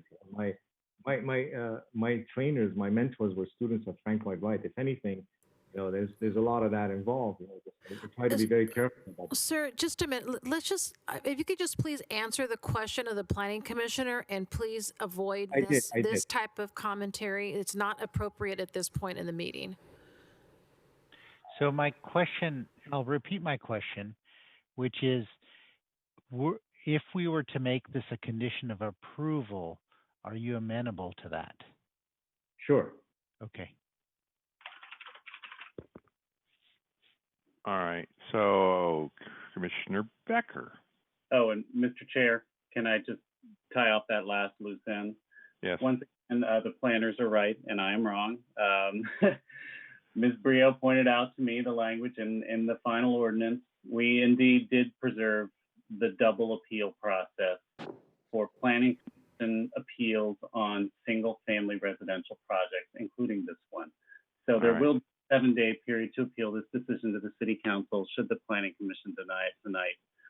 I'm sorry, tonight is not my night. We won't hold it against you. This is actually our first appeal, so. And also, if we could just mention that even if you approve it, the adjacent property owner could also appeal the decision within 7 days. All right. In an effort to rein in the time spent, let's move to Commissioner Becker, please. Thank you, Chair.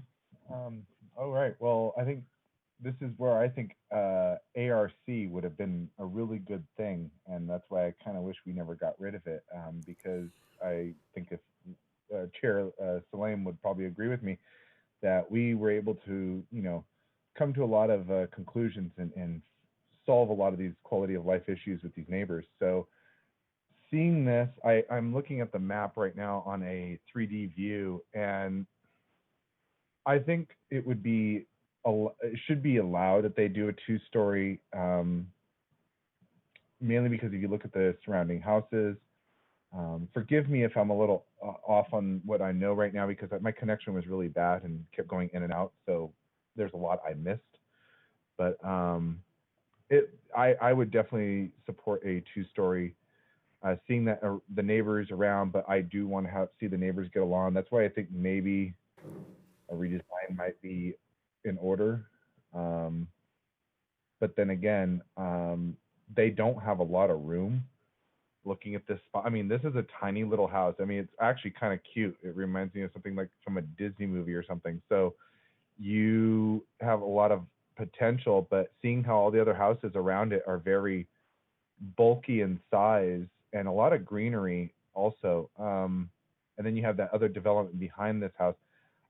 I'm pretty in support. I just think, and also a way, I mean, I lived in a guest house before and 400 square feet is small, and seeing this, I would say that I would probably support a 2nd-story detached if this didn't work out in this case. I think we want to avoid making commentary on an application that's not before you. So we're not, complying with the due process, regulations, that kind of thing. So again, the attorney asked you not to comment on how you'd weigh in on a variance since that's not been agendized, and we do not want to violate any Open Meetings Act regulations. As I said, I probably didn't get that part of the meeting because I've been breaking up a lot on content here. So I didn't know that. My apologies. But looking at this, I mean, I just see it as I'll leave it to the rest of the commission. Okay. Commissioner Biagini, and then I'll make my comments. Okay, it's mostly commentary because I want to be sure I have this correctly. What's very clear to me, this has been an extremely frustrating process, both for the applicant and the neighbors, but it's also a very unique situation in terms of lot size, and quite frankly, to both the applicant and the neighbor, it's the first time we've used this process of DRH and appeals. But this is what I understand. In March, there was an application for the attached two-story ADU. In May, DRH considered it. The hearing officer approved it, but there was a neighbor who had a lot of issues. So the DRH ended up recommending that there be some redesigns. And then by May 18th, the applicant proceeded with his appeal because obviously the original thing put forward was the attached two-story. So even though a lot of other conversations had happened, you know, this is where it's approved, but we have recommendations and considerations we'd like for you to take. So let me see if I can say this without violating anything that you were talking about, Gloria. I am really concerned about all the frustration on all the parties. I'm really happy that we have two neighbors who are trying to work things out, especially understanding that the applicant is a growing family. But one of my huge concerns is about historic significance. That's not at play right now because of the way ordinances were set up, but it is a concern of mine. The other concern that I do have, I do think the idea of a two-story ADU is okay, but not in the form that it's presented tonight as an attached unit, as frustrating as that would be. And the reason I say that is because it does sound as if there is a fix by an alternate plan that could include detached and some other things. I'm not going to comment on where I'd be on that. But if that is something that both parties seem amenable to me, then where I come out on this, and again, I'm super appreciative of all the frustration and that the two parties have actually been very good with each other tonight, but it would seem to me that the current attached two-story unit, that the neighborhood and the two neighbors directly affected would be better served if we, I almost hate to say this, but if we denied the appeal and let them go back and come up with something a bit different, like, you know, what's been talked about, that I don't want to give an opinion on, like detached. But it seems to me to be a better way to go for the neighbors. And if they were to talk about something else, they could talk again about setbacks and, you know, subordinate size to the main house, things of that nature, or even if they consider the addition to the main house. You understand my point. But I think there is a solution for both neighbors, and I don't see the solution as approving the appeal that is before us tonight. That's all. Okay, well, that's a reasonable opinion. It bordered on the original issue of talking about something that's not before us. I'm going to make my comments, and I apologize a little bit up front if it'll offend some people, but I'm really getting frustrated and tired of hearing the guidelines used as a hammer to beat applicants over the head that, oh my God, we are not applying every possible rule to this situation. This is an absolutely unique lot, 25 feet wide. You cannot consider those guidelines as absolute, unalterable, forced decisions at a situation like this. So I kind of agree with some of the other commissioners that we may need to deny this appeal in favor of giving the applicant an opportunity to present a different approach that seems to be in line with the cooperation of the adjacent neighbor.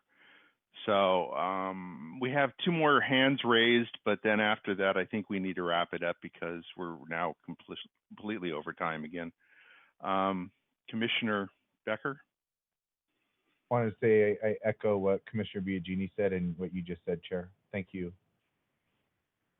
Okay. This is Commissioner Casey. I'd like to make a motion to deny the appeal. I'll second Anthony. Could I make a suggestion that maybe this is just a friendly, different way of saying it, to adopt a resolution to deny the appeal and uphold the department review hearing determination that the project shall be redesigned. In other words, make it a little more complete, the motion, if that's okay with the maker. That's exactly what I meant. Thank you.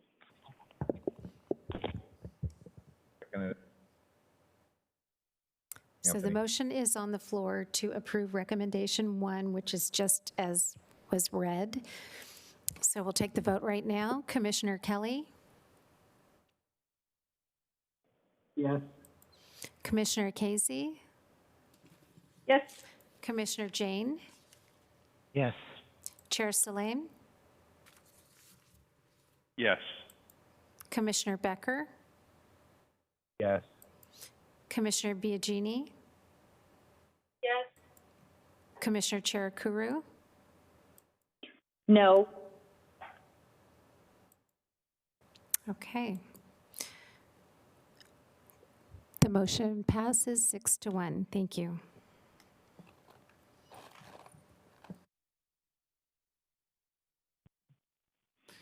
Okay. And that action's final unless there's an appeal of that decision within 7 days. Okay. So I think we're ready to move past the public hearing items into reports of commission, board liaison, and committee announcements and other items.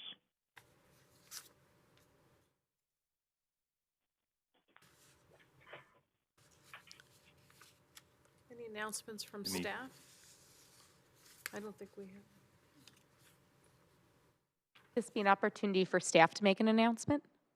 I wanted to share that I sent an email. I think Elizabeth Elliott sent it out on my behalf.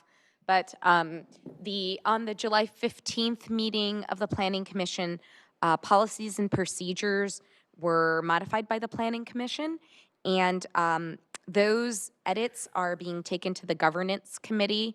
The date will be September 14th at 3 p.m. And really, the edits are going to be reviewed by the Governance Committee to just make sure there's alignment between other boards and commissions, alignment with City Council priorities, to develop the right process for certain, items being agendized, perhaps, and really look at this from a employer standpoint, because there are various different considerations that the city, as an employer, has to take when looking at the types of edits that were made at the hearing. So I have communicated this via email, but I wanted to let you all know that the meeting for the Governance Committee is on September 14th. Thank you.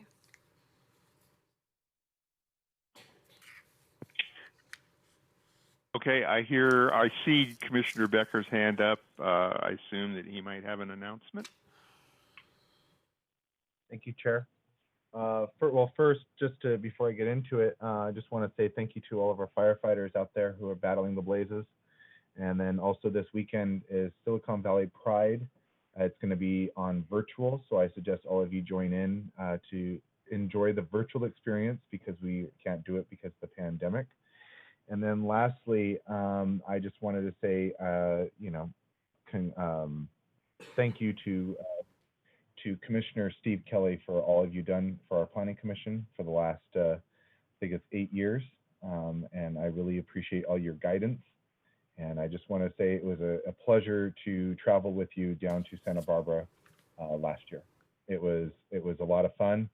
And like I said, you taught me a lot. A lot of this Planning Commission has taught me a lot. And you are a respectable person. And I wish you the best. And I hope to see you around. And thank you again for that great car ride back from the airport, because I would have been stuck at the airport in San Francisco. So thank you so much. I really appreciate that. Thank you. So I'll also comment that I echo the appreciation for Commissioner Kelly, and he's been here longer than I have by notable amount. So it's been a really great learning experience, and I wish him well in becoming more the person that gets up in front of the podium instead of on the dais. I look forward to hearing from him in the future. Thank you. I too like to thank Commissioner Kelly. I'm sorry we're not going to have a send-off party. It's really too bad, but we'll miss you and we hope to see you around. You will. I echo everybody's comments about, we are so going to miss you, Commissioner Kelly. So, hey, maybe when all the COVID stuff is done, we can have a party. I'm hoping for that. I truly am. Although it may not be till next year. I second that. Yeah, thank you, Steve. You are the senior member of the Planning Commission. Now, I guess Yuki is the senior member of the Planning Commission, having been here the longest. Thank you for all you've done for protecting quality of life for our neighbors, particularly trying to protect garages from being filled with junk so people park on the streets and all of that. And thank you for all the popcorn that you brought us. So thank you. Thank you, Seth. Are there any other? I'll just let the other speakers speak as appropriate. This is Priya. Thank you again, Commissioner Kelly. It's been a wonderful year sitting next to you and learning a lot from you about real estate and all your comments during the commission meetings, invaluable support, and of course the popcorn. So thank you very much. We will miss you and look forward to seeing you again in the circles. Thank you, Priya. Commissioner Kelly, this is Rena Brio. I just want to say, it's not lost on me how much work all the commissioners put in, not just to be at the meetings, but to really do your diligence and pay attention to contemporary issues and topics and constantly be looking for the best for our city and our residents and our businesses. So thank you so much for, the countless hours you have put into this volunteer role. We really, really appreciate it.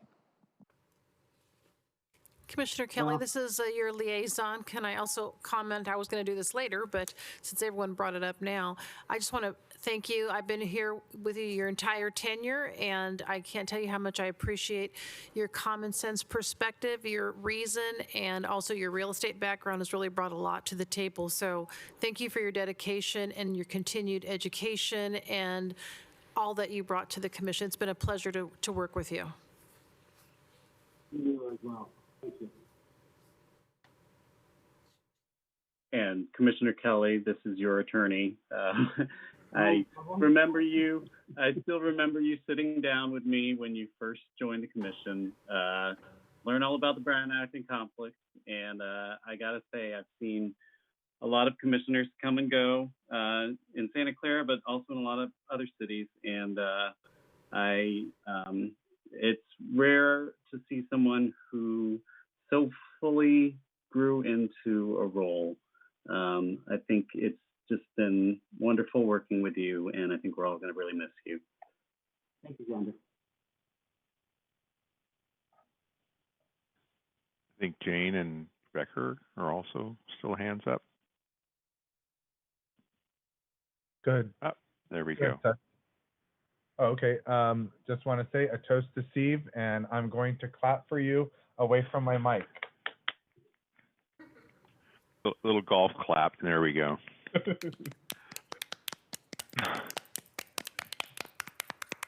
Awesome. Did we make you cry yet? So along the same concept and conversation, we do have our new appointed commissioner sitting as an attendee so far, Mr. Ricky Harrow. I think I said that right. We'll have to get a name check, but I'd like to also welcome him to the commission, and he has some shoes to fill. So good luck, and I look forward to getting your input on our next meeting. Welcome, Ricky. Welcome, Ricky. Welcome aboard. Okay, I think we move on to travel training and other requests to attend training. Anything? I'm going to Yes. assume not. I thought Commissioner you do Jane, have one. yeah, Good. Commissioner Jane had a request. Oh, Yeah, go there's ahead. a conference coming up on September 15th and 16th called the Net Zero Virtual Conference. It's related to basically our climate action plan that we just discussed. It's about how to get to zero carbon. And so it's only $150 to attend. So I'm requesting $150 from our training budget to attend that. And I believe Elizabeth can then register me for that. It's going to be September 15th and 16th. Yeah, I think that was getting opened up to other commissioners, and I was also interested in attending, and I was told to sign up. But I guess we do need to make an official request for the deduction. Yeah, I thought it was tonight because I was likewise interested. This is Nancy, sorry. So can we get a head count and then make a motion to set aside the funds? I'm hearing 3 so far. I will make a motion. When is the conference again? September 15th and 16th. Oh, okay. Yeah, and it's virtual, so it's not travel or, it's just get up and join it. What time? It's all day, but yeah. attend as you wish. It's not that much money. Oh, I'd like to join too then. This is Anthony Becker, Commissioner Becker, that said the motion. I forgot to say my name. Well, we just need a head count, and then the funds will be set aside, and we can individually sign up.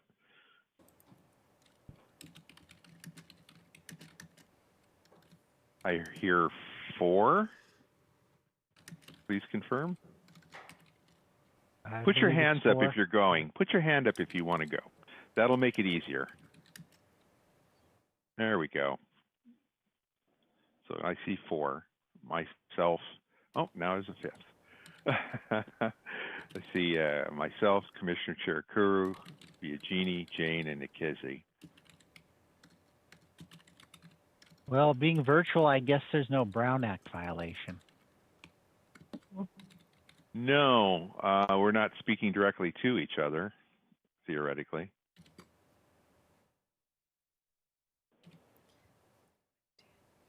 Besides, it's a conference. I'm not sure that a Brown Act would apply. Maybe our attorney could jump in on that. I don't think there's a limit of attending a conference. There is a conference exception to the Brown Act, but you're still not allowed to cluster in the back of the room and talk about city business. All right. Making it virtual makes that a lot less likely. Yeah. No breakout rooms. So do we have a motion on the floor? Yeah.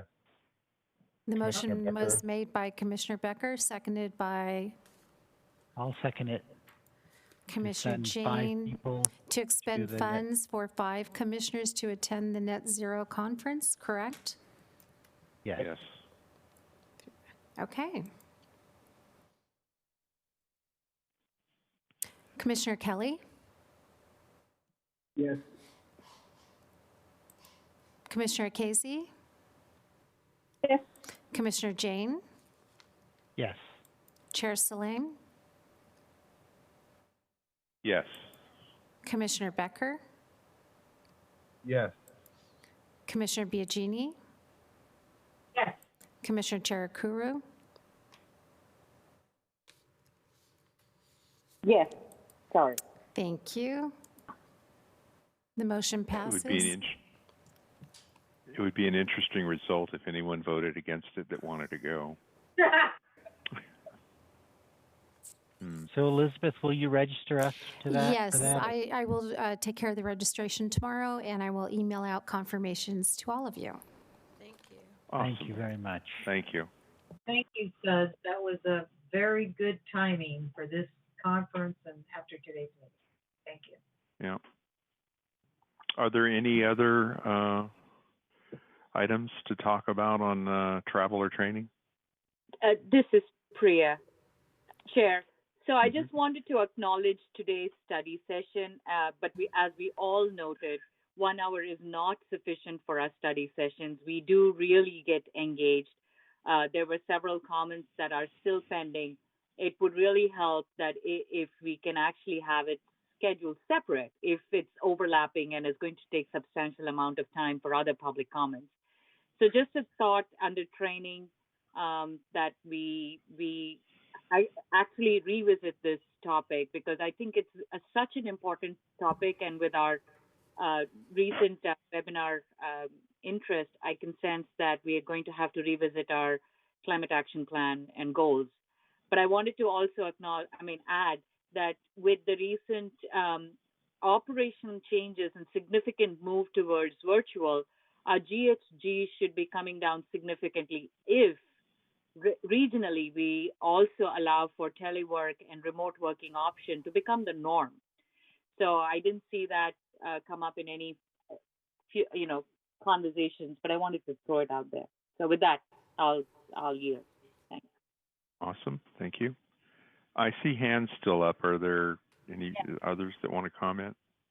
Commissioner Regini. My only comment was on the same lines of these study sessions.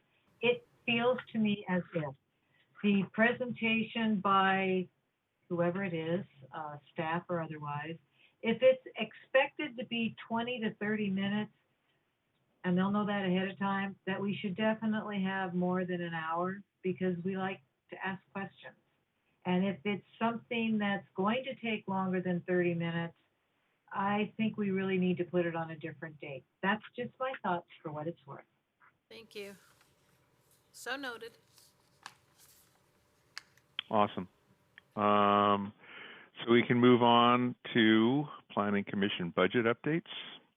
Yes, thank you. Chair Salim, we just have your budget memo here, and your current balance is $28,129.15, and this is before the registration for the upcoming net zero conference. So that still is not going to, that's only about $600 then, about somewhere around there. So anyway, you have a substantial balance left.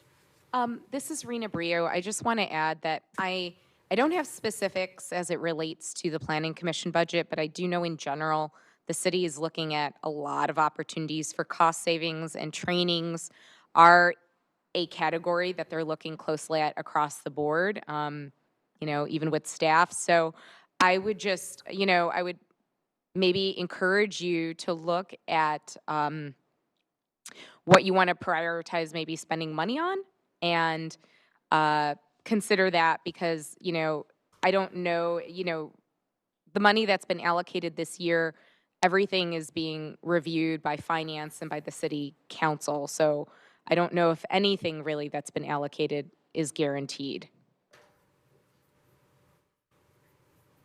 That's a reasonable feedback. Given this is my first and only conference so far in 3 years, that might help. Also, the fact that we have absolutely no travel or hotel or any other expense might help.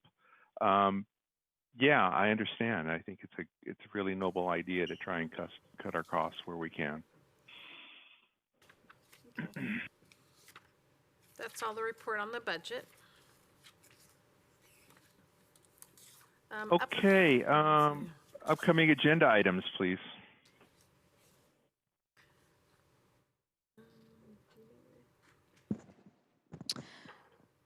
I think we're still reviewing upcoming projects, and perhaps there would be an update on a specific plan in the October timeframe, the Patrick Henry specific plan.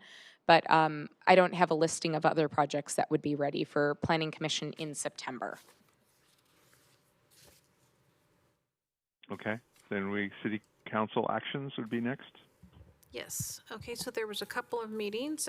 First, on the August 18th meeting, there was an authorization for a final track map for 1205 Coleman. That's the Coleman Gateway project. And also approval of a water supply assessment for 2825 Lafayette Street. That was associated with the Highline project. And Then there was also a tract map to subdivide the property, that's the former Moonlight Lanes Bowl. At 2780 El Camino Real, there was a subdivision for 20 lots. And just to mention, there was request to continue discussions with the state regarding relocation of the downtown. And then there was an early consideration for property located at 4949 Great America Parkway, and this was for a general plan text amendment to allow a greater floor area ratio than currently allowed under the regional commercial general plan designation, and this is almost a 4-acre property. So that was supported by council, subject to FAA input on the heights of the buildings.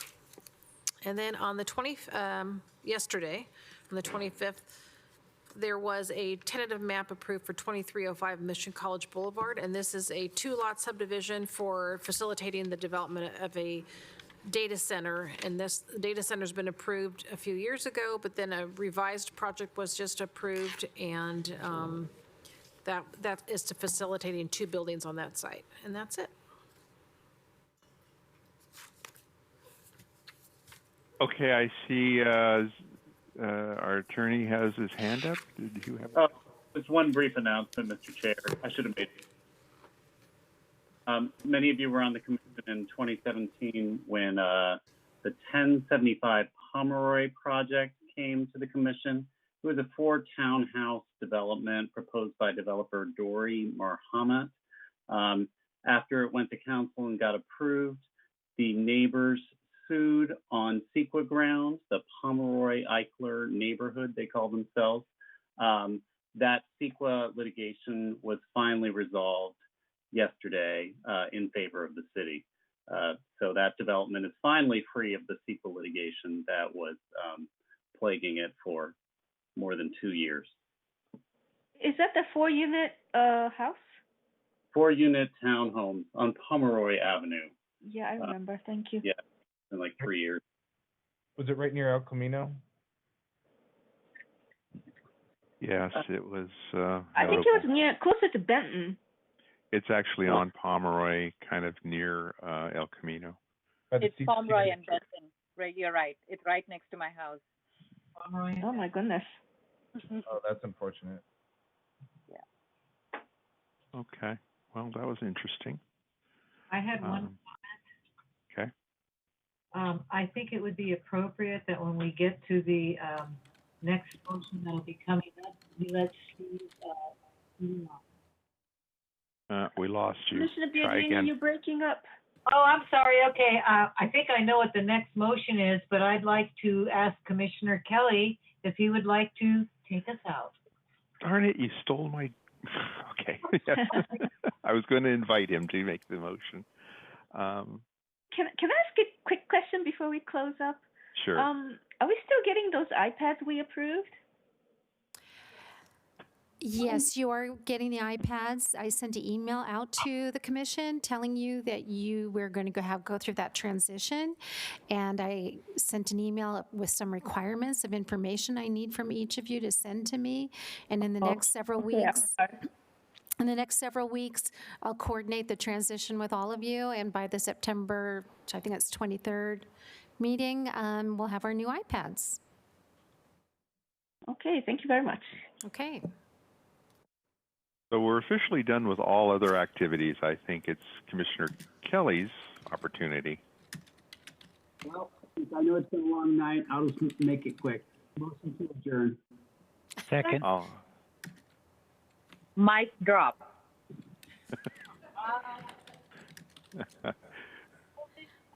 Motion by Commissioner Kelly, seconded by everybody.